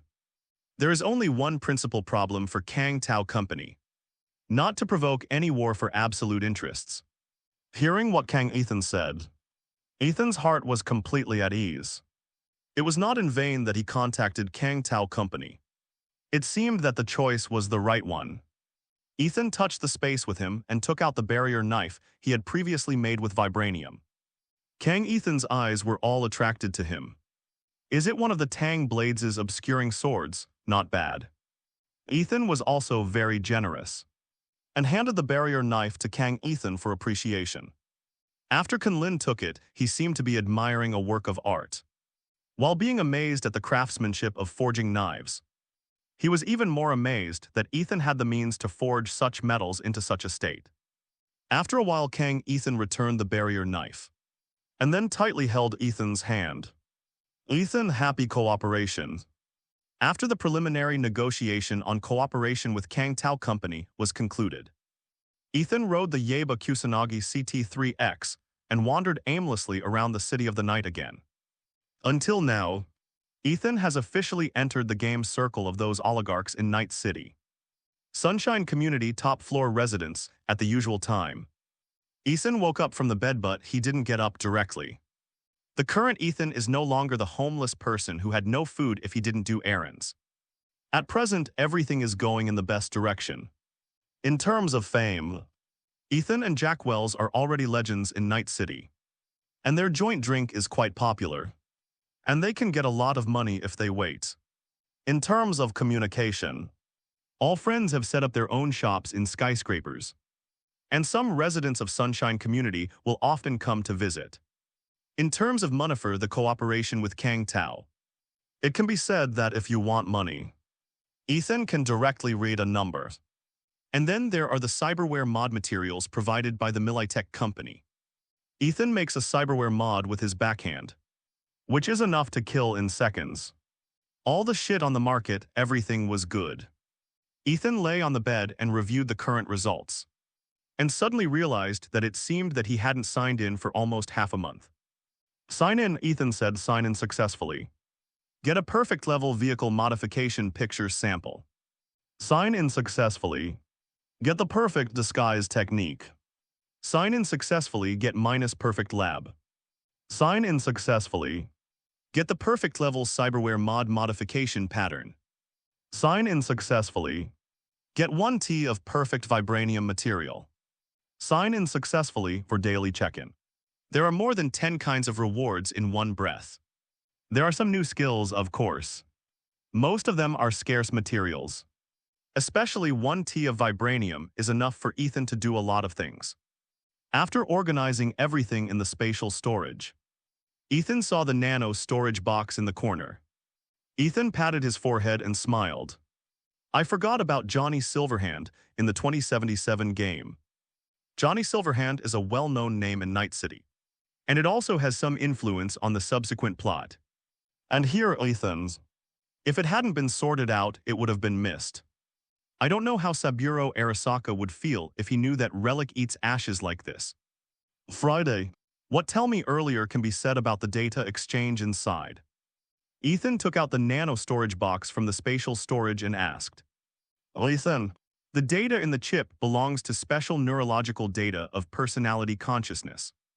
If I want to communicate, I can make some of Ethan's thinking into nanoparticles, simulate the neurological data of personality consciousness, and then use the same network environment. Able to communicate, Ethan understood. Tongpu's statement was the same as the primordial spirit out of the body. Since it was not Johnny Silver's hand in his head, then it was enough to simulate his state. Really should talk to this guy. The network environment and security environment of Ethan's residence are both in charge of Friday. Following Friday's statement, Ethan went to the next room, closed the door and locked it, then closed his eyes on the bed. Friday, it's time to start, when the voice fell. Ethan's eyes were hazy, but he vaguely felt a sense of distortion and detachment. But fortunately, it didn't hurt. After a while, Ethan opened his eyes again. He found himself in the main room, but he could also feel the presence of the adjoining room. It's an amazing experience. Ethan walked around the room. He couldn't hold everything. He could pass through some objects arbitrarily. After all, he is already digitized after some experience. Ethan sat up and said, Friday. Johnny's data can be passed on, activating the relic chip. What? Awakening personality, neurological consciousness, Johnny Silverhand. In the process of digitizing, a few seconds later, a man with long hair wearing sunglasses appeared in the room. Johnny Yin leaned his hand against the wall, realizing that something was wrong, and then glanced at Ethan next to him. Silly company dog, give me a cigarette. I didn't know how long I stayed in that murky place. And sometimes Johnny Silverhand could indeed see some people occasionally. Don't think it's a barren company dog, just like in the game. Johnny Silverhand is a mouthful of shit. Did no one teach you to be polite?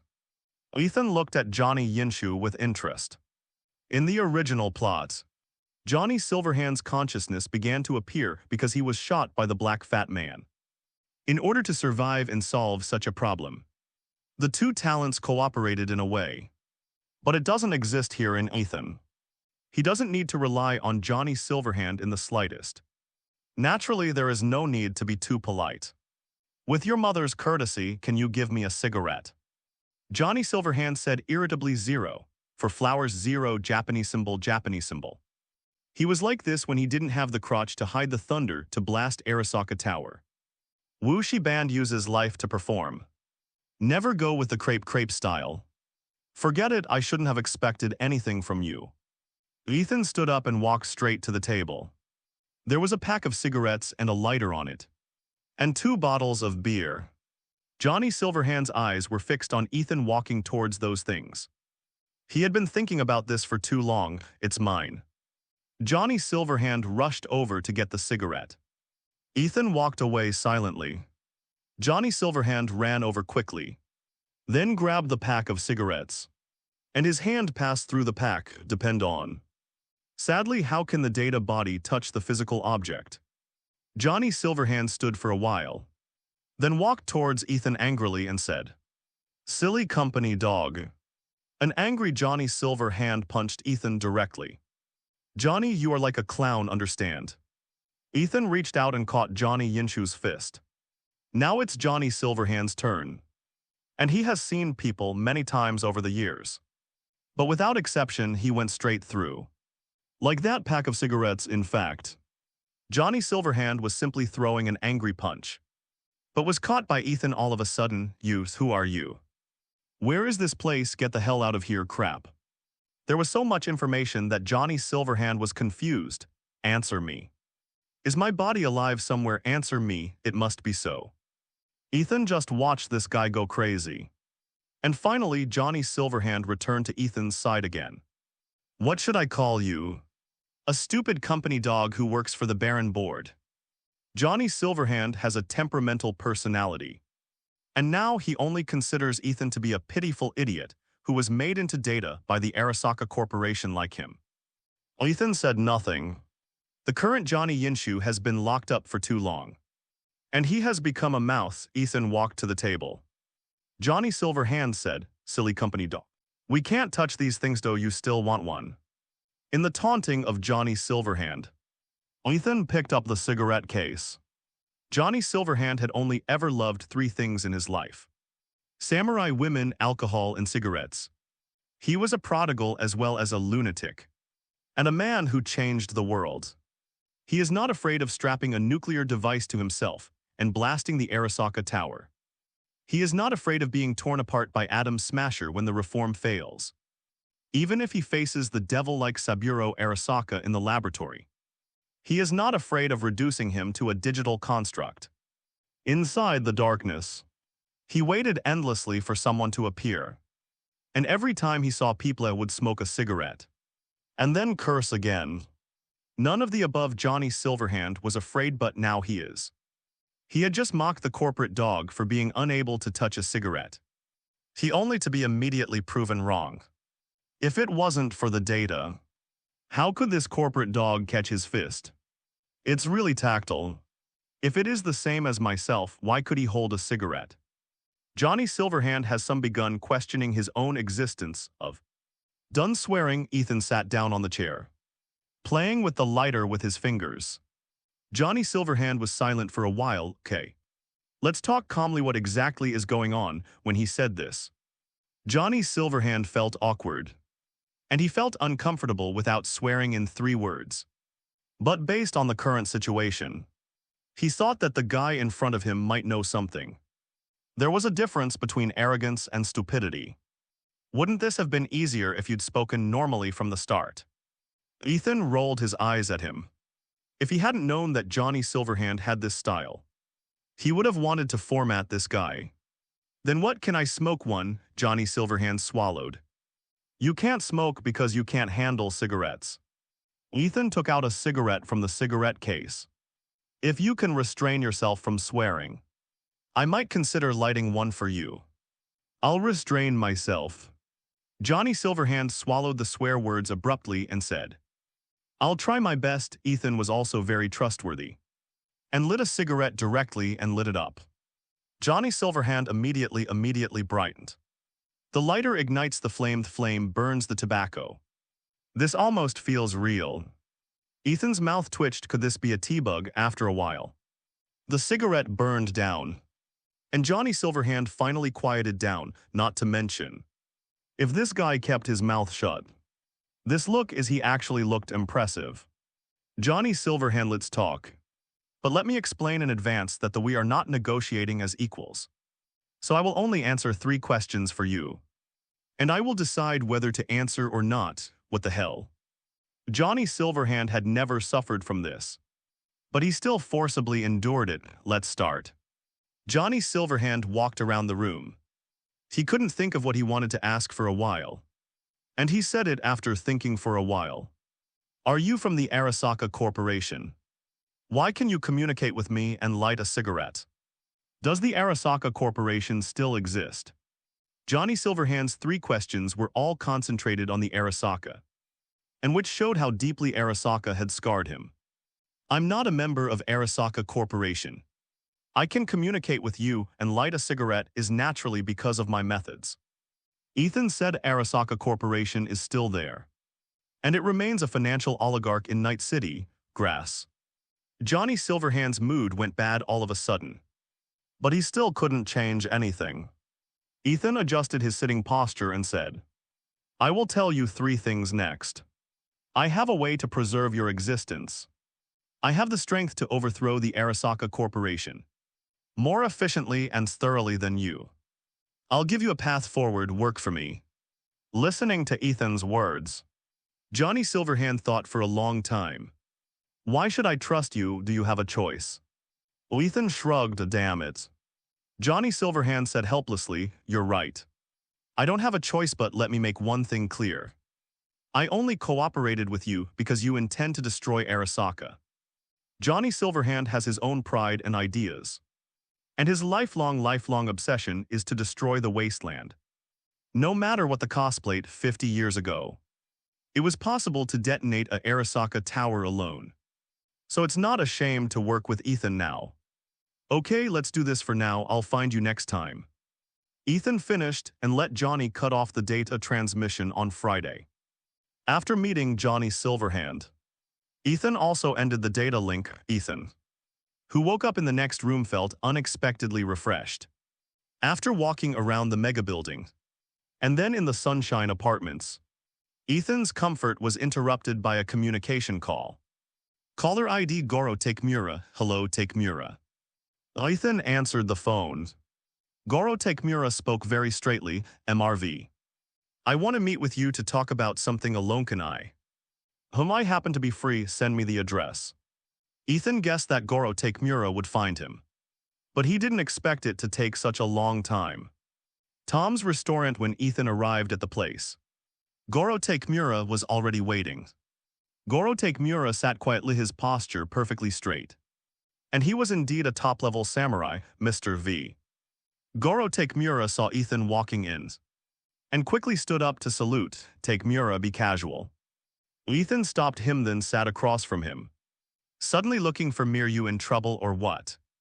Goro Takemura lowered his head. MRV, I'm sorry.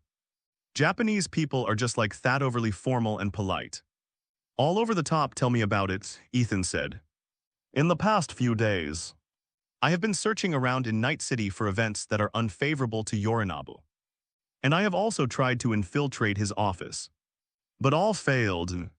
Ethan heard the words and said, "It's normal it was Yorinabu. Who was the later who ordered your deaths?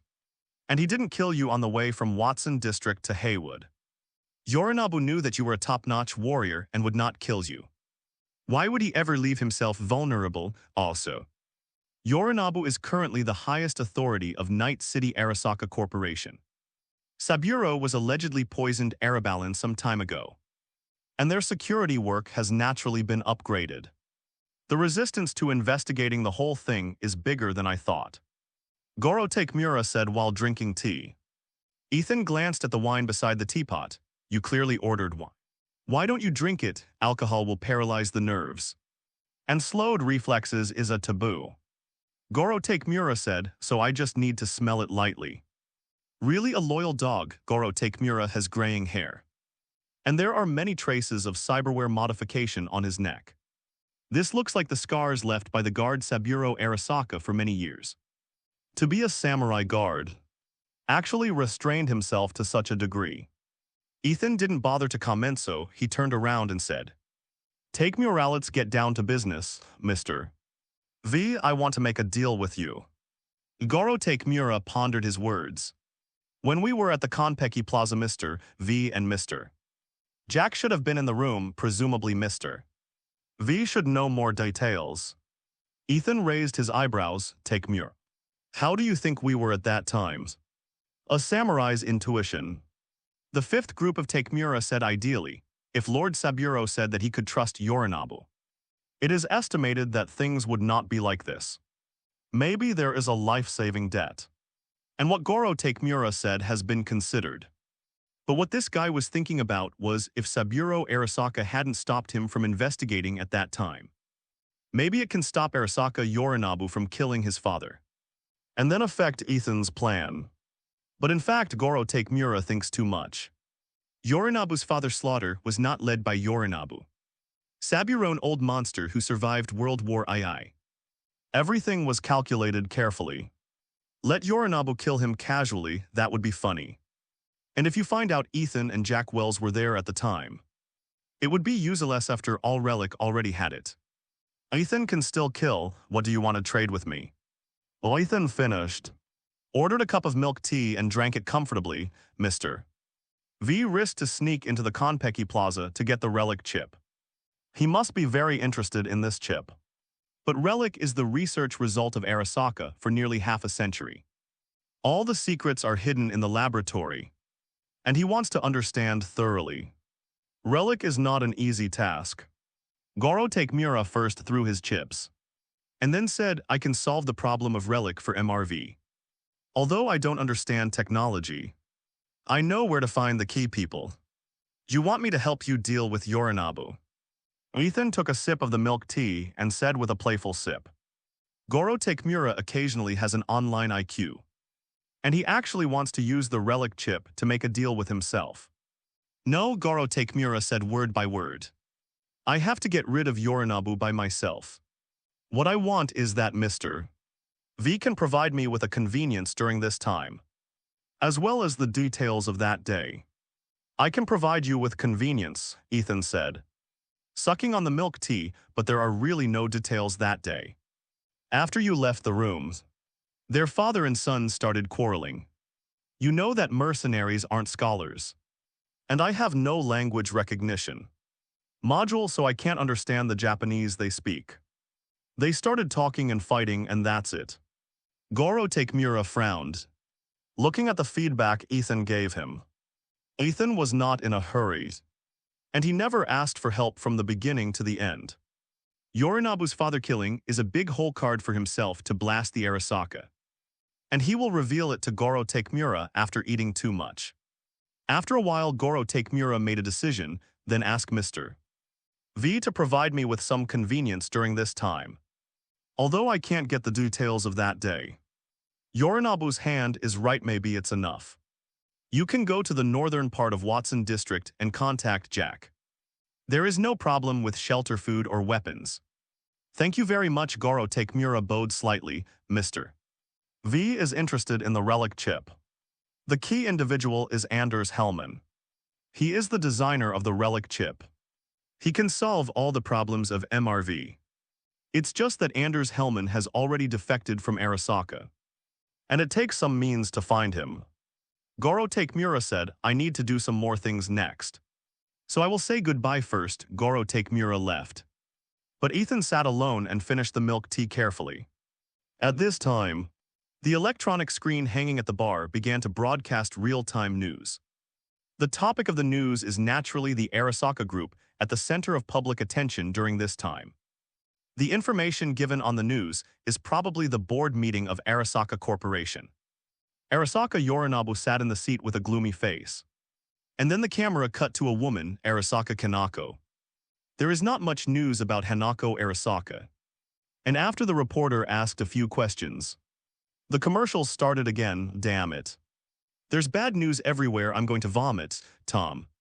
The boss in the bar scolded angrily. Is there no news material for the news station in Night City? People are dying here every day and people are always there. The water is in deep trouble.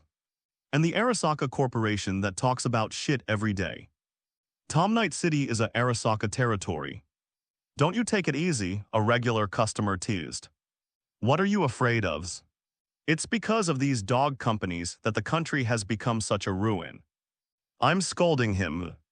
As long as this store is still mine, then I will scold. Tom, you are much better than those bosses who lick the soles of the company's shoes. I really don't know when the legends who blasted the Konpeki Plaza a long time ago will strike at them again. While listening to the chat of passers-by, Ethan connected Johnny Silverhand through data. I didn't expect the next meeting to be so fast. Johnny Silverhand seemed to have accepted the setting of calling and drinking. Johnny Silverhand sat opposite and looked at the surrounding environment. Frozen dumplings and filthy corners. Night City hasn't changed at all. Johnny Silverhand glanced at the electronic screen, which had already begun to introduce his new Arasaka weapons. The Arasaka Corporation is still like this. And Night City is still in chaos. It's all the same. Let's leave the sentimentality for the future. Ethan said, I'm going to see Rogue next. Any ideas? Rogue is still alive. Johnny Silverhand was the only good news he heard. Ethan nodded. It's not like 50 years ago, when the cyberware technology has been pushed to the 4th generation. And everyone can live for a long time. That's such a F*******GB******D, Johnny Silverhand said. By the way, did you bring me out? Rogue is now the most powerful fixer in Night City. I need to talk to her about a small business. But I need to find out her anger, Ethan said. With your ability, is there any place in Night City that can stop you? Johnny Silverhand asked rhetorically. So Johnny, you are like an idiot. Ethan said unceremoniously, back then. The most direct way was to strap a nuke to yourself to blast the Arasaka Tower. But now the barbarian is still a giant, not everything. It can be solved by recklessness. Only Johnny Silverhand has always scolded others for being insane. But now the situation is hacked. I have been with that woman for decades. And my memory is blurred. Johnny Silverhand said, Rogue is a very special person. She only does business with people she is interested in. She thinks you are good, then you are a beggar on the street. And you can be a guest if you think you are not good. Even if the powerful comes, being able to do business according to one's own anger is indeed a person. Ethan said, so if you want to see Rogue, money or fame alone won't work. You have to come up with something else, sleep with her. Why do you think you can mess with my mentality? I've already dealt with it. Johnny Silverhand's mouth was free and easy. But his actions were very irritable. I'm not interested in old women, let's talk, Ethan said. Since you, Johnny, is someone who knows the Rogue intimately, it shouldn't be difficult to get him interested. Yeah, that's 2F******G easy. Johnny Silverhand said with a gesture of lighting a cigarette. Ethan took out a cigarette from the cigarette case and burned it. Let me have a private meeting with cigarette for 10 seconds. Johnny Silverhand opened his eyes after 10 seconds and said, I buried all my things in a secret place before the action. You go dig things out there. And it's safe to go to see Rogue again. The original plot didn't mention that Johnny Silverhand had any reservations. But it's impossible to say now. Where Johnny Silverhand speaks in Westbrook. When he got there, Ethan hacked into the nearby network and loaded Johnny Silverhand. Johnny Silverhand turned around grass. This used to be a bar nearby as an open space, with some withered grass and some old scrap iron piled up on the open space. Is this place special? Ethan looked at it. And it seemed that there was no mission to come here in the game. It's so special. It's a precious place on the first night that mattered to me. Johnny Silverhand said fondly after leaving the war. I returned to my hometown in Night City, and then formed a samurai with a few friends. The samurai is the carrier of my life, and this used to be a bar, where the samurai performed for the first time on stage. So when I was blasting the Arasaka Tower, I came here on purpose to bury some things. The beginning is also the end. Stop being emotional, where are the things? Ethan said. Damn, you've ruined the mood. Johnny pointed to a dead tree and said, It's buried under that tree. Ethan went straight under the tree and took out a shovel from the pocket. After digging for a while, a special iron box at the bottom of the pit emerged from the soil. This iron box is a box with special isolation and special code. This box is anti-cannonball, and it is also isolated from oxidation. As long as this place is not leveled, it may exist longer than Night City. Johnny Silverhand grew in size. Ethan opened the box and saw Johnny Silverhand's relic. The leather jacket of the samurai, the lead vocal microphone of the Wuxi band, an electric guitar for Johnny Silverhand for the samurai, and some paper photos.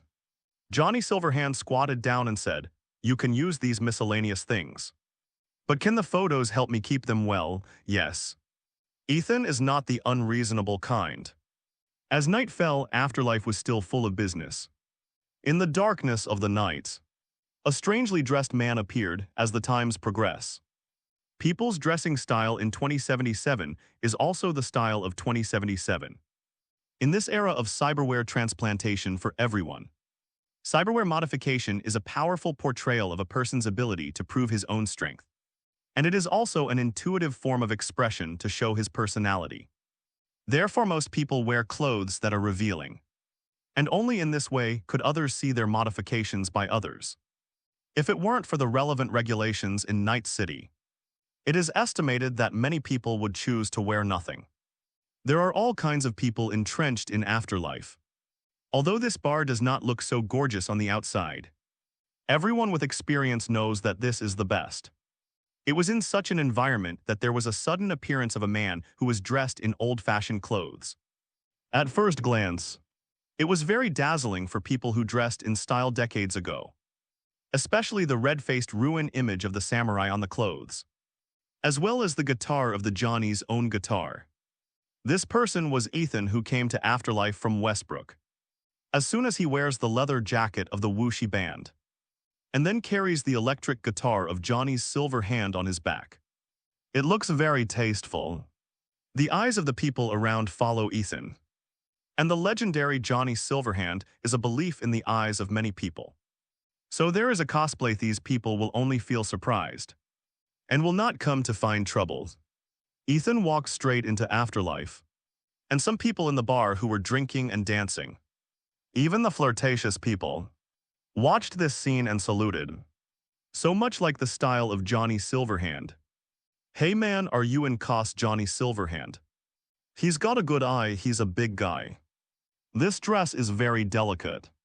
I will go back and find a tailor to make one, samurai. Is the music made by the company Dog that people can listen to? Well, I was fortunate enough to listen to the original recording of Sam. And it was a top-notch enjoyment. Stop talking, clear. Add 2 glasses of Johnny Silverhand. Ethan did not choose to go to the bar but found a corner booth. After hacking the network of Afterlife, Johnny Silverhand appeared on the sofa next to him. This place is nice. Johnny Silverhand's bar was not as personal as it is now. Listening to the dynamic music, he felt that his blood stir. Rogue's Afterlife is the best place in Night City. Everyone knows. Ethan poured 2 glasses of wine and pushed one to Johnny Silverhand, who was stunned but also smiled. Cheers. Ethan took a sip of wine and sat on the sofa. Do you think that I will attract Rogue's attention when I dress like this? Rogue loves me to the deaths and can't wait to collect my underwear. Johnny Silverhand smiled promiscuously. She has absolute control over her own territory, and she'll recognize the real thing. Ethan didn't say anything, he just drank himself. Before he came, he was easygoing in order to do things smoothly. So in afterlife he was a new face, and he would not be recognized at all after a while. A security guard walked straight to the deck here and said, "Sir Rogue wants to invite you for a drink." Ethan raised his eyes and looked at the private booth. Do newcomers who come to consume in the next life have such benefits? You are the first. The security guard made a gesture of invitation. Okay, let's go see Rogue. Johnny Silverhand got up from his seat and quickly entered the box. Anyway, he is also databased now. Except for Ethan, no one else is aware of his existence. Ethan got up and followed the security guard all the way to the door of the private booth. Rogue, the guests are here, come in. A feminine voice sounded from inside. Ethan pushed open the door and went in, and saw another living legend in Night City, the queen of the middleman rogues. Johnny Silverhand also leaned on the side and looked at her with complicated affection. Please take a seat, Rogue looked at Ethan and said. Ethan was also free and easy, and went directly to a seat not far from Rogue. This gentleman, what's your name? Rogue opened a bottle of wine and poured a glass for Ethan. Ethan grabbed the wine glass and drank it. Just call me Ethan, Rogue didn't ask too much after all. There were people in Night City, and it didn't matter what their name was or where they came from. Okay, Ethan, what do you mean by coming here to find me? Rogue crossed her legs, and the queen's angerment was unmistakable, wearing the clothes of the samurai and the same guitar of that guy. You should have done it before homework. Ethan said, Rogue, you are wrong. Ethan took off the guitar on his back and put it directly on the table. Why don't you stay careful at it? Rogue looked over and then was instantly stunned. In an instant, the atmosphere in the box changed. Rogue's cronies didn't say a word, and directly pointed their guns at Ethan. As long as Rogue had that intention, they would fire without hesitation, pulling a gun at the guests. This is the way to entertain guests in the next life. Ethan didn't panic at all, and continued pouring himself wine. This move is deliberate, going to a person's place. What you can do and what you can drink depends on how the owner treats you. But Ethan pours the wine himself in this situation, and he feels a little like seizing control of the conversation. In Night City, except that guy, no one dares to do that. You are really hot, Rogue has a bad anger. Johnny Silverhand smiled. Ethan shook the wine glass. Because I have the leverage to suppress her anger. Johnny Silverhand said, F*** K, what you said makes sense. After a leave-in, I can't do anything about you. Put down the gun, Rogue said. And the cronies immediately put their guns away. Interesting, it's been decades. And it's the first time I've seen someone like you. Rogue's eyes shifted from the guitar to Ethan. Find me. What do you want? 2 pieces of information from you. Ethan said, I want to check on Anders Hellman. Anders Hellman, Rogue said. This person is a senior engineer of the Baron Board Company. But he defected to the Baron Board Company not long ago. And many people in Night City are looking for him. It's a pity that all the intelligence dealers and fixers in Night City can't compare with you. Rogue, Ethan said. I won't charge less money just because you flatter me. 33, Rogue said in a businesslike manner. Ethan was surprised. I thought you would give me free. Because of that bastard Johnny. That's really overthinking it. Rogue said indifferently. Johnny Silverhand, grass. Rogue's mouth is still so hard. You use the Arasaka Tower to make other things. Ethan continued, Rogue. Do you think that guy who had a nuke strapped to his body went to blast the Arasaka Tower? Is it possible for him to still be alive? I don't care about that. No, you are very concerned. Ethan said playfully. Isn't it because of this guitar and the clothes on my body that I can act so wild in front of you? What do you want to say? Rogue said. I want to inquire about one more thing. Ethan said inquire about the Voodoo Boys. The Voodoo Boys, the top hacker organization in Night City. They rarely deal with outsiders, because they are invincible in the online world. So even companies must give some face. You had a conflict with them. If so, my advice is to leave Night City. There are some trivial matters with the Voodoo Boys that need to be dealt with on many levels. Such as Johnny Silverhand, Ethan said. You don't really think you can settle me with that guy, do you? Rogue felt that he couldn't even see the person in front of him. Don't be nervous, I will pay. Ethan said and took out a money chip. I asked about Rogue's price before coming here. Rogue was silent for a while and said, the Voodoo Boys is active in Pacifica. If you want to know where the Voodoo can help you, I will introduce you to a local fixer over there. Your affairs will be much easier. Rogue took out a chip and said, Anders Hellman should have taken refuge in Kangtao, and then roamed around the border to confuse the public. I have a good person on my side who can use it. Her name is Panom, that's good. Ethan's visit was worthwhile before leaving. Ethan took out a photo from his arms, a small gift. Ethan left the box and his cronies immediately said Rogue. That kid is too disrespectful, though you want to solve it. In the next life I will run a bar and conduct fixer business. Rogue said you all go out and I will be alone for a while. After emptying the people, Rogue picked up the paper photos on the table. The photo is a photo of Johnny Silverhand and himself. And they were still very young at that time. At the entrance of Afterlife, Johnny Silverhand said while swaying, you are one of the few who bullied Rogue so much and still walked out safely. What are we going to do next? To check on Anders Hellman or to play in Pacifica? Go home to sleep, Johnny Silverhand, F***K. Are the everything prepared? Why are you going back to sleep, noisy? As soon as Ethan's mind moved, he cut off Johnny Silverhand's data transmission. When returning to the Sunshine Apartments, you can see the mega building are brightly lit. Although it is not as prosperous as other places, the small but complete. Ethan went straight to Jack Wells' motorcycle club, and this guy was bent over to modify his Arch motorcycle. Add one to your exhaust system so it's louder. And the fuel unit is replaced by a DC-25 model. Ethan walked to the front of the motorcycle and patted it. The outer shell should be coated with a layer of metal material, which is wear-resistant and crash-resistant, v. Jack Wells raised his head. When did you come back? Just now, Ethan walked around the Sky motorcycle, and many details were not done. I can't stand it anymore, I'll change it for you. You still do this. Wanderer, the car is life, do you think it will be? Ethan snorted in fact.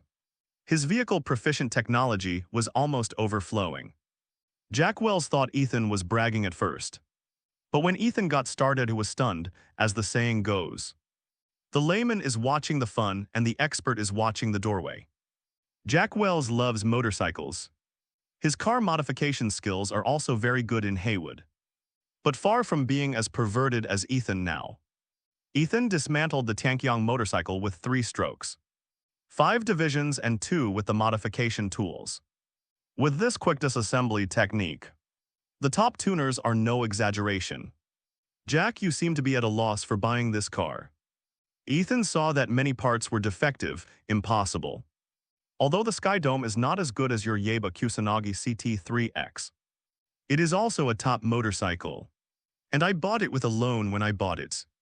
And the seller is also an acquaintance, Jack Wells argued. Ethan naturally remembers. Since that motorcycle race in the Badlands of the Wasteland, where Jack Wells almost explained because of the speed limit of the heavy motorcycle. After that, Jack Wells wanted to save money to build a new motorcycle. Finally, on the eve of going to the Whirlpool to get a small flat head, Jack Wells bought a Tianqi motorcycle in installments. Although the loan has been paid off early. This car is very meaningful, Jack, when did I fool you? Ethan said this car shell and engine are genuine. But some hack turbocharger shock absorbers. And this power valve are all defective. Replace these things. and the performance of the sky will be steadily improved by 15%. Damn it, that guy dared to rip me off. Jack Wells scolded a few words before laughing, good brother. If it weren't for you, I wouldn't know how long I'd been deceived. Ethan looked at the store and found that there were no top-notch items. Well, I'll write you a material list. You can buy it yourself tomorrow. And I'll change it for you when you're free, very helpful.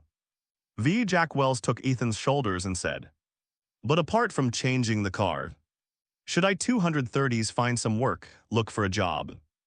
Ethan joked, are your hands itchy? Jack Wells nodded and said, since we've beaten for a few blocks. Our reputation has grown. Wherever we go, those fixers are all stars. It's comfortable to be comfortable. But they won't offer me jobs. Jack Wells is a real person. And the pattern of doing errands to make money is accustomed to it.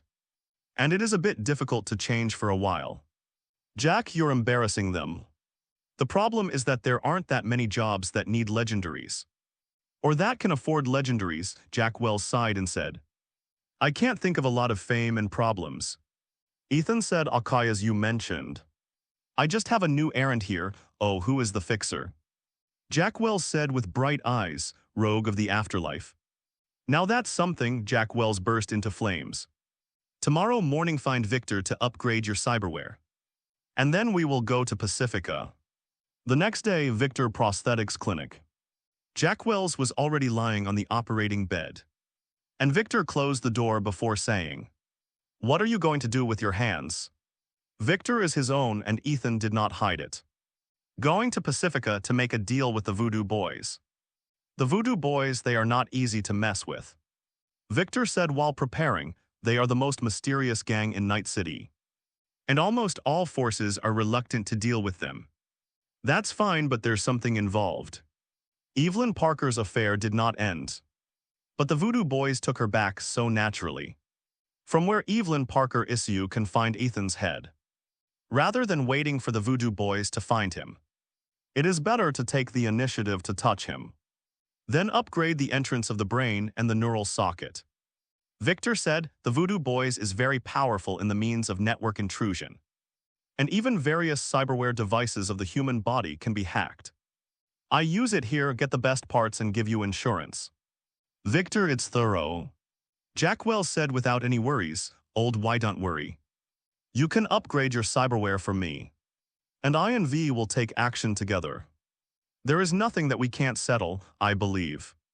Victor said, modifying the neural port and the neural port to prevent intrusion is a rather problemsome operation. Ethan did not bother, but walked out of the Ripperdoc clinic silently. On the same floor, there is a restaurant Ethan had opened by Ethan himself. The chefs and people who work in the store are all residents of the Sunshine Apartments. Although these elderly people are not as physically strong as the younger workers, they are more careful and more meticulous in their work. Ethan simply taught some Oriental dishes, and he was able to make a good one. Better than most restaurants in Little Chinatown in seconds. Boss seeing Ethan walk in. The old man who was working immediately put down his work and said hello. No one would have imagined that the residents of a sunny community in Ethan could make such a skyscraper. After the related industries were opened, it gave some people job opportunities. This is a good thing. Uncle and Anthel, many times have you said. Don't call me boss, Ethan smiled. Ethan is very comfortable staying in Sunshine Apartments. There is no high-end technology here. And the communication between people is not just cold data. Living here, you can also feel some human warmth and communicate with local residents. Let Ethan have a feeling of being out of 2077 for a short time. After all, life felt peaceful here. At this time, a communication call came in. Caller ID T-Bug. Ethan raised his eyebrows and found a quiet place. In the original plot, T-Bug was found and killed by the top hackers of the board. But here Ethan rescued Heron, now the Netrunner is calling. That's clearly important, AX. Ethan answered the phone, hello T-Bug. T-Bug's voice sounded, thank you for what happened of the Chungbai Hotel. How in Ethan's impression, T-Bug is a person who only cares about money and doesn't care about feelings. No need thank me, TBUG said when I was stealing the relic before. When I entered the Konpeki Plaza, the network channel I built was invaded and shut down. By the time I completely solved the problem, everything about the Konpeki Plaza had already gone to Night City. Knows, if my cyberspace hadn't been hacked by you at that time, according to our original plans, then my position would have been found by the top hackers of the Arasaka. Although I still don't understand why you can know so many things. But you saved my life to be a network hacker. In addition to being technically powerful, so is the reasoning ability. In the few days of Night City constant news cover it, T-Bug found some clues in the dark, and finally began to formally ask Ethan to thank him after repeated verification. We have done a lot of errands in front of us. Network security has always been your responsibility. Jack is right. You are part of the team, so thank you is unnecessary. Ethan did not deny T-Bug's reasoning and continued, before stealing the relic. You said that after this errand, you would cut off everyone's connections and buy an island to live in. Logically speaking, aren't you disappearing from the world? T-Bug, I really thought so before. As a network hacker for so many years, the cyberspace is full of cold data instructions and codes. So I have always put my technology on the price tag. But you saved me, you are right, I have grace. It's your business that you don't need my thanks. But it's mine that I want to express my thanks. Ethan was a little confused by T-Bug's words. It's all simple. Jack treats you as a team and I treat you as a team. If you change your mind and don't buy an island, then you come to Watson District, Sunshine Apartments. T-Bug, I will come 3 hours later. Jackwell's operation was completed, and he was covered in chicken blood. Victor gave me 2 good cyberware mods, by the way. I feel invincible. No, when are we going to Pacifica? In Jackwell's mind, running errands is booming. The situation has changed. We have a friend coming. We have to wait, Ethan said. Wait for who? It's almost time. Let's go downstairs. We should be able to see it. Ethan opened the elevator next to it. When the two came all the way to the first floor, they saw the netrunner who came in with her luggage. Sleeper, it's a T-Bug, Jack Wells rushed out and shouted. Jack 35 T-Bug's expression didn't change too much. But when he looked at his acquaintance, still felt good. Budgie, you haven't heard from you for so long. I thought you had an accident. Jack Wells took T-Bug's luggage easily. Since you have all brought your luggage, our relationship has to arrange a place for you to live. You can rest assured that this skyscraper is all ours. Choose whichever room you like, T-Bug said. Thanks, Jack. Jack Wells was stunned, and then smiled. You still have a couple of words of cryptic sayings with me. I may get used to it. It turns out that without Dexter Deshawn, the team could have held up well after the T-Bug was settled. The matter of going to Pacifica was briefly mentioned. The Voodoo Boys. T-Bug frowned. The hackers in that place are likely to be the most technologically advanced group in the world. Wouldn't you be dangerous in the past? Bug, we can even come and go at the Konpeki Plaza. Jack Wells said, as long as we stay careful at it. The problem is not big. T-Bug looked at Ethan, who was on the side end, said, if that's the case, let's go to Pacifica to play. As long as I don't attack the Voodoo Boys' nest. My technology can support it, Bug. You can just pick a room and do your homework in it later. I've got the network environment here, Ethan reminded. T-Bug hummed. She could hear the meaning of Ethan's words. In this area, there are deployments of Ethan. As far as T-Bug is concerned, she will not be invaded by super top hackers or Voodoo Boys masters when she works here. For Ethan, the Sunshine Apartments and the network of Mega Building are all managed by Friday. Trying to breach Friday, that's shit. Friday is responsible for absolute security in the area. And T-Bug sits here to ensure the safety of the residents' network, and later assist Jack Wells with some street matters. It can be said that with the addition of T-Bug, the team is more stable. Akio are almost ready to go. I will try to contact my friends in Pacifica. T-Bug quickly entered the working state. Ethan and Jack Wells also walked out of the room and drove to Pacifica in the Caliburn. Pacifica in the south of Night City is a place where people are shot every day. When he came to Pacifica, Ethan even saw the magical side.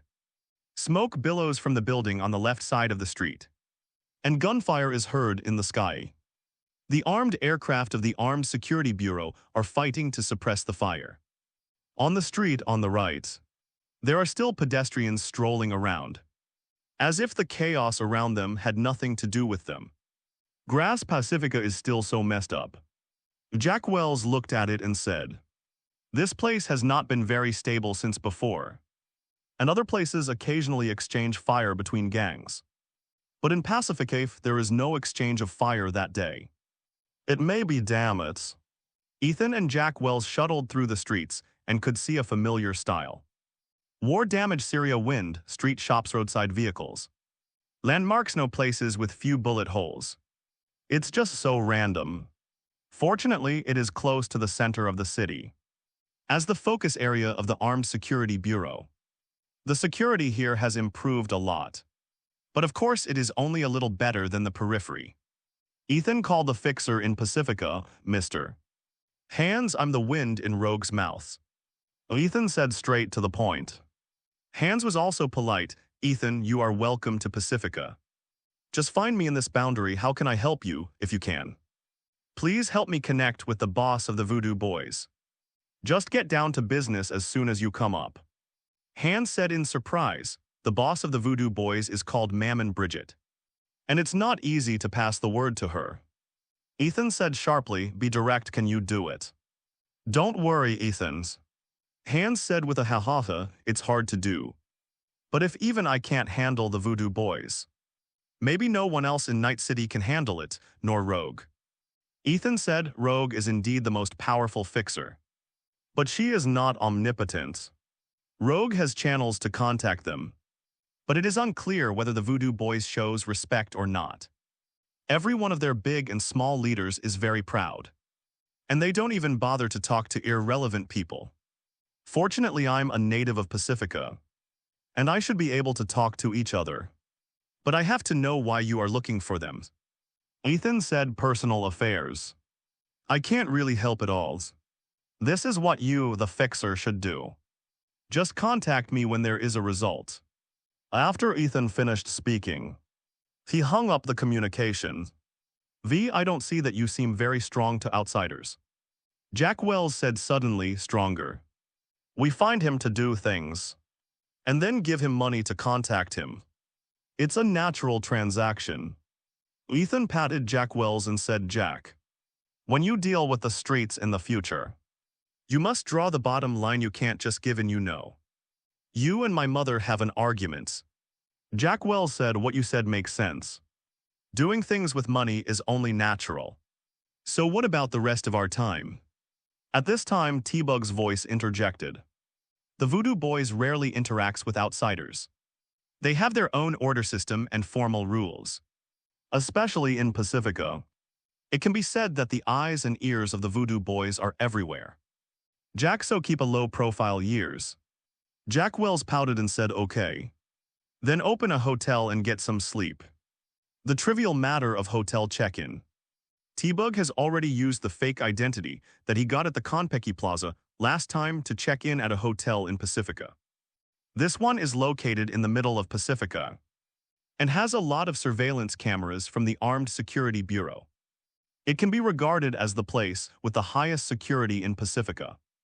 After entering the hotel, Jack Wells walked into the room and fell asleep at the speed of light. Ethan was in the next room, cutting off T-Bug's network communication.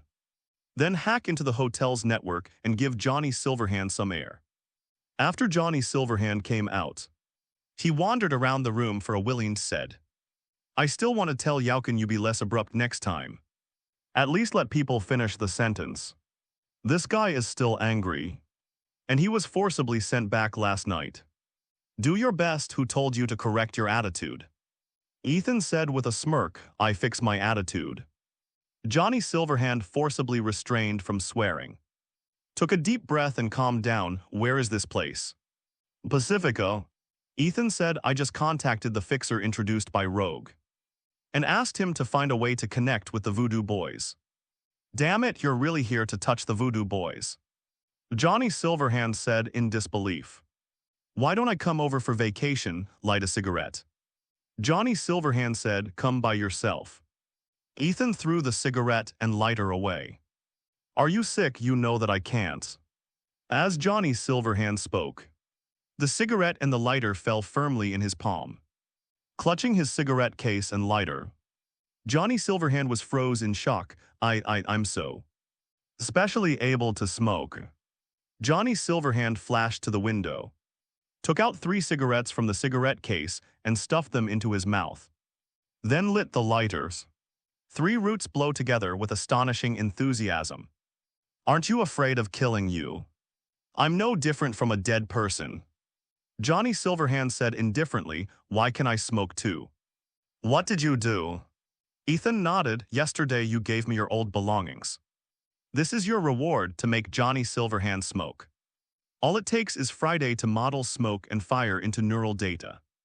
Johnny Silverhand was smoking a cigarette, and he was in a sad mood at the moment. He had been thinking about this for 50 years.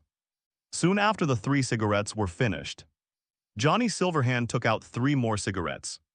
Just when he was about to order, Ethan said, "The cigarettes are finite, flowers 0 Japanese symbol. As soon as these words came out, Johnny's Silverhand immediately tucked back 2 of them. And then he swallowed the smoke in slow drags. When the time came to evening, Hans's phone also called. "Hans, Ethan, I managed to deliver and after my many efforts. I finally found some ways," Ethan said. "Speak. There is a promising opportunity waiting for you in Pacifica. Although the Voodoo Boys has no such demand for the time being, they are looking for someone to do something. The job is difficult if you can solve it. You may have the opportunity to get in touch with it further. Ethan, time, place, and contact, tomorrow. In the church on Sloane Street, look for the altar inside. And someone will meet you the next day." Ethan and Jack Wells came to the church on Sloane Street. It seems that there are sacrifices and prayers in the church. Priests recite scriptures in the church, and believers worship devoutly. Jack Wells also saluted. "Jack, do you understand their sacrifices?" Ethan said. 0 Jack Wells shook his head. "When in Rome, Jesus, God, Our Lady, Christ, or Muslim, that's all." The 2 managed to get into the church. Ethan and Jack Wells had just stood for a while when a voice sounded from behind. "You are the Feng and Lei."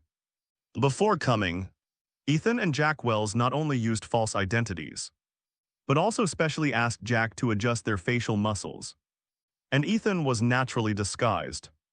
The fame of V and Jack Wells is a bit sensitive in Night City, and sometimes it will be a lot of inconvenience to do things.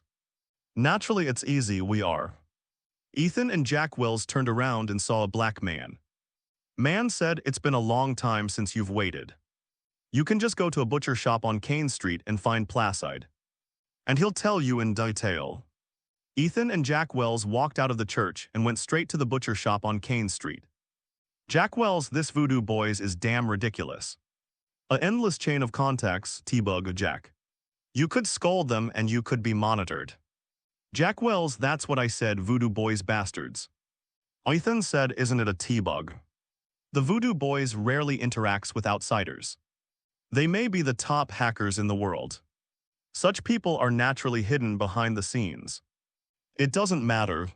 I just want to pick up the errand and go straight to work. And it's a headache going around in circles." Kane Street Butcher. When Ethan and Jack Wells walked in, it was just an ordinary butcher shop. The boss said, shirtless, "2 guests, what meat do you want?" "We're looking for Placide." The boss immediately made a communication. 2 people came outside and said they were looking for Placide. I know, you can go in directly, we are waiting for you." Jack Wells said, "It's rare. Doesn't Night City urban management law prohibit the slaughter of poultry without permission? That disease 6 or 7 years ago. You have to die in Night City. Do you still need to choose a method of death besides? They can't be busy with the shooting incident outside. Who cares about that? Stop gossip, come in quickly. Placide doesn't like to wait, too."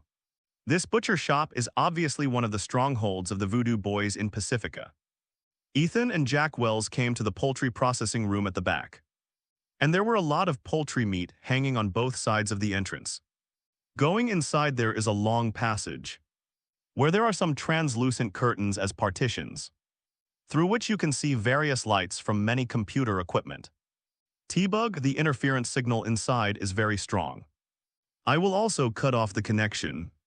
It seems that Ethan and Jack Wells were able to enter because they had already said hello. Behind the curtain stood a row of densely packed equipment, each of which was operated by a member of the Voodoo Boys. These people are like machines. Their fingers keep beating on the keyboard, ignoring the arrival of the two at all. In the corner, a strong man was touching his knife. Ethan walked over and said, "Placide." Placide did not lift his eyelids. After sharpening the knife in his hand, he grabbed a live chicken from the cage next to him. "Wait a minute," Placide said curtly when the voice fell. He pressed the chicken on the table and took out the knife in the other hand and chopped it down. The chicken head was cut off and thrown into the trash. Chickens that have been decapitated are wrapped in newspapers. 230 Placide then raised his eyes and glanced at the two of them. "Are you Ethan and Leigh who came to take errands?" Ethan said yes, it was led by Hans. Placide's eyes looked at Jack Wells, who was already uncomfortable because of being left out. And now he has even more of an furious expression. Leigh, Ethan reminded Hess. "I've been in the city of Night for so longevin in other cities. I've run a lot of jobs.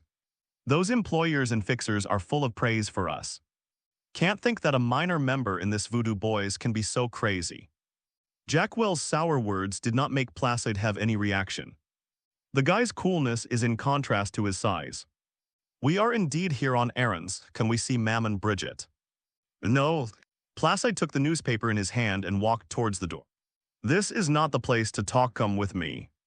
Jack Wells said, "Damn, is this person too crazy?" "Ethan, Jack, let go of your anger. Success, I'm a legend.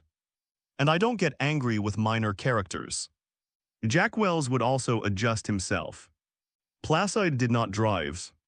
But after coming out of the butcher shop, he went straight to the dilapidated department store across the road.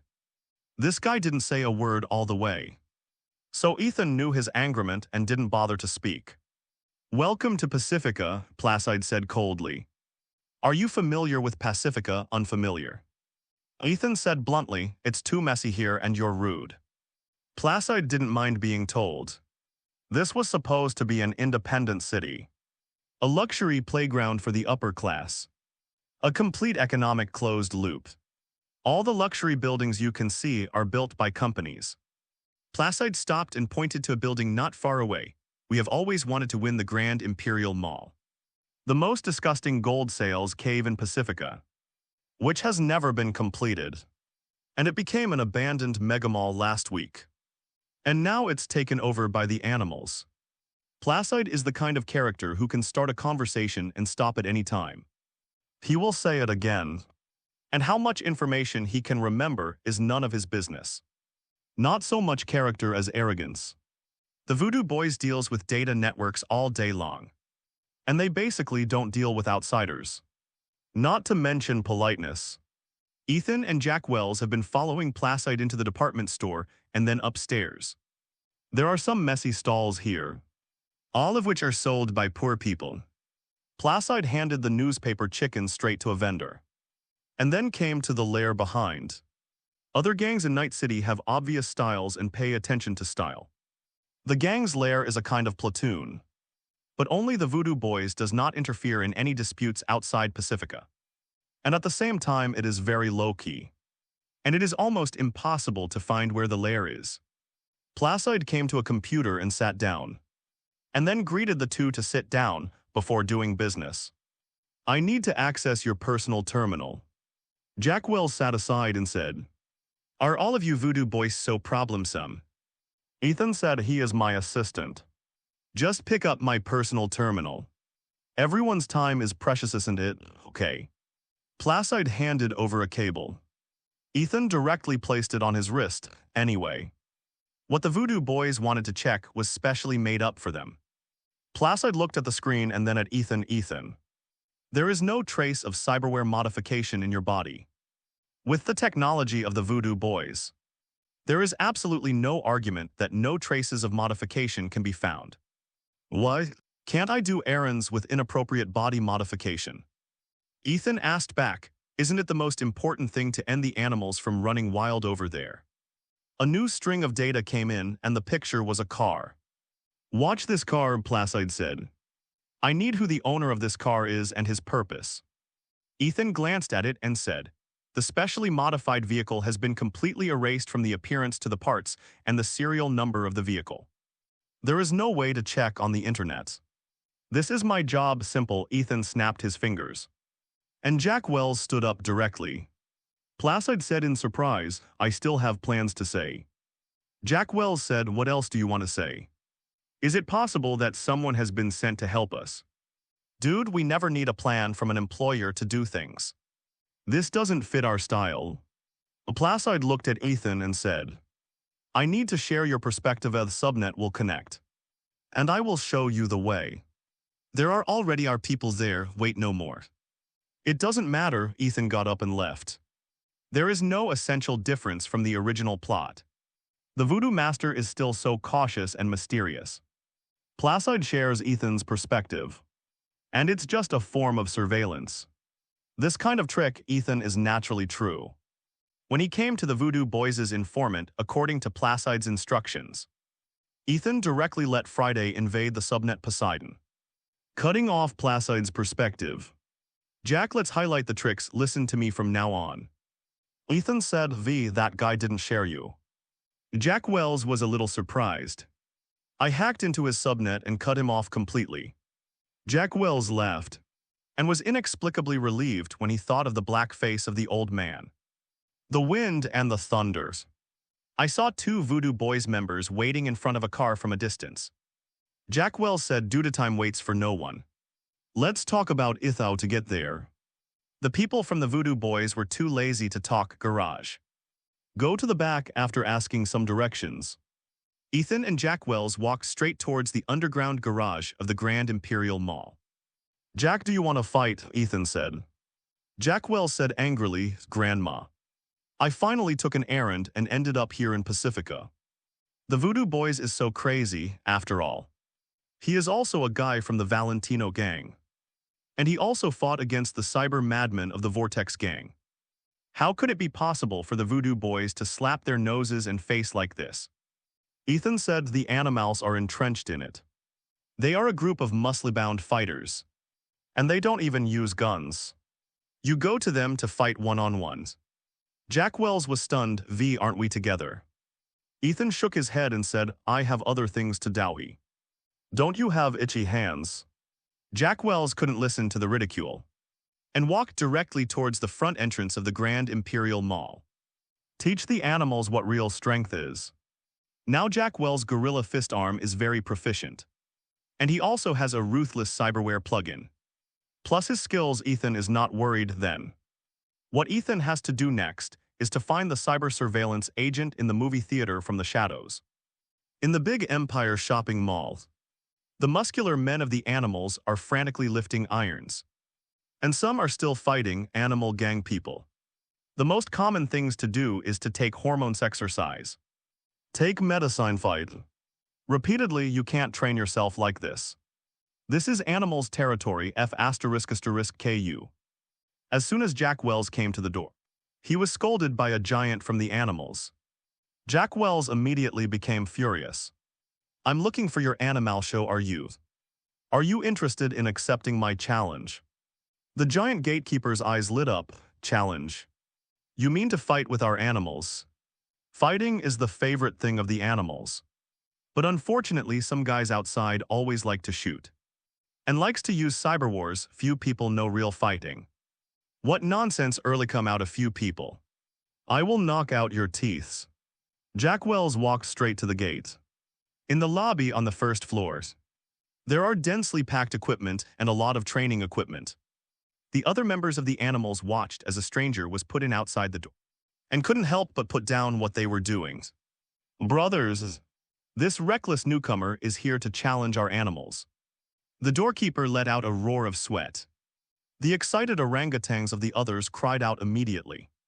The people of the animals were a little bit cheeky. They didn't choose to fight in groups, but specially prepared the ring, and then let Jack Wells transfer people as opponents. Of course, these guys want to volunteer themselves. After Jack Wells came to power, he pointed at a big guy at random, just you. At the time when the Jack Wells heated boxing match attracted most of the animals. On the other hand, Ethan had already sneaked in from the garage unimpeded. Bug, now there is no way for the Voodoo Boys to invade our channel. You can feel free to contact Jack and help him avoid some risks. T-Bug's voice quickly sounded, leave it to me. After explaining, Ethan leaned behind a box. And in the passage in front of him, there was a guard with a strong back. The agents of the internet monitoring and the animals reached some deals. And the animals used force to suppress the Grand Imperial Mall, so that the Voodoo Boys did not dare to make trouble. And the guy in the movie theater is tracking the Voodoo gangs Mammon, Bridget, and Placidy. After recalling the various stakes, Ethan began to act. He hacked all the surveillance cameras in front of him very easily. As for the giants of the animals, since these guys didn't even have their brains modified, it would be impossible to invade them, fortunately. Ethan's stealth skills were very good, and his footsteps came silently behind the big man. Then the throat was locked and stunned. Usually, Ethan would not kill if he could not kill. But that's a different story for the scavenger crumbs. After easily securing the guards, Ethan began to slowly climb to the top. The Grand Imperial Mall is almost completed, and some shops and even advertisements have been advertised. But they are abandoned for some unknown reason. Along the way through stealths, several scattered animals members were stunned by Ethan, until he came to the entrance of the cinema, where the guard was impressively the Sasquatch of the animals. The Sasquatch is a woman, but her muscles and bulk are much larger than the average member. It may be because she is the leader, and she uses the bulk of drugs such as hormones. Ethan looked at this guy, even more ferocious than in the game. One thing to say, I don't have this feeling when playing Atom Smasher. It's really strange to look ugly. The cinema covers this floor. There is only one entrance. There is no choice but to blow up the Sasquatch. Ethan walked out so swaggeringly, hearing the movement. The Sasquatch quickly turned his head and said, "Who are you?" "The bleak villain of the Voodoo Boys, whatever you say." Ethan said, "I'm going in to find the guy in the movie theater." "Impossible." The Sasquatch stood up directly. She was also very tall. If Atom Smasher is the oppressive feeling of that kind of biological weapon, then the Sasquatch is folded muscles to the extent of wearing a painful mask. What benefit has the internet monitoring given you? To let your animals do things for him like this, Ethan said.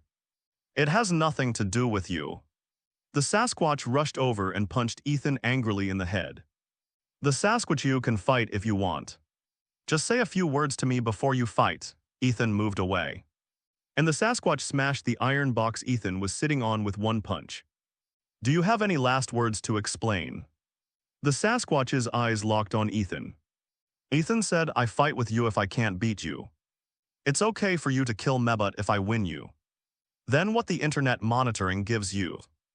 I give you doubling, then you animals help me do things. Call first. The Sasquatch rushed over again. She knew some fighting skill sponged. An air explosion sounded in the air. This is the ultimate muscle strength. Ethan picked up a box and threw it at random, at the same time that the Sasquatch smashed the box with a punch. Ethan had already come to the Sasquatch, jumped up from the ground, and hit the Sasquatch's abdomen with continuous knees. The Sasquatch took a few blows and with his hands folded. He was about to throw a heavy punch. Her strength is great, but her speed is slower. Ethan flexibly avoided the Sasquatch's heavy punch with a sliding shovel, and immediately came behind her, punching the back of her head. The Sasquatch was beaten and staggered. No matter how the body is remodeled, the brain will always be a weakness. The Sasquatch couldn't wait to tear Ethan to pieces, and rushed over again. Ethan's target this time is the face, and the facial nerve is the most concentrated nerve in the human body. where the pain is greatest. It is still flexible to avoid the attack of the Sasquatch. And then the continuous jab strikes directly to the face. Pain and anger filled Ethan's. But this move was generally called incompetent rage. The Sasquatch's strength is the strongest. And no matter how heavy his fist is, it will be futile if he can't hit anyone finally. Under Ethan's roundabout tactics, the Sasquatch fell to the ground. Ethan said calmly, "Do you want to fight again?" Brain disability is normal. But there are limits to brain disability. After realizing the insurmountable gulf between the two, the Sasquatch gave up. "I admit defeat." Ethan said, "What benefits does online surveillance give you?" "Some money and hormone supplements." The Sasquatch said breathlessly, "If you want to break through to the most perfect physique, you must rely on this." The corner of Ethan's mouth twitched. And he was indeed a brainless security guard. "Do your animals do anything out of the ordinary on weekdays?" Ethan said, "It's like burning, killing and looting like the Vortex Gang." "Why do we do this?" The Sasquatch said inexplicably, "The animals disdains to use any cyberware. We just want to rely on our physique to reach the peak. We want a cross between human nature and animal nature." "Stop," Ethan said, "there's no need to expand next. This is €100,000, which should be enough for you to last for a while. And then I will regularly give you some hormone drugs you need." Ethan took out a money chip and placed it on the ground. Seeing that Ethan's shot was €100,000, the Sasquatch quickly got up and said, "Excuse me. What do we call you and what do you need our animal help to do?" "Just call me Ethan," Ethan said at present. "Your animals is the Grand Imperial Mall as your gym. And by the way, go to the Voodoo Gang for the little trouble. As for me, there is no need for rumors." After explaining, Ethan walked straight into the cinema. A Western movie was playing in the cinema. Ethan walked straight into the backstage of the screening room and saw the person monitoring the network. Four Seasons treasured a switch to Stone Cold Killer mode. Ethan entered the door and used Skippy to directly target the person monitoring the network. The latter was stunned and wanted to inform the outside. "Don't be busy. The animals will no longer do things for you in the future," Ethan said in a low voice. The Netwatch agent forcibly calmed down and said, "You were recruited by the Voodoo Boys to kill me just now." Ethan said, "But the Voodoo Boys is notoriously untrustworthy, and they will get viruses on the mission chip before they come."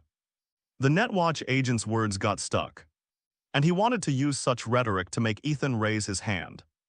"It seems that you also know the style of the Voodoo Boys. So we should have the aligned interests." "Stop." Ethan stopped the guy's almost behavior. "As long as this guy puts the topic into the Blackwell AI or cyberspace, it will be difficult to talk. Now Ethan doesn't want to touch this matter. So he just came here to have a look and, by the way, send a warning. I don't have the intention to monitor the internet with you. But I'm not interested in you," Ethan said. "If I guessed correctly, Mammon, Bridget, and Placidy are both sleeping." The Netwatch agent stopped talking. He didn't know how to face a person who knew everything about him. "Forget it, let's keep it simple. I can let you send the data back. But in exchange, I need to send them something extra." Ethan said Netwatch did not refuse. And it was very good that it could save lives and transmit data back. Ethan used a computer for Netwatch. And the so-called firewall was a piece of paper before Friday. For example, after the nanovirus was directly transmitted to Mammon, Bridget, and Placidy, Ethan copied all the data of this computer, by the way. Only 3 minutes before and after, Ethan handed back the computer and said, "The animals is doing things for me now. While the Voodoo Boys is still afraid of this place. You can leave Pacifica safely." Netwatch agent simply cleaned up and left. Ethan was sitting alone in the backstage, watching the movie and recalling the receipt of equipment by Pacifica and his party. First a bomb was planted in Mammon Bridget's brain. And then he fooled the animals and continued to discuss the Voodoo Boys. I also found a little bit of Netwatch information. This wave is accomplishing 3 goals with 1 stone. After a while, Ethan walked out of the cinema. The The Sasquatch has gathered the members of the animals here and began to introduce the situation. For the people of the animals, it is very comfortable to have hormones. Jack Wells watched Ethan walk down calmly and quickly said, I don't know how to describe how impressive that was. Ethan said, this is where, Jack, you are a legend. On the other side, inside the stronghold of the Voodoo Boys, Placide started to compete with the intruder in a hurry. This intruder is estimated to be a master of netwatch. Who can directly beat the subnet to such a level? It took 2 full hours for Placide to restore the subnet. He remembered the task of letting the mercenaries do. And it was already complete mess. After returning from Pacifica, Ethan held a gathering and gathered the big guys from the small group to eat in the private room. Jack Wells, Misty, Victor, T-Bug, Mama Wells, Judy, and the landlord of Sunshine Apartments. Everyone happily ate Chinese food. It is hard to imagine that in this neon-soaked city, there is no angerature at all in Night City. There is such a corner full of sunshine. After drinking and eating, Judy called Ethan out of the restaurant. Do you have time tomorrow? Let's go and record a dream about diving together. Judy leaned against the wall. Ethan's mind jolted. He waited too long for this moment. Don't say it's okay tomorrow. Even if you have to go to Night City tomorrow. Ethan, if you make an appointment with me, I will never miss the appointment. Judy rolled her eyes at him. It's just a simple diving recording of Ko Meng. Don't think too much about it.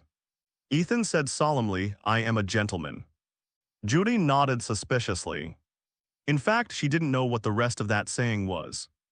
Since this is the case, I will not pretend to be a gentleman. The next morning, the morning sun rises from the horizon, and the warm golden sunlight washed over the earth, bringing vitality in Night City. Sunshine may be relatively accessible to all. Laguna Bend Lakeside Cabin in order to watch the sunrise. Ethan and Judy drove over from Watson District very early. Before coming, Ethan prepared daily necessities for 2 people and used signal jamming. Even if the anyone is here today, it can't spoil the date with Judy. On the wooden platform extending into the lake, Ethan looked at the dark polluted lake water in front of him and couldn't say anything. High industrial exploitation. The consequence is the withering of the environment and animals. Walking in the bustling area of Night City, looking at some lifelike artificial trees and some projected green plants, I just felt extremely ironic. This is even more true in the wasteland outside, where there is almost no vegetation. Judy tidied up the house, and then came to Ethan's side. I know the previous owners. After leaving Night City, the house is in my hands. I used to come and live for a few days from time to time. Ethan said it can be seen that this place used to be beautiful, but it has been eroded by the industrial development of the company, making it look like this ruins. It used to be really beautiful, Judy smiled. You always seem to be able to predict what I'm thinking in advance. It's amazing Ethan is there. Judy nodded. Since the first time Jack brought you to Lizzie's basement, I thought you were a mercenary looking for adult braindances. But I didn't expect Jack to say something exciting. Then I let you try the Desperate Island.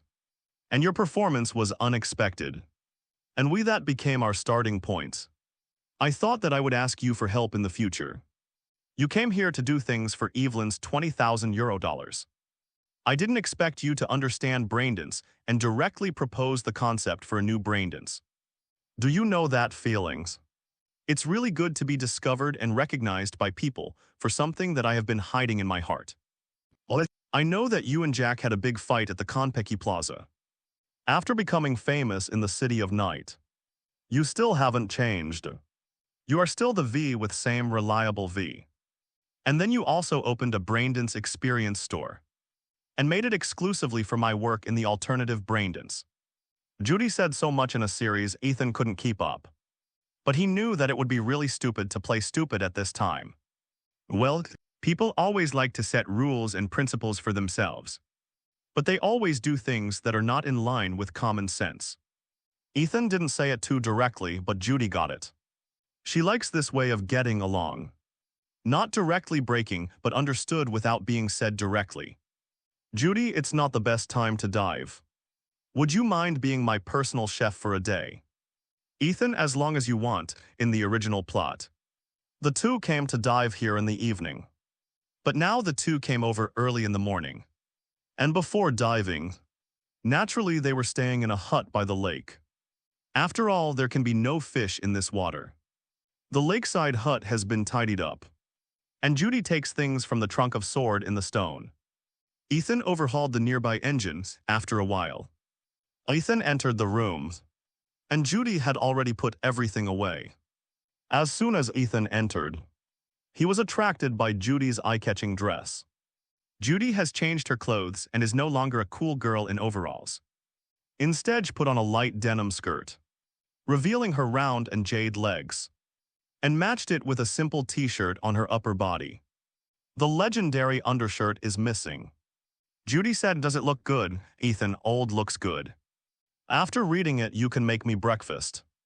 "Okay, I'll give you something to eat."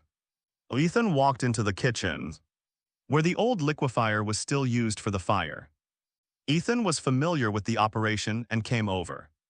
Night City is a Western city, and the main culture is also Western style, such as breakfast, which is the same cowgirl, cheese and bacon since we're going to cook. It's Judy's snack on the whole time. Judy took out the flour and started the process of mixing the noodles with water and then pulling the noodles. Perhaps only Judy and Ethan are in the mood to treat them so carefully. After the noodles are processed, they are simply boiled in water. After the noodles are cooked, cool them in water. Ethan began to cut the chopped green onion and get the oil. After a while, a bowl of fragrant scallion oil noodles will be ready. Judy was hooked by the smell. She came to the kitchen and Kyong sniffed. "Your noodles are so fragrant. What kind of noodles is this?" "One of the Oriental delicacies, scallion oil noodles." Judy came to the table with the bowl and subconsciously picked up the knife and fork. But thinking it wasn't pasta, I replaced it with chopsticks. Hold the noodles covered with scallion oil with chopsticks. Put them into your mouth to chew. And suddenly the strength of the noodles and the fragrance of the scallion oil burst out together. Judy raved about it. "It's delicious." Ethan also ate with a smirk. After eating the noodles with scallion oil, Judy sat on the sofa and touched her slightly bulging belly. "My God, this is the first time I have eaten such delicious noodles."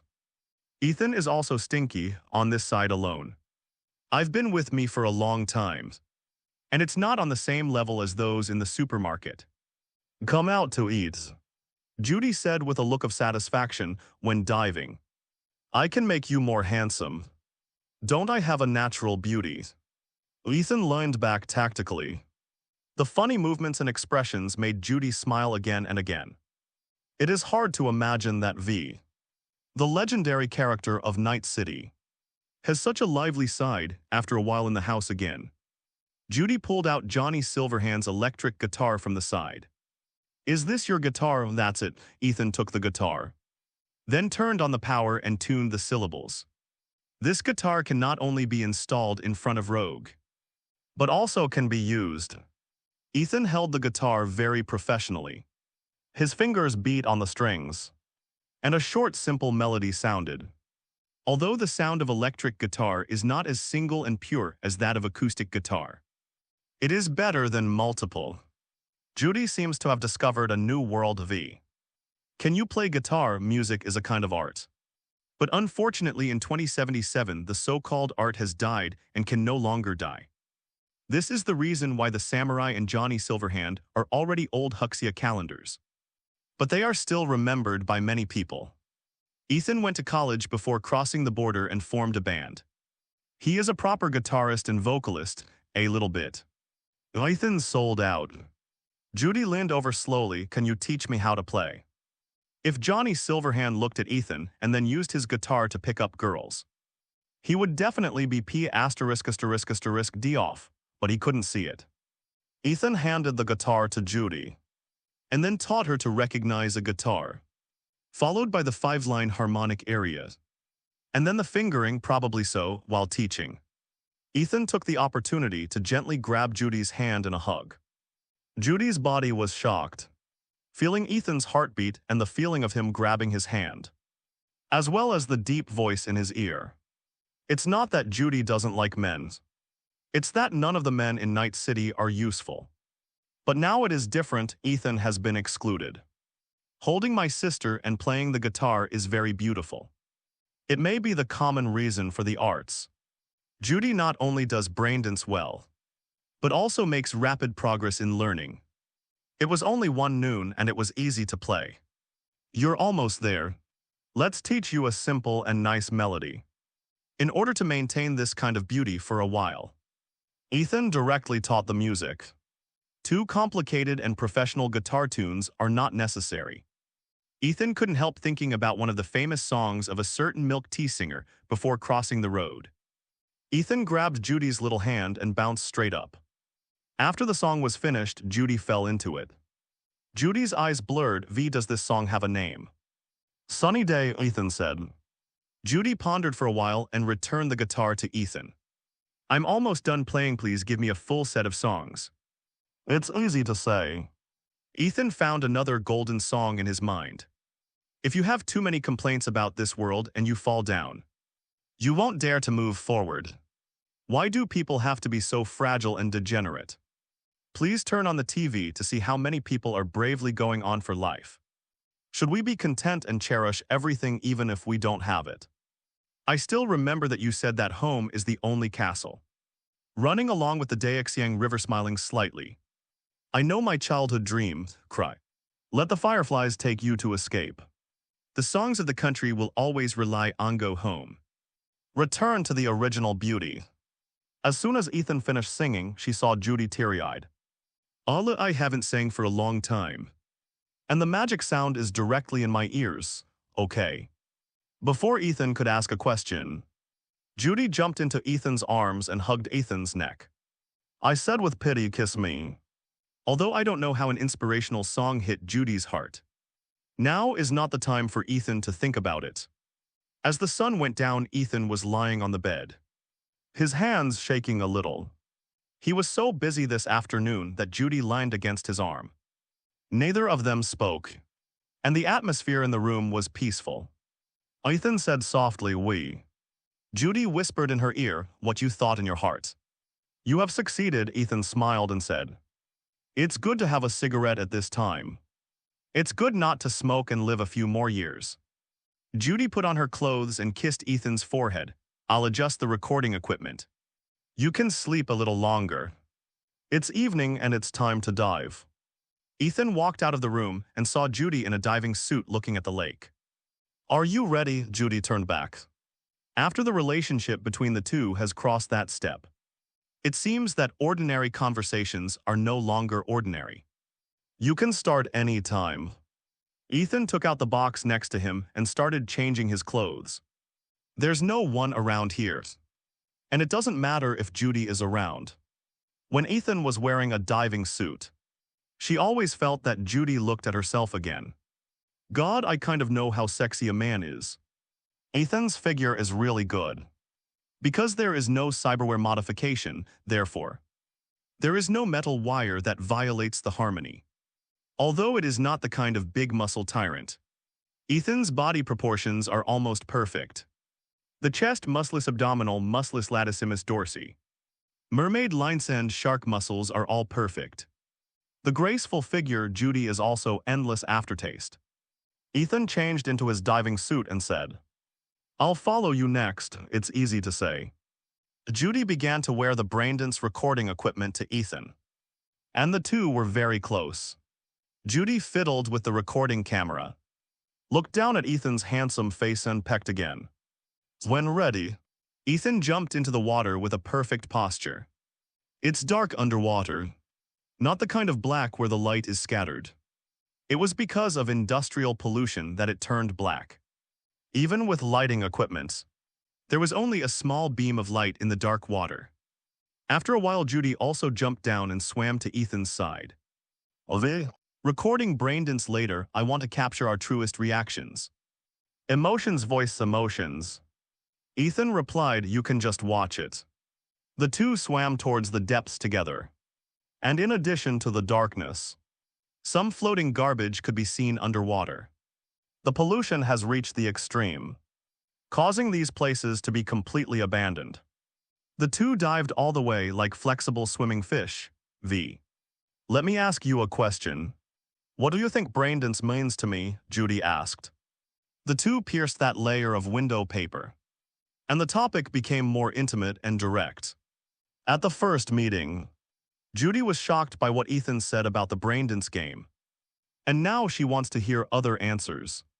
Ethan thought for a moment and said, Braindance is a top-level entertainment facility, and almost a lot of braindance editors are trying to make money to eat. But you are obviously not in this style. Braindance is your dream and an alternative art. Although many people regard braindance as a product of hi-hi. But it is undeniable that being able to record human emotions perfectly is an art in itself. And you who edit this art are the art itself. Ethan's answer was filled directly. Judy is a sober person. Her eyes can see much other than money from her attempts. It can be seen that she is a spiritually rich person. After listening to Ethan's admiring and complimenting answer, Judy chuckled lightly. If it wasn't for the oxygen mask, I would have kiss you. Ethan said, we have a lot of time like that. Let's go to the bottom of the water together now, soon. The two of them swam to a raised platform and both grabbed onto the railing. Judy made a simple operation, and the lifting platform that had been soaked in the water for a long time still started to work, and sent the two people to a deeper water smoothly. The surroundings were extremely dark, and the two of them didn't speak for inexplicable reasons. They just looked at each other's faces and smiled. Judy took out several special fluorescent lighting sticks and threw them down. V.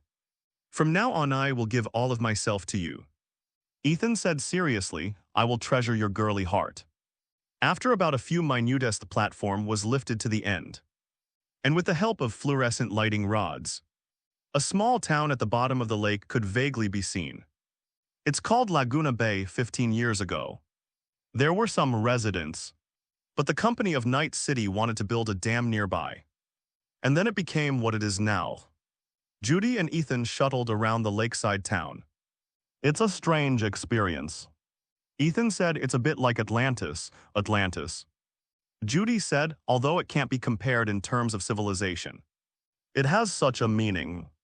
Judy swam to the front and turned to look at Ethan. V. Turn on the recordings. We will record the exclusive braindance here. Nice idea. Ethan opened the recording. After the recording started, Judy started to introduce the town to Ethan. Every time she came to a street, Judy could tell a lot about some childhood matters. This was the hamburger shop in the town at the time. At that time I thought it was not very delicious. But only after I left did I know that this place was the most delicious. The two came to Flo's Burger, once the most popular shop in town, now overgrown with water plants. The homeless live in the bad land, where materials are extremely scarce. Everything is unpalatable, and everything likes to be scorched. The two smiled knowingly and continued to record braindance. The roller skating rink, a gas station, the town movie theater, all the places Judy has been. Along the way, Ethan is a qualified listener. Listening to Judy's past, she opened her heart to Ethan. Ethan suddenly remembered that there seemed to be an old-fashioned camera underneath in the game. Judy, I'll move freely. After Ethan finished speaking, he dived down and began to rummage for some sundries and water plants. The Emperor paid off. Ethan finally found the camera in the mud. Ethan raised the camera and said, Judy, what do you think this is? Judy Yixi, this is my camera. I was sad for a long time because I lost it. Judy held the camera like a treasure. It's a pity. The data should not be recovered after so many years. Try it, what if it recovers? Ethan said, that's right. The last stop of the lake bottom town is the church in the town. When swimming to the front, there is still a bell ringing. This time Ethan did not pass out like in the game, but swam in with Judy. The church is still the same, and there is no essential difference from other churches. Finally, when there was a lot of oxygen left, the two returned. On the water, Ethan and Judy ended their exclusive braindance recording. It was night time now, after the two entered the lakeside hut. Ethan turned on the air conditioner. Judy, go take a bath. Ethan said, although there is a diving suit. I still need to wash it with clean water. Judy said, I was just about to say, shall we? Ethan snorted, who can stand this? Judy rolled her eyes at him and said, is there any problem with washing together now? Two people can save water. This one bath a wash is more than an hour after finishing. Ethan used a hairdryer to blow Judy's hair. Judy also enjoyed being served. Did anyone ever say you're old school? Have it? Most of the furniture in this room is decades ago. And there are some things I can't use but you can. Ethan said with a ha-ha-ha. The life of the Wanderer tribe is different from that of Night City. In Night City it's an antique that no one wants. But in the Wanderer it's a rare preparation. After blow-drying their hairs, the two of them slipped into the bed again. Ethan and Judy drove back to the Watson area. Judy's face in the front passenger seat was very preoccupied. She has been like this since she just received a communication. Looking at how worried you are, what's wrong? Ethan stopped the car and asked. Can I smoke one in the car? Judy asked.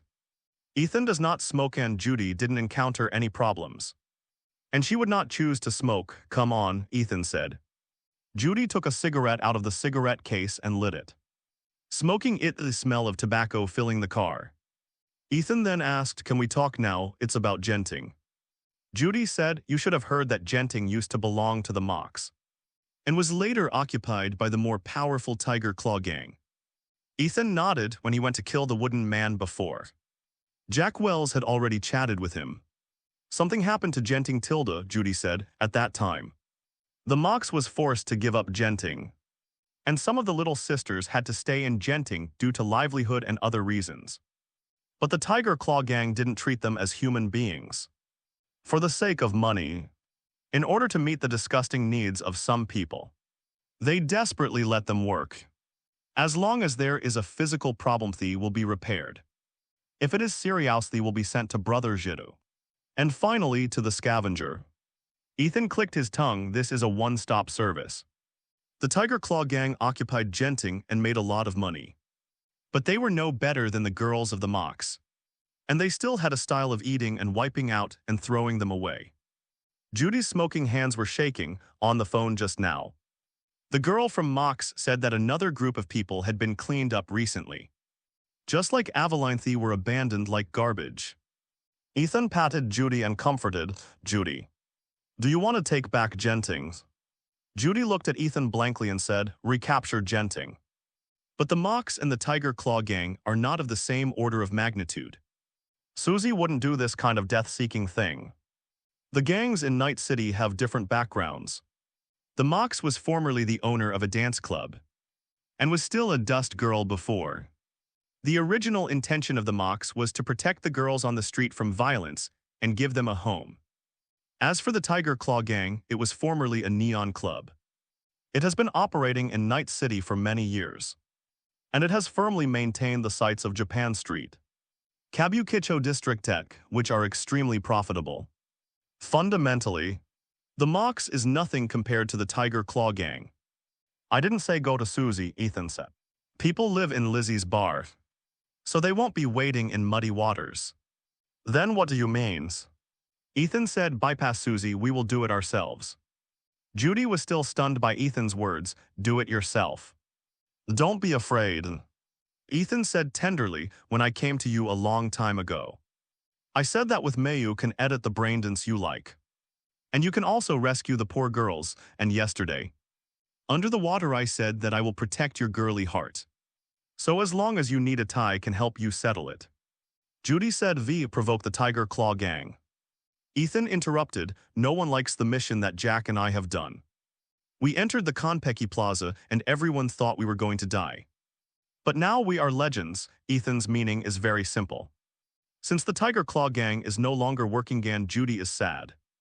Then you can go beat and beat. Judy was silent for a while and said, I really can't stand the girls being so badly abused by the Tiger Claw gang. I want to help them and take back genting.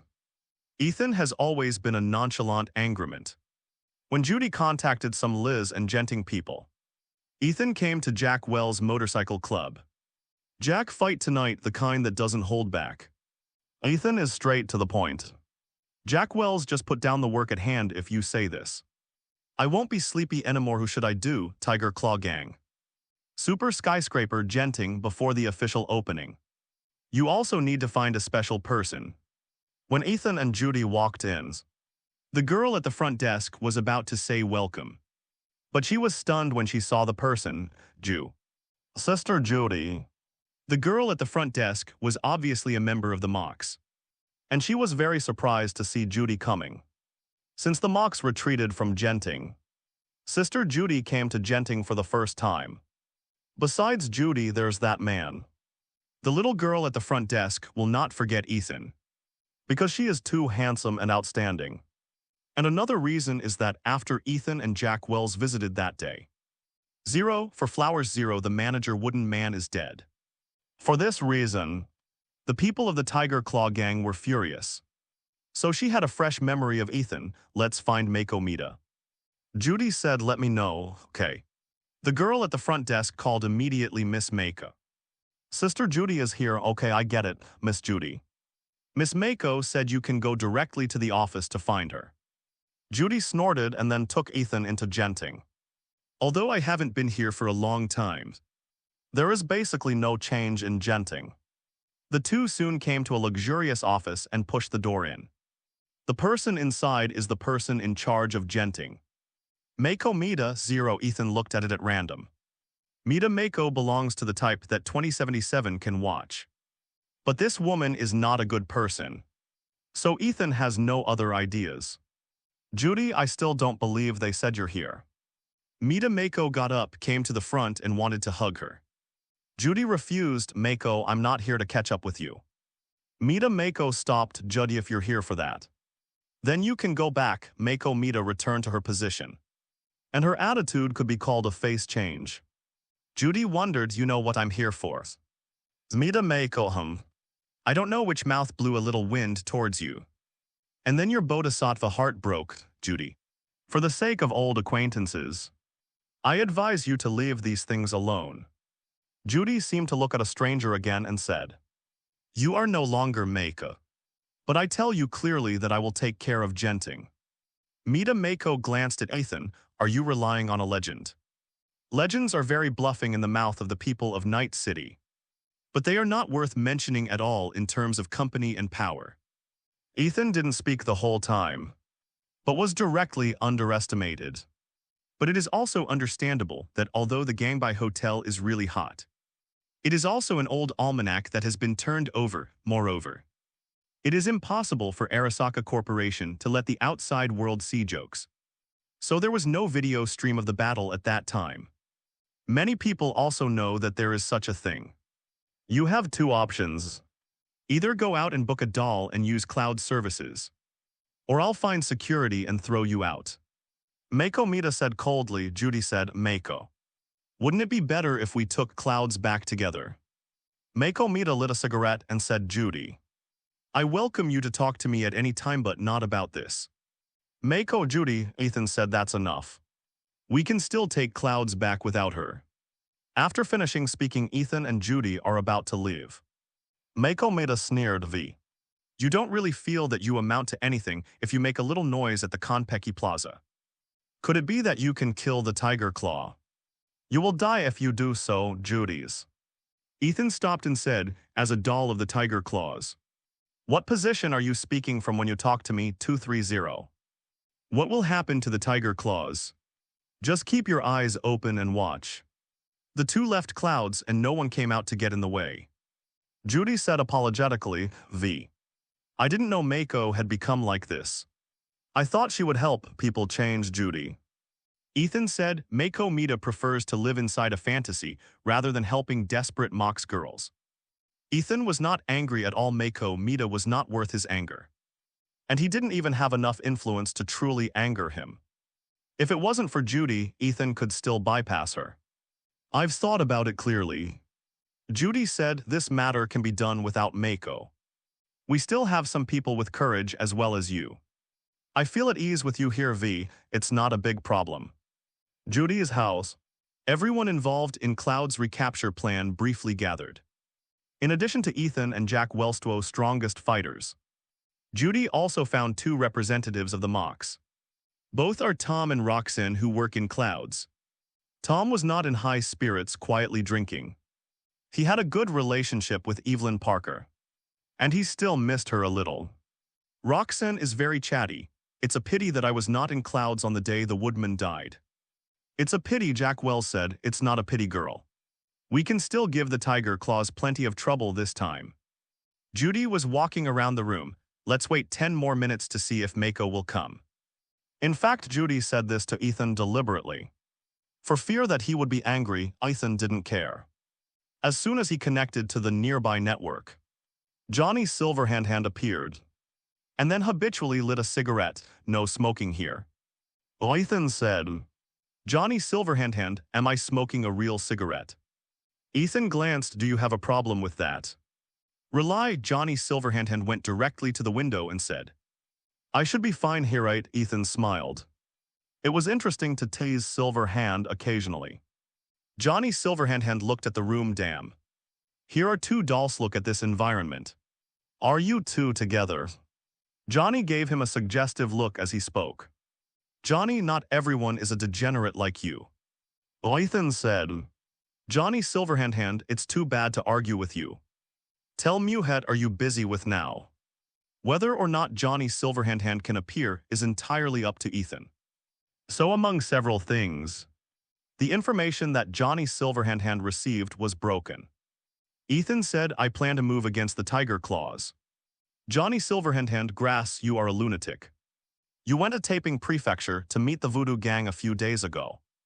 And the Tiger Claws was in Watson District these 2 days. Ethan, I've met a lot the Voodoo Gang, the Animal Gang, the Valentino Gang, the Mox, and the Vortex Gang was killed off a while ago. You mentioned a lot. Listening to Ethan's words, Johnny Silverhand only felt a strong sense that Ethan was showing off. Looks like you're crazier than I was when I was younger. Ethan shook his head and said, I still can't compare to you. After all, I can't do anything about strapping a nuke to yourself. Johnny Silverhand, why don't you mention the mine in the crotch? Ethan, you were crushed by Adam Smasher. Soon half an hour passed. Mako Mita still did not come. In the original plot, the woman also joined in the fun. But now Mako Mita obviously believes in the Tiger Claws more, which is also en route with the how Mako thought. Tom said, Judy, in my opinion, Mako won't come. Let's do it ourselves. Okay, do it yourself. Judy encouraged Ethan's eyes and said, I'll talk about our plan next. We are bound to win Clouds, but the Tiger Claws can't sit still. In the event of an accident, the Tiger Claws will reinforce at the fastest speed. So this is a tough battle that we Mox cannot lose. I specially modified the behavior chip, and now I can equip any doll with an action reflex system. Simply put, the doll can fight like a trained assassin. Tom has already tried it and the effect is good. As long as we equip the brothers and sisters of the Mox, we will have the strength to compete with the Tiger Claws. After Judy finished talking about the plan, she then looked at Ethan. Let's listen to the opinions of the professionals. Ethan said, Jack, what do you think? Jack Wells said, speaking of this, I have the decision-making power when I fought. I used Militech chips to download combat skills. Although I practiced every day, I was still got beaten badly. Because I don't know much about technology. Why didn't it work? Tom got up and went to the kitchen, picked up 2 knives and threw them out instantly. The 2 knives stabbed into the wall with precision. Jack Wells pondered for a while and said, throwing a flying knife is not a big technical task. Jack Wells took off his jacket and moved. Come and practice with us. Tom immediately raised his hand and waved his combat stance. The air was good, but he had no actual combat experience. So much that Jack Wells dodged by and then fell over his shoulders to the ground. Take the time to familiarize yourself with the behavioral chips these few days. It should be enough for some small characters of the Tiger Claws. 33 Jack Wells put on his clothes. Ethan joked, Jack. Can't you see that he is looking like an expert? Jack Wells immediately turned into a usual goofy grin. Didn't this stay with you for a long time and was passed on by you? At night, Ethan was lying on the bed. Judy on the side said, "Aren't you going to sleep yet?" "Judy," Ethan said, "Mako Mita will be the biggest obstacle to this operation. If that time comes, I won't let it go. This is a kind of warning in advance." Judy expressed her understanding. Mako is a part of her past. And it's not okay for her to build her wealth on the pain of her little sister. 3 days later, Cloud's Sky Tower. The group gathered and was listening to Ethan's final plan. Jack took Tom and Roxanne directly to the Gate of Clouds. Tom and Roxanne used emotional cards to persuade the dolls in Clouds to resist themselves. And then Jack was responsible for dealing with some security personnel and members of the Tiger Claws. Jack Wells smiled, "Just leave it to me." Reaching the upper levels of Clouds. I never dared to think about it before. Regarding Jack Wells leading the team, Ethan is not worried. This guy's strength and prosthesis are so top-notch. And T-Bug is responsible for assisting the invasion. On the contrary, the front of Clouds is the weakest. Then I and Judy go to meet the people behind Clouds. Ethan looked at everyone and said, "Are there any other questions?" "No problem." The crowd split into 2 groups. When Jack Wells led the team into Clouds, Ethan and Judy also took the elevator to the maintenance level of the super skyscraper. The guards on the 8th floor are all members of the Tiger Claws. Looking at the defenses of the guards stationed every few steps guard. Judy's complexion changed. The guards of the Tiger Claws seem to be a little abnormal. As we all know, Clouds is the site of the Tiger Claws. So no one dares to make trouble here unless they had a death wish. The members of the Tiger Claws who stay in Clouds on weekdays are just there only as a formality. But now the maintenance floor is full of people standing there. Which is strange. Mako Mita did it, Ethan said. Mako. Judy couldn't believe it. Ethan said, "We went to Mako Mita a few days ago. And basically we gave away the plan. Because she knows you enough, Judy. You are a person who won't give up empty words. And because of my presence." So the boss of the Tiger Claws already knew that we were coming. So he increased his guard strength. Compared with Ethan's completely calm. Judy panicked and said, "V." But Jack and the others have already rushed into Clouds. What should we do now? Unexpectedly. This plan was to collapse before it even began. So he went to Mako Mita wisely. And then was undermined by a hidden betrayal. Which killed everyone. Judy, don't worry. Ethan reassured, "I am the real target. Only I can prove that Mako Mita's words are correct. And only by solving me can Mako Mita gain even more power." Meanwhile, inside the top suite of the super skyscraper H8. The 2 bosses of the Tiger Claws and Hiromi Sato. The man behind Cloudsair drinking together. The day before yesterday. Mako could only pour wine beside her. Because she was forced to remain standing, Mr. Homie. There is news from Clouds that someone from the Mox rushed in. Understood. Sato. Hiromi put down the glass. And then looked at Mako Mita and said, "It seems that Mako is right. The Mox will actually rush into Clouds." The 2 bosses of the Tiger Claws crossed their legs and said, "It's really strange. Aren't these Mox girls doing things well? You have to think about unrealistic things at this time." The electronic screen was turned on. And the special equipment was shooting the scene where Jack Wells led people to cut through the defenders in Clouds. Jack Wells, one of the legends, another boss said. But I'm more curious about how strong the V who repelled Atom Smasher was than him. No matter how strong he is, how many people can he beat? 10, 100, or 1,000? There are too many legends buried in Night City. Don't tell me. I really want to meet this V. In the suite, there were laughter and laughter. These high-level figures did not have any reaction to the impending crisis at all. Even Mako Mita, who was hoping to earn enormous credit this time, had no idea how badly she had miscalculated at the moment. On the maintenance level, the defenses of the Tiger Claws far exceeds common sense. It seems to be a deadly welcome for Ethan. Each of these Tiger Claws members is equipped with a thermal samurai sword. and some of them still have obvious traces of transformation. At first glance, they are elite members, Judy. You are hiding here to interfere with their community Overwatchian signal. Ethan left Skippy to Judy for protection while talking. Judy urged V, you have to be careful. Ethan sneaked all the way to find an excellent low Overwatchian. That low Overwatchian was piled with a lot of debris. And it was the best viewing point for this floor. There was a lone Tiger Claws member standing there. Ethan silently touched it from behind, and then snapped his neck neatly to kill. After clearing the danger in the area, Ethan took out the sniper rifle. Friday, block all signals at this layer.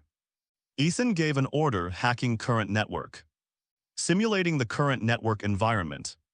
Blocking the current network signal.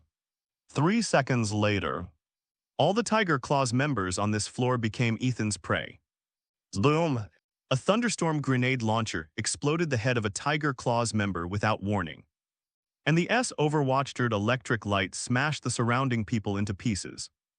The other Tiger Claws members reacted immediately, scanning every corner of this floor with their optical implants.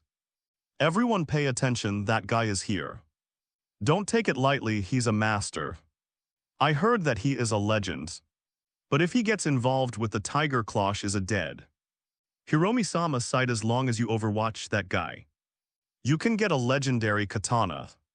That reward instantly stirred everyone into action. The members of the Tiger Claws gave up their guards in various positions and began to search for Ethan's traces in a carpet-like manner. Ethan first grabbed the attention with a shot, and then closed the gun and took out the Tang Blade Jaw, which was the first time in battle of the Vibranium Tang Blade. Ethan took out the pitch-black ceremonial blade from the Tang Blade Gate and came to the back of a Tiger Claws member in a flash. The members of the Tiger Claws turned back subconsciously and saw a black blade flash across his vision, puff. When the head flew high, Ethan had already moved to the next target. Ceremonial Blade Ziosh, who barely registered resistance, because a person's neck was not enough to make vibranium react. After the beheading, Ethan was exposed. The other Tiger Claws members directly started shooting at Ethan with machine guns. Rat-a-tat. After slashing 2 grenade launchers with a knife, he avoided a large number of grenade launchers with the help of the terrain. Single molecule root. Part of Ethan's left hand is made of nanoparticles, and the long-lost monowire are swept out like a laser, directly dividing the people who approach into several parts. Brush with a wave of Ethan's right hand. The mantis blades made of vibranium was already hungry and thirsty. With the help of the mantis blades' jump slash, Ethan can stab the mantis blades into his skull before anyone can shoot. This is a one-sided slaughter if I am guilty. Please let me apologize instead of waiting to die in desperate fear. This may be the inner portrayal of the members of the Tiger Claws. The Tiger Claws can be regarded as the first echelon of gangs in Night City. Usually the members of the gang are very high profile. Fighting and killing people is blood boiling. But today their blood has been extinguished. Amidst the hail of grenade launchers, Ethan came and went freely. All grenade launchers hit the vibranium without force. Even if they are not blocked, they will be blocked by nanoparticles. Many people may not know what kind of concept is the Tiger Claws who kills only with bladed weapons. Usually only 2 words can be used to describe this kind of person. Killing machine. It is often said that in those days, Johnny Silverhand used a portable nuclear bomb to blast the Arasaka Tower. But today Ethan directly kills the Tiger Claws with Wushwang, and it is not a problem at all.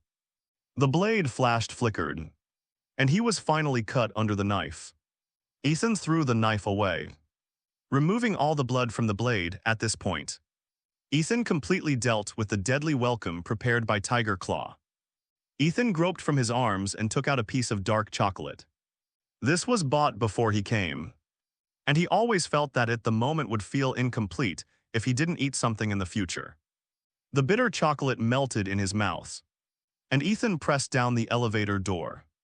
In the top floor, Sudeth, boss of the Tiger Claws, Hiromi Sato and Meiko Mita were watching the situation on the maintenance floor. Everything on the screen was normal. But Ethan had not appeared. It seems that we overestimated this MRV. The boss of the Tiger Claws mocked, I guess he will not come. Mako Mita laughed nervously. If it wasn't for Ethan's credit, what would she do to climb up?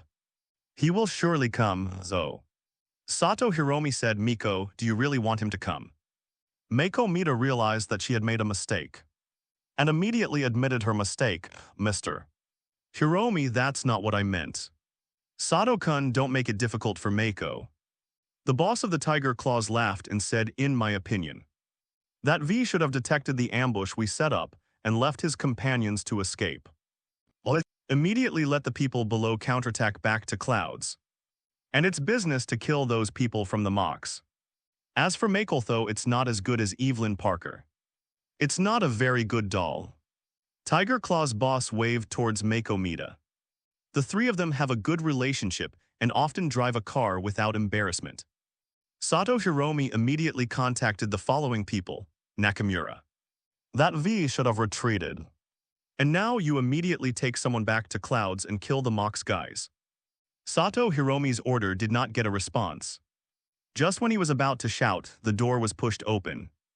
Ethan put a piece of dark chocolate in his pocket and walked in with the thermal katana he picked up from the corridor with one hand. Just in time to see Mako Mita about to kneel beside them. I didn't disturb you, did I, at this time? The Tiger Claws members on the rooftop rushed in and were about to open fire to Ethan. When the guy was about to pull the trigger, Ethan threw the thermal katana. The thermal samurai sword pierced through the guy's chest with a whistle, pinning the person directly to the wall. Mako Mita took out the gun directly from her chest and pulled the trigger. Boom! As soon as Ethan's ceremonial blade moved, he cut the grenade launcher directly Mako Mita.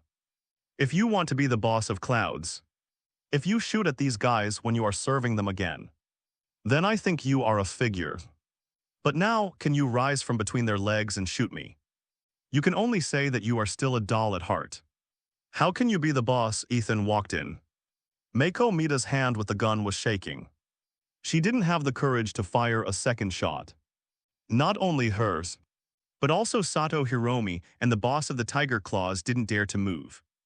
The fact that Ethan can appear here only means one thing. The people outside the Tiger Claws have been wiped out. Sato Hiromi wanted to negotiate. Ethan hissed, watch a video first. The electronic screen flickered, and the video of Ethan's massacre on the maintenance floor began to play. One person and one knife killed everyone in the hail of grenade launchers. The scene of limbs flying around and blood flying. Several high-level executives couldn't stand it, and their faces turned pale immediately. Sato Hiromi was afraid that if he didn't speak, he would not have a chance to speak. Mr. V, what you want is Clouds, right? I think there are many suitable managers in this kind of place, and I am willing to give Clouds to you. The two bosses of the Tiger Claws also said quickly, our Tiger Claws can return every Eurodollar of profit for so many years. Mako Mita on the side only felt that her cognition had collapsed, and she could get what she couldn't get even by licking her shoes. Ethan could get it so easily. My purpose before coming here was to get Clouds back. Ethan said, but the Tiger Claws gave me a big gift. I value proper reciprocity above all. As soon as the words fell, Ethan slashed out, and their three heads rolled down together. Did the two bosses of the Tiger Claws and the people behind Clouds die just like that? Mako Mita knelt on the ground, forgetting how to get up. Ethan took the instrument back and said, you cannot help the Moxie, you can also be the boss of Clouds. But you shouldn't sell Judy to show your loyalty. I'm not like Judy, I don't have a soft heart. For the sake of you and Judy being old acquaintances, I'll give you 2 ways. Ethan said deliberately, either you come by yourself, or I will do it for you. Mako Mita understood now what Ethan let him see with his own eyes. After Ethan came out of the penthouse suite, he heard a gunshot before taking a few steps. Thinking of Mako Mita taking her own life, Ethan didn't respond at all but felt relieved. In Clouds, under the mobilization of Jack Wells, some girls of the Mox rose up to resist, and actually killed the members of the Tiger Claws and the security guards in Clouds. After finishing the matter, Jack Wells hurriedly called Ethan. Just after the fight, Ethan and Judy came to the door. Miss Judy. The Mox dolls screamed when they saw the familiar figure. Judy also liked it very much. Sisters from now on. Clouds will be Mox territory. After returning Clouds to the girls, Ethan and Jack Wells gave them space. Jack Wells lit a cigarette. V. Where do you think you are different from other legends? Ethan said maybe he's handsome. Jack Wells, you're missing a cigarette. Smoking is a must for a boss. Do you want to learn? I just have this. Ethan took out another piece of dark chocolate. After the incident in Clouds came to an end, the Tiger Claws did not come back to retaliate. The Mox officially settled in Clouds the next day, and the girls frantically elected Judy as the leader. Judy refused again and again, but couldn't resist the enthusiasm of the sisters. So she was pushed up like this, ha ha ha ha. Damned you're not funny. Sunshine Community in the top floor residence. Judy shared with Ethan the general personnel changes. Clouds' business remains unchanged, but a few rules have been changed. One is to no longer buy excessive black market braindance, especially the style of the scavenger. The second is not to force girls to receive. The third is that the security in Clouds should not only maintain the order of Clouds, but also protect the weak sisters. Judy, a clip of braindance, was chosen as the new leader. Then she was overwhelmed. So when the two of them was chatting at night, Judy shared the experience of the past few days. Then came Ethan's unrestrained laughter. Ethan's stomach hurts from laughing. Judy. I'm not laughing at you again, I'm laughing again. This setting is interesting, you know. The woman I like became a gang boss, it's so fun. There is no such development in the original story route. Judy took the lead in taking back Clouds at the scene. And even Susie had nothing to say. Judy, V enough laughing, think of a way for me. After Ethan stopped smiling, it's hard to say that managing a gang is difficult. And it's easy to say. You can find someone you can trust like Tom, and then assign them positions, and they will do things well in their own fields. Then you can just check in occasionally. Judy, it's that simple. Ethan, it's that simple. The next day when Ethan got up, Judy was no longer there. It is estimated that it should be to deal with Clouds' matter. Friday, play today's news, Ethan said before washing. The computer equipment was immediately switched to News 54 in Night City. Okay. Dear Night City viewers, I'm your old friend Stan. The host Stan, who is still a very recognizable voice, brought the latest news of the week. Stan, according to the survey, the violent crime rate in Night City increased by 10% last week, mainly focused on animals and the Voodoo Gang, as well as the conflict between the Mox Girl and the Tiger Claw Gang warrior. Frencher's a huge unprecedented, potentially historic development. The city government of Night City recently passed a historic resolution, which is to restart the abandoned intercontinental maglev system in Night City. This is a new chapter opened decades after the intercontinental maglev was destroyed by war.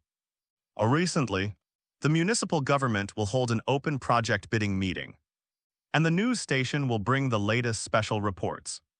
In the bathroom, water overflowed from the sink, and Ethan reacted. He quickly turned off the tap, washed his face and hurried to the computer. Friday. Check out the intercontinental maglev system in Night City. Night City restarts the intercontinental maglev, which may be the most influential time of their only as a formality, the butterfly effect. This incident can not only pull the already mixed situation into the whirlpool again, but Ethan can see something different in the 2077 original story route. Because of the NT behavior of the idiots, as a result, the subway system and public transportation in the original story route were all slashed. But now Ethan is really living in Night City. Some things can no longer be constant according to the original plot of the original story route. And many things have changed at present. The urban traffic in Night City is full, although the vehicles launched by major companies range from low-end to high-end. They cannot isolate the role of urban traffic.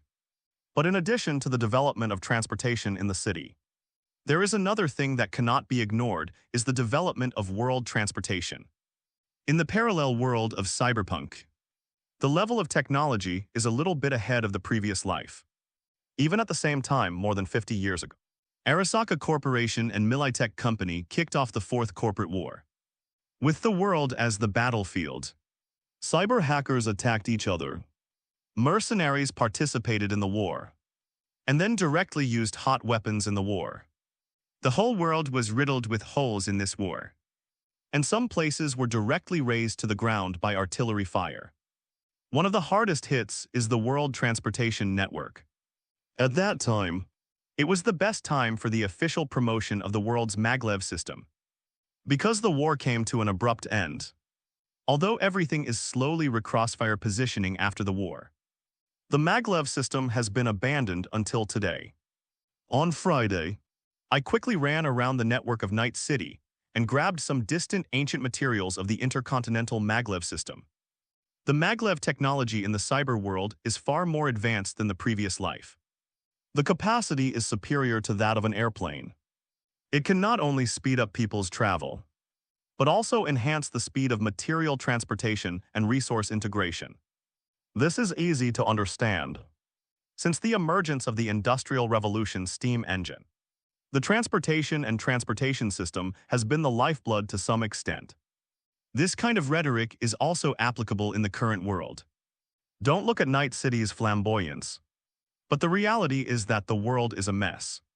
Except for Night City and a few big cities around the world, the rest of the place is still like a ghost. Technology is climbing steadily, but resources are permanently missing.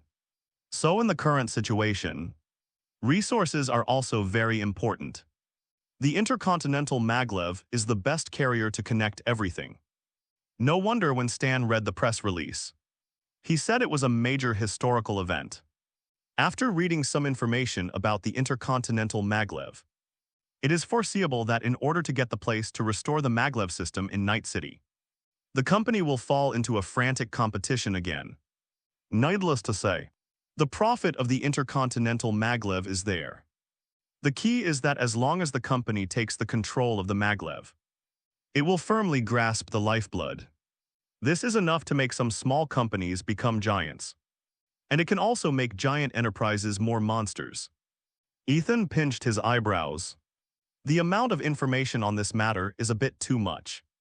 But overall, it's an excellent opportunity. Caller ID Kang Ethan's. At this moment, a special telephone rang. Ethan connected. Mr. Kang, why did you call me so elegantly? Kang Ethan. Ethan. Stop talking in circles, let me get straight to the point. Have you read today's Night City news? Look. Ethan said it is indeed a major historical event, and the intercontinental maglev has to be restored. Kunlin said the TV station did not exaggerate, because I have already received an formal invitation from the Civic Center. Ethan is not surprised. After all, the size of Kang Tao is there. Countless small companies want the places they want, and the municipal government directly sends invitations, which is the sign of Kang Tao's status. Kang Ethan, I think we should meet and talk. Ethan, yes, after washing up. Ethan rode the Yeba Kusanagi CT3X to the high-end coffee shop in the city center. Last time here was with Sandra Dorset. And now the whole store has been wrapped up. Inside and out are Kang Tao's defense force. Ethan was today's guest, so he was brought directly to Kang Ethan. Kang Ethan got up and shook hands with Ethan. Just sit down and have something to drink. Let's have a glass of lemonade, Ethan said to the waiter. Then sat down in front of Kang Ethan casually. Mr. Kang is really flamboyant, and he is so generous with any coffee. Kang Ethan smiled. It can only be said that if you gain some in this position, you will lose some, but I am very envious of Ethan. You can ride a bike around. You don't know that apart from being in Kang Tao, I am outside. Every toilet is followed. Competition between companies is omnipresent except in business. In addition to Kang Tao, the same is true for several other companies. The main claimant knew that he had come before he arrived. Ethan said, "This is the end of the chat, Mr. Kang. Are you looking for me to get a share of the Intercontinental Maglev project? Kang Ethan nodded. No company will not be interested in the Intercontinental Maglev project.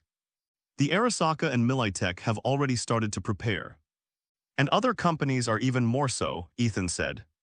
Since it's a fight between oligarchs. Are you looking for the wrong person, Kang Lindau? No. The municipal government will hold a project bidding meeting. And all qualified company representatives will attend this meeting. The meeting will set the tone for who the project will be given to.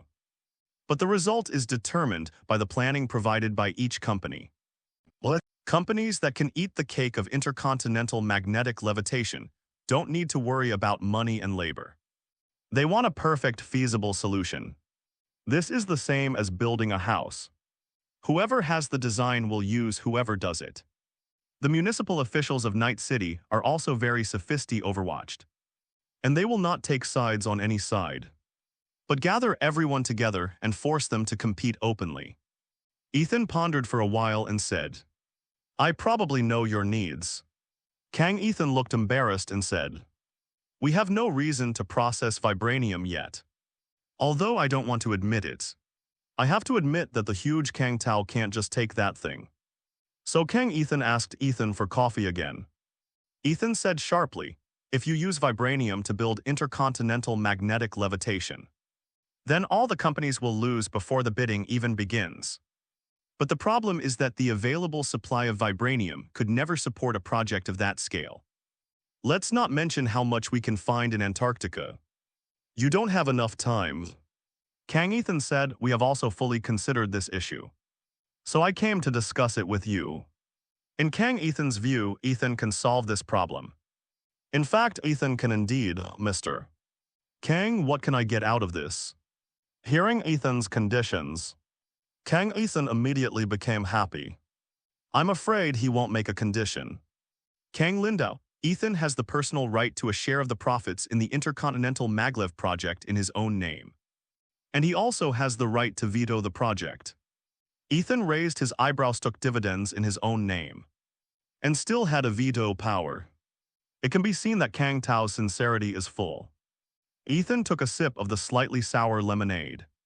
What does a veto power means? Kang Lindau, the Intercontinental Maglev is an unprecedented project. Not only to repair the track route of Night City, but also to connect with other cities and continents. So the project of such volume will not be done by one company.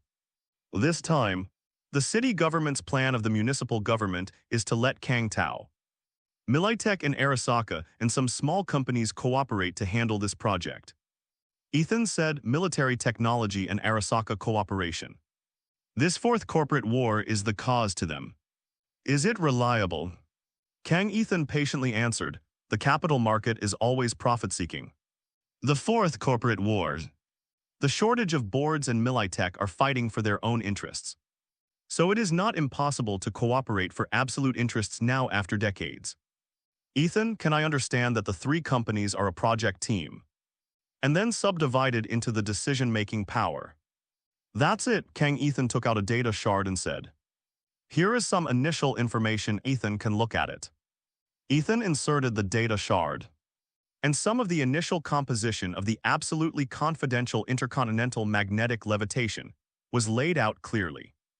The entire intercontinental maglev project design, materials and technology are all completed by the company, and the municipal official is responsible for acceptance and general control.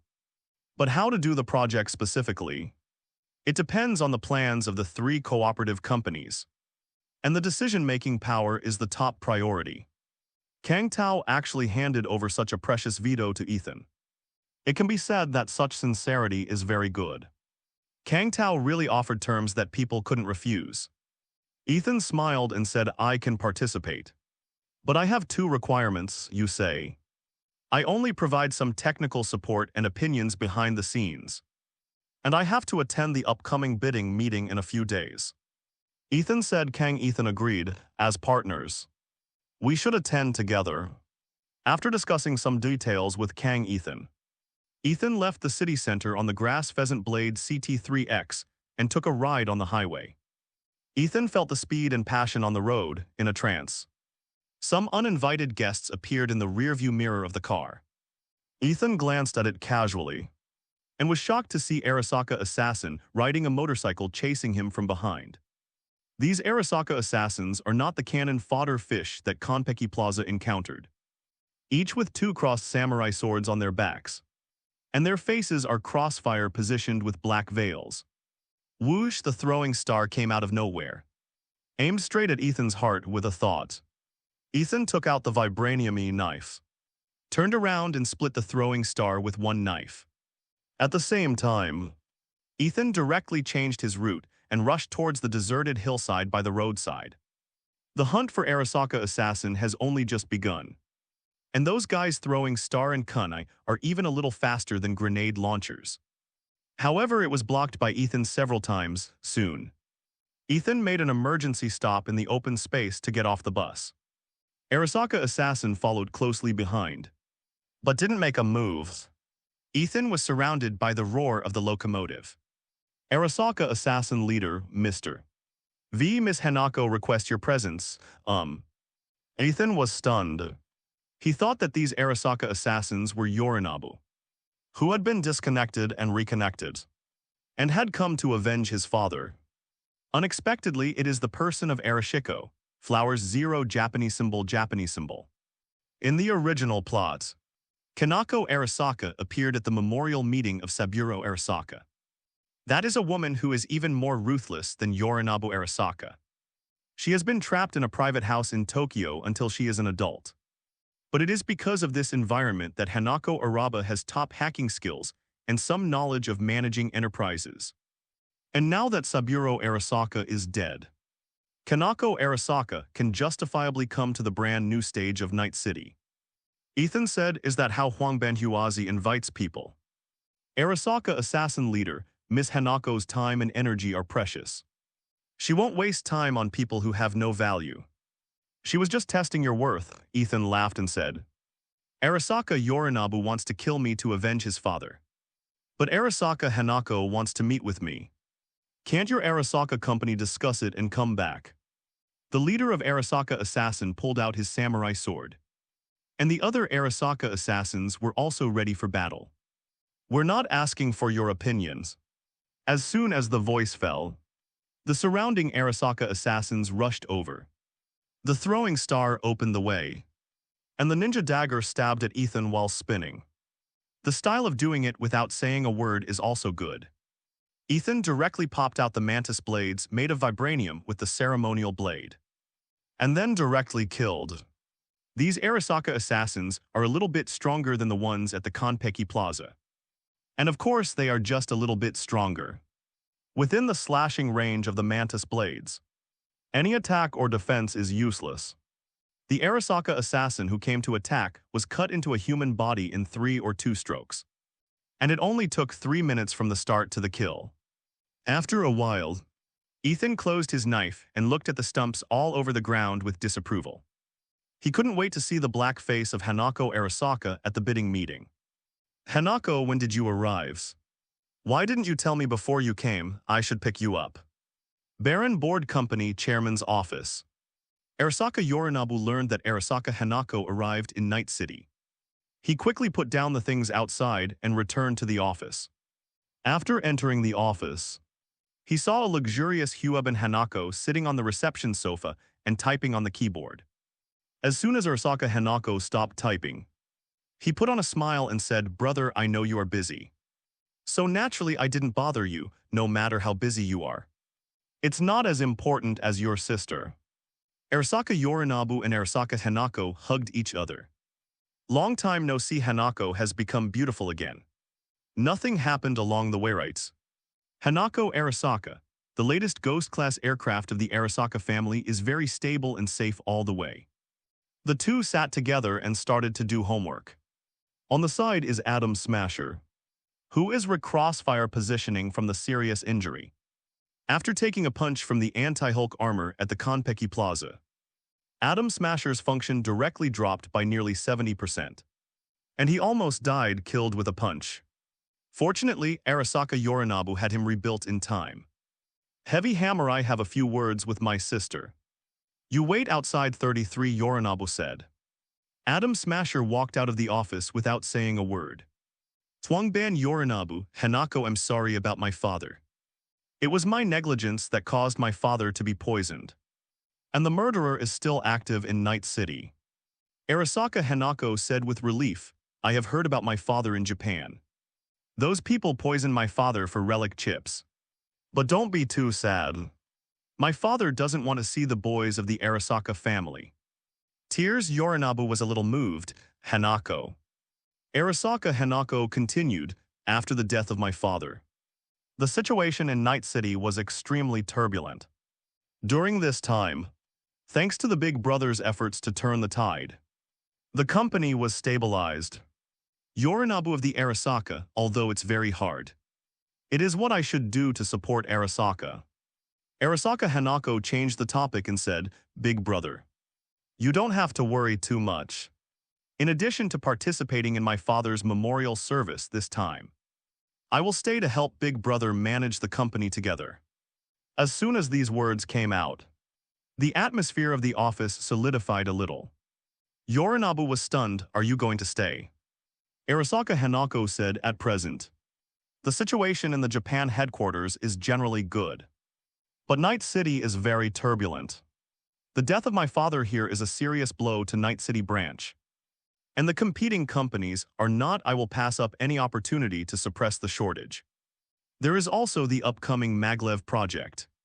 The municipal center will pull everyone into the water original story route. If the Arasaka wants to stabilize its losses and regain control of Night City, it must take the control of the Maglev project. These all require a lot of energy to deal with. Big Brother can't be too busy by himself. So I am willing to share the worries for Big Brother. Big Brother should not refuse a right. After listening to Arasaka Hanako's words, Arasaka Yorinobu only felt that his younger sister was very strange.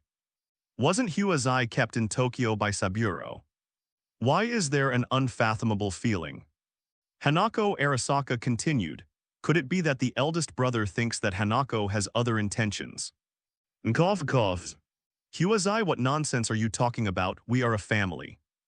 Arasaka Yorinobu said in an instant. I'm so devastated because of these things. It would be great if Huazai could share my worries for me. However, Sunshine Community top floor residents. Ethan returned to the room after cleaning up the people of Hanako. Then released Johnny Silverhand. As soon as Johnny Silverhand came out, he hid by the window and smoked a cigarette. After a while, he said, although I don't care, I still want to ask. You said that you want me to do something for you. What exactly do you want to do?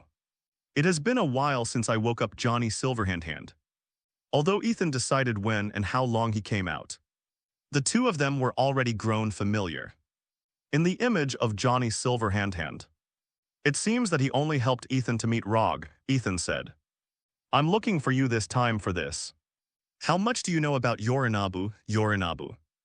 Johnny Silverhand said in a breathless voice. The son of the Emperor, his ability is mediocre. Ethan smiled and said, then you may not know that this guy is your fan. That's such a F***G shit. Johnny Silverhand scolded with a smile. It's not a wonderful experience to have a fan among Arasaka royalty. But does it have anything to do with us? Johnny Silverhand's so-called our business is all about doing things for Ethan himself. And then Ethan finds a way to make him come back to life. In the final analysis, I don't care. I'm trapped in cyberspace without anyone or a ghost. If there is a chance to come back, who will refuse? It has a big relationship. Ethan said, I will arrange for you to meet Yorinobu soon. Johnny Silverhand, why can't I understand what you mean? Why did you arrange for me to meet Yorinobu? If I could do it, I could kill him with one shot. It's too early to tell you this, Ethan said at the moment. We need to find Anders Hellman. Who was the coordinator of the relic design back then? Some details that allow you to come back need to be found. Johnny Silverhand said incomprehensibly, isn't it always you who is in charge? If you want to bring me out, you can put it in. And if you want to send me back, you can send me back. It's interesting that Johnny Silverhand held back his fire but didn't dare to spill it out. Ethan said, "It's up to you if you don't want to come out. You can stay, think about it." Johnny Silverhand jumped up directly. "I'm thinking too much about it. I said in advance that this time I won't be sent back for no reason." "Right," Ethan said, "probably not." Johnny Silverhand, "Probably not. Have you forgotten your identity?" Johnny Silverhand. Looking for Anders Hellman can naturally make Johnny Silverhand go for a ride. But when interacting with Panam's wife, you don't need third wheel. The information about Anders Hellman was brought together last time. After Ethan drove the Caliburn out of the city, he called Panam. "Hey, who are you? How did you get my contact information?" Hearing the familiar voice, Ethan remembered the previous motorcycle race. "Are you deaf or amuse me?" Panam cursed in a bad mood. Ethan came back to his senses and said, "Panam, it's me." "Panam, I care about you. Are you V?" Ethan said, "Yes." Panam said, "Vim, sorry. I encountered a little thing and thought you were the kind of person who only calls when he wants something." "Ethan, it's okay. Because I'm here to solve your difficulties." "Panam, I have no difficulty. Nomads have backbone. And Panam from the Aldecaldos family will not easily ask for help. Nor will he accept help from others easily." So when he heard Ethan's words again, Panam lied directly. Ethan said, "There is a problem with your business. The people who are racing with you are the people of the Raffin Shiv. And Aldecaldos and the Raffin Shiv are deadly rivals. So the Raffin Shiv will rob them. Your car hacked your cargo. Now you not only have your car and goods gone, but you are being blamed by your employer. Isn't it difficult?" Panam said in a cold voice. "V. We just met in a motorcycle race, not even friends. Why are you checking me?" It could be heard from Panam's voice that she was very angry. After all, what Ethan said was true, and she was still being investigated. So Panam's anger could not be suppressed. Ethan said, "Panam, I didn't mean to investigate you. It was one of my errands and a key person was ya without you. I couldn't do it, so I got to know it. Grass that brat rog." Panam scolded angrily. The car and cargo were stolen, and she dismissed the person with nothing to do with her. Now she sells herself backhandedly. Ethan just listened to Panam and said that if Judy is a noble peacock, then Panam is a wild horse full of challenges. Panam calmed down a little. "You said that I am the key person in your errand. How do you say it?" Ethan said, "I can't say a word or two. Let's meet and talk." Panam Road, a rail yard on Bonita Street. Come here. After hanging up Panam's Communi Overwatchian, Ethan changed the address to the railway freight yard on Bonita Street. Caliburn turned around at the intersection ahead, and then roared and rushed. "I can't see that you're still a shiver," Johnny Silverhand said calmly while sitting in the passenger seat. "Ethan is in a good mood and doesn't want to deal with him. Why do you say that? That woman's temper is so aggressive. How can you handle it?" Johnny Silverhand said, "You can't give women a good face. They are easy to float." Ethan said, "Is Raga's temper good?" Johnny Silverhand snorted. "That woman Rag is cold to other people, but she is a knife-mouthed and tofu-hearted person to me. And she is a little wild Overwatch in that respect. Do you think I am like you?" After being bullied by Ethan for so long, Johnny Silverhand finally had something to refute him. "Pickling girls is a subject of knowledge," Johnny Silverhand said in a pretentious manner. "Unfortunately, when I was young, Gagu Fingers had a lot of girls, and I never knew what it was like to Overwatch shop." Ethan said, "It's a pity not to have syphilis." Johnny Silverhand, forget it. It's hard to take a good stroll." Johnny Silverhand doesn't want to be locked back for a meaningless confrontation. Bonita Street, inside the railway yard. The hood of a battered used car was opened, and Parnan was fixing a coupling problem. Zizzy. An arc in white smoke emerged from the coupling, and the whole part burned directly. Grass. Panam dropped the wrench, quite depressed. After the car and goods were snatched away by the Chaos Knife Club. The broken car at hand has been in trouble. Now it is impossible to repair. At this moment, a Caliburn appeared in the field of vision. Ethan drove into the railway freight yard. I saw Panam leaning on the side of the second-hand broken car. Panam was still wearing a racing suit with a tight tank top. No matter how many times I watched it, I would be attracted by this bold figure. Ethan opened the door and got out of the car and said hello. Panam, long time no see. Panam looked at Ethan calmly, not wanting to see him for a long time. You said on the phone that I was the key person on an errand. What do you mean? Ethan directly handed over the card reader, and the handkerchief took over and glanced at, and was immediately stunned. This is clearly the full operation plan and action deployment of the entire errand. As we all know, the most important thing in an errand is this. Ethan actually gave it as soon as he came up. Ethan said, as an apology for checking you, I also share my errands with you. Panam changed the subject. If you want to move this person, then the best way is to do it in Jackson Plains. Ethan nodded and said, so I need to find someone who is familiar with the surroundings. And then I found you. Panam directly threw the card reader back to Ethan. So you want to trade with me? I will do it for you. Deployment: how to hijack this person in Jackson Plains. And then you will help me get back my cargo and car. Ethan shook his head and said no. The first thing we'll do is get your car and goods back. Now it was Panam's turn to be stunned. Why? Ethan said. I used to be a nomad too, so I believe in the Aldecaldos. I believe in Aldecaldos. I heard Panam's cold face slowly eased a lot. She looked at Ethan with sincerity. So she didn't care too much.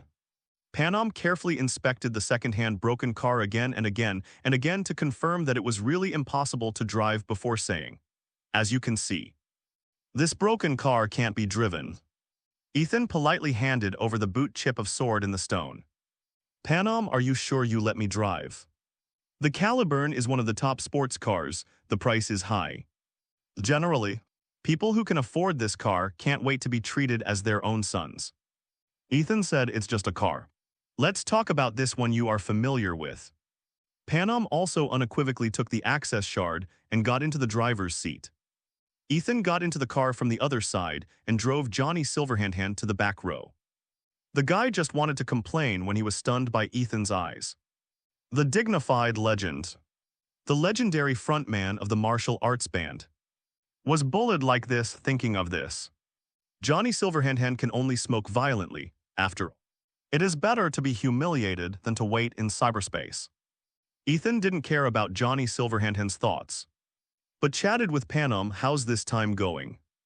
If you ignore the fact that Rog pits me, it's not bad.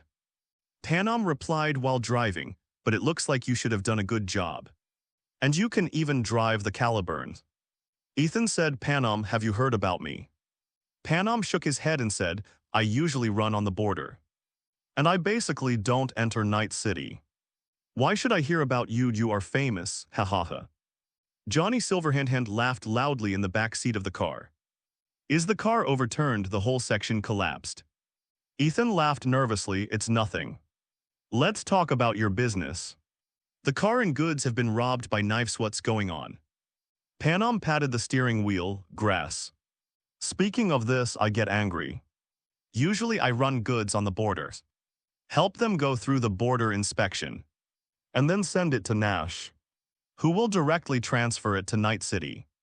But I never imagined that Nash Thighs B********D is actually a member of the Raffin Shiv. This time he deceived me and directly lost my car and goods. The first person I met when I came to Night City was that guy. I never thought it would be like this.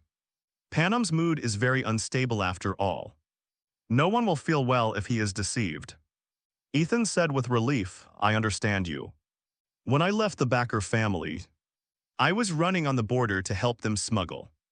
And there were also people who contacted me, Panam said with a little interest, and then, you also met a guy like Nash and set you up. Ethan shook his head and said, on the contrary. I met the best brother, his name is Jack Wells. The pride of Haywood, who was with me in the motorcycle race. That stupid big guy looks really good, Panam said. While chatting, the two drove to the camp of Aldecaldos. Although Ethan can completely abuse the chaos knife, and then snatch Panam's car and goods back, but in this way, The time spent with Panam is shortened, so Ethan is more willing to slow down in the car. Parnan also received a call from customer Boz and pleaded several times to get a similar opportunity to make a guilt. Moments later, the Aldecaldos camp arrived. The Caliburns swaggered into the campa.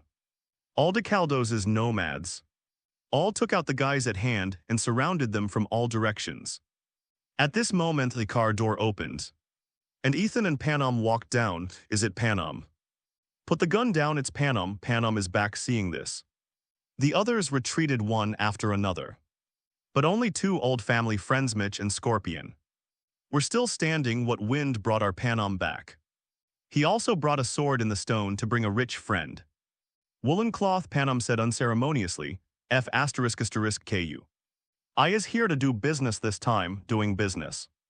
Scorpion said, what happened to you looking so murderous? The bastards of the Raffin Shiv hacked my car and swallowed my goods.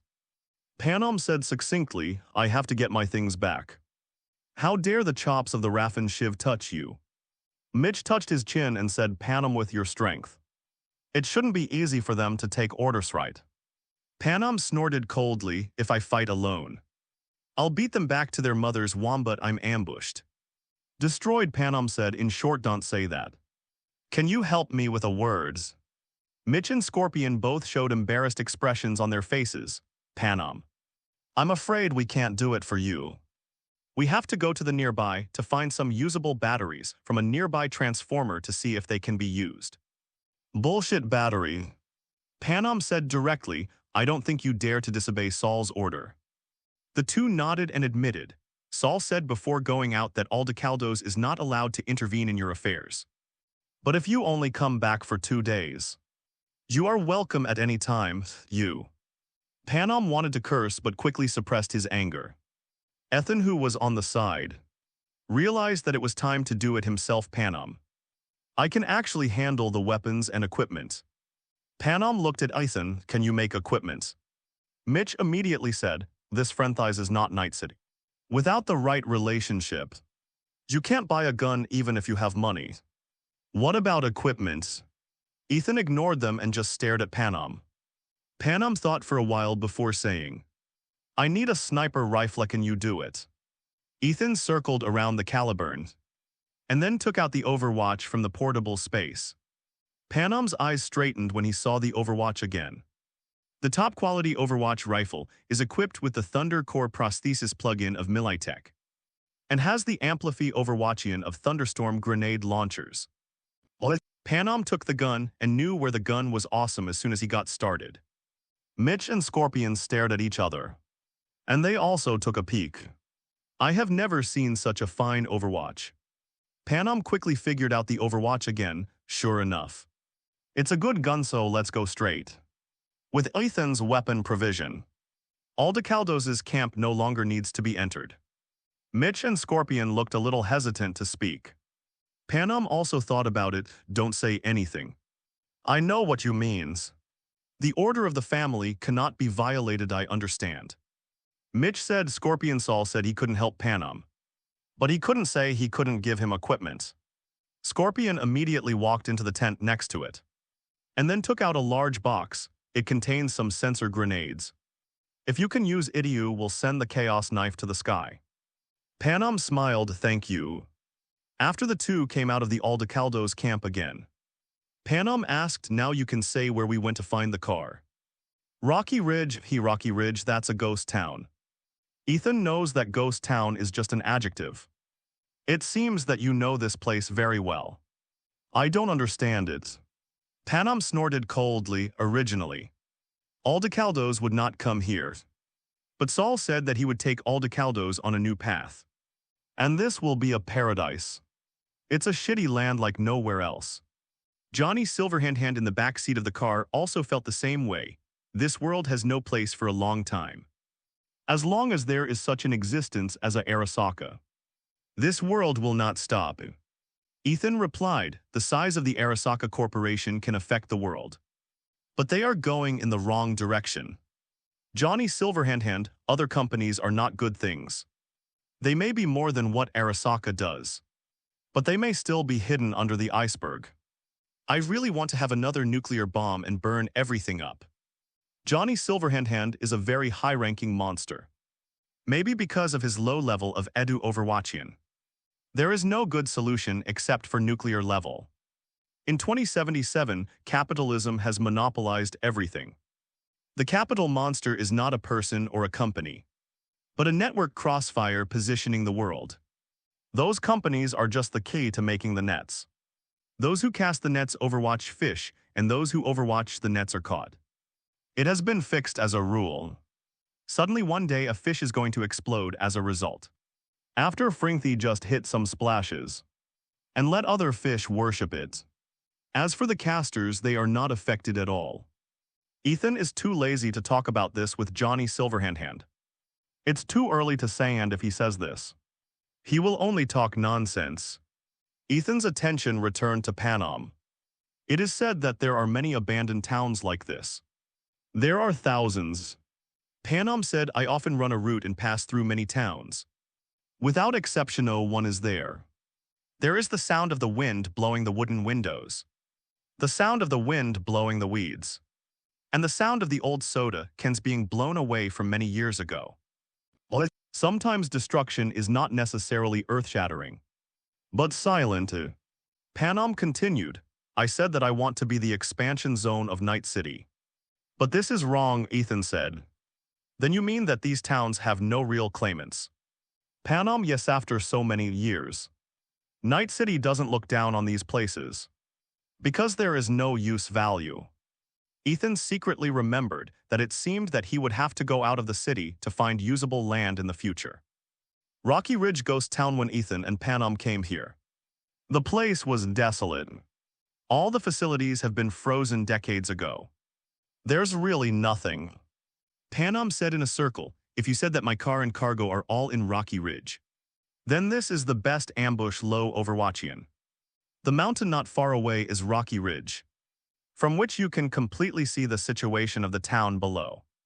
Ethan said, so we just need to draw attention. And the people from the Raffin Shiv will come for example. Restore power to the town. Panam glanced at Ethan with admiration. And could actually agree with his own thoughts, yes. Give me a call if Judy is top-notch in technology. Then Panam should be exceptional at tactics and combat. From the way of getting along, there will be more sparks between their ideas with Panam. V. You go to the left to see if there is a power distribution box that can be used. Panam said. Ethan shook his head, it no need to make it complicated. When we came in, we saw that there was a substation at the intersection. We can just go and have a look. The substation at the intersection controls the electricity consumption of the whole town. The two came to the substation and checked it carefully. Panam, the wiring inside is not broken. But if you want to turn on the power, you need an external voltage to activate it, bang. Ethan directly pulled open the hood of the sword in the stone, revealing the incomparably precise original inside. Panam's words choked, you just open the hood like this. Otherwise, is there anything else that can be activated? Ethan pulled out two positive and negative connecting wires, and then connected them to the substation, Zizzy. Some of the external power of the sword in the stone battery was stimulated, and the backup electricity inside the substation was instantly activated. And even the several groups of substations next to it were directly activated.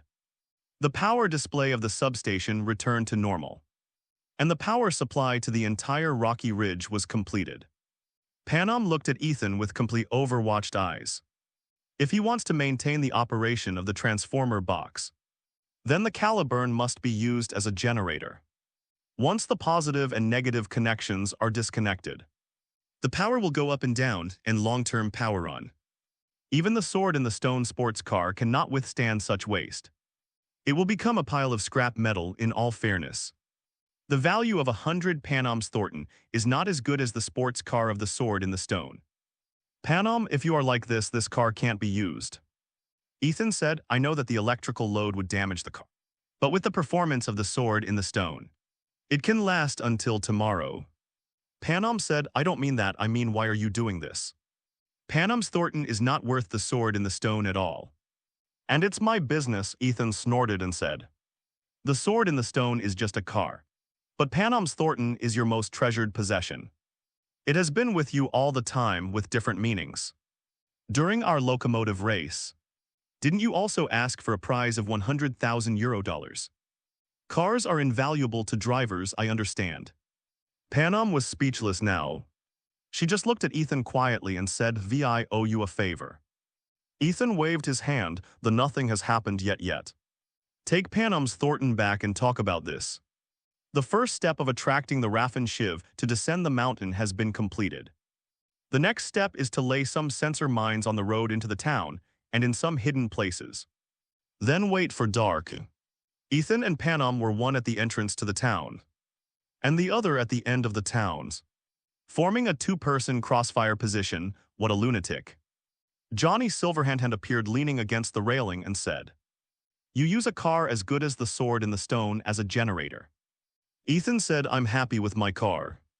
Johnny Silverhand, you guys are so willing to help Panam. How many times have I said a time different from you? A degenerate, Ethan replied, I let you let go for so long. Are you floating? Johnny Silverhand quickly changed the subject and said, Sure, then let's talk about Anders Hellman. Anders Herman was in the convoy of Kang Tao, a subsidiary of Kang Tao, and they would pass by Jackson Plains, where they would hijack the cars. Johnny Silverhand, listen to you, is this one easy? Ethan said rudely, if I really think so. I can arrest Anders Hellman right now, then why don't you? Didn't I help Panam again? Johnny's hand holding the cigarette trembled slightly. If he could, I wanted to hammer Ethan, but he couldn't. The tone is not small. I admit that you have some skills in the field of networking. But are you good at fighting? Johnny Silverhand said in a familiar tone. That guy is the lead developer of this bullshit relic chip. Wherever it is placed, it is a top talent. It is equipped with the most luxurious security configuration. How can you manage the entire company? Ethan had never put Johnny Silverhand out in a battle scene before. So his image of Ethan was limited to this guy's good skills. And he could actually communicate Overwatch with his own electronic ghost. Other than that, it's gone. You're a guy who hides thunder in his crotch. Has the face to say such a thing, Ethan mocked. What am I? Johnny Silverhand's body wall was separated. He wanted to curse, but he was afraid of being locked back by Ethan. Johnny, how do you think I got you? Ethan said suddenly. Johnny Silverhand glanced at him and said indifferently, Steel. Relic is in the laboratory of the Arasaka. You can't just go in and grab it out. Ethan said, you're right half. For this kind of cheating behavior, Johnny Silverhand was naturally eaten. And he returned to Ethan's side again. Tell me about it. Relic is indeed stealing. But the first one is your little fan Yorinabu. And the second one is me, Johnny Silverhand. Okay. So what about the other half I said wrong? Ethan said, Relic is in the Konpeki Plaza on the Arasaka. After I got the chip, I encountered the block of Adam's hammer, Adam Smasher. When he heard this name, Johnny Silverhand's expression changed. If it wasn't for this guy, that time he would not have died. And he would not have turned into the ghostly virtue he is now. Johnny Silverhand pretended to be relaxed and said, Then what? If you said that you escaped with Rely under Adam Smasher's hands, then I take back what I just said. And it's not bad for you to fight. Ethan said directly, you're wrong again. I didn't escape from Adam Smasher. But I beat him to death and swaggered away. Why are you fooling a ghost? Johnny Silverhand was like an Overwatch whose tail was stomped on. Adam's hammer is a biological weapon. He underwent cyber transformation more than 50 years ago. And he has a grenade in his hand. 50 years later, he will only be stronger. As for Adam Smasher, who defeated him, Johnny Silverhand knew exactly how strong that guy was. Ethan said, I know it's hard to believe, but it's true. No. This is so crazy. Johnny Silverhand wanted to refute, but he couldn't find a point to refute. Because, in his opinion, Ethan has absolutely no need to brag about himself. Because Ethan has already taken care of him. Ethan said calmly, Johnny, It won't be long before I meet Adam Smasher again. And then you will understand. Johnny Silverhand was silent for a while. Then you have to let me take a good look at the reaction of Adam Smasher. If you are right, then I will obey you. Johnny Silverhand has never admired anyone in his life. Not even his contemporary Morgan Blackhand. Time passed quickly, and it was getting dark in the blink of an eye as it got dark. The street lights in Rocky Ridge also turned on time. The people from the Raff and Shiv will be here soon, be careful. Panam's voice rang out on the radio, okay. Ethan said while rummaging in the portable space. He's done close-range slaughter too many times today. It's not bad to play with long-range sniping and stealth killing. If others found out, he would just kill and play against the chaotic knife. And I don't know how he would feel. Ethan rummaged in the spatial storage for a while before finding a special gun. This is a cool-looking sniper rifle. A complete blue dragon is coiled around the gun body. The blue dragon goes around from the butt to the muzzle. And the corresponding muzzle is naturally the dragon head. The shape of the sniper rifle refers to the dragon sniper in CSGO. And the manufacturing process is used modern Night City technology. It is Ethan's favorite one among the self-developed firearms and weapons. In addition to the dragon sniper, there are also booster plugins equipped. Ethan took out a piece of fiery red plugin and inserted it directly into the plugin slot of Dragon Spine. Because of the entry of the booster plugin, the Dragon Spine instantly became a dazzling red. And the dragon on the gun body also became a fire dragon. Lifelike and domineering. Weapon Sniper Rifle Dragon Sniper 0. For Flowers 0 current plugin, Flame Dragon Core. Bullet effect burst hit the target. Chance to trigger burst effect. Burst and disperse fire damage effect. I'm going, what kind of gun do you have? Johnny Silverhand on the side took off his sunglasses. Ethan played around with it, I made it myself. It's called Dragon Spine. Johnny Silverhand, it's really good. Not losing to my old Malorian. It was blown by Johnny Silverhand. And Ethan was also very useful, boom boom boom at this time. Outside the town of Rocky Ridge, several beams of light pierce the night. The fleet of Raff and Shiv is here, on a few off-road vehicles. The people in the Raff and Shiv convoy saw the lights in the town of Shijishin and couldn't help but get excited, ha ha ha. I thought it was a mistake on the mountain just now. There are real lights. I don't know which idiot brought the goods here and turned on the lights, so don't blame us. The Raff and Shiv is generally expelled from various homeless families. They often violate the family rules and are permanently expelled. This group of people wanders in the bad land and still maintains the way of life of the homeless. The name of these people is the Raff and Shiv, and they often commit robberies and ambushes. Ambush unsuspecting travelers' company convoys, and even other tribes of nomads.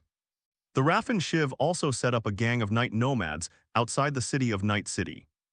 When these people rushed into the town of Rocky Ridge in a mighty manner, they were about to make a big fight after getting off the bus.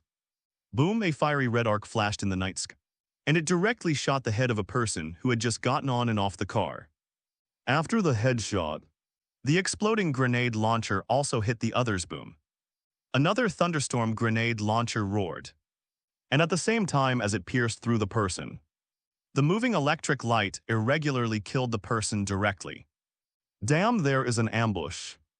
Everyone find crossfire position and don't be an easy target. There are people in both directions.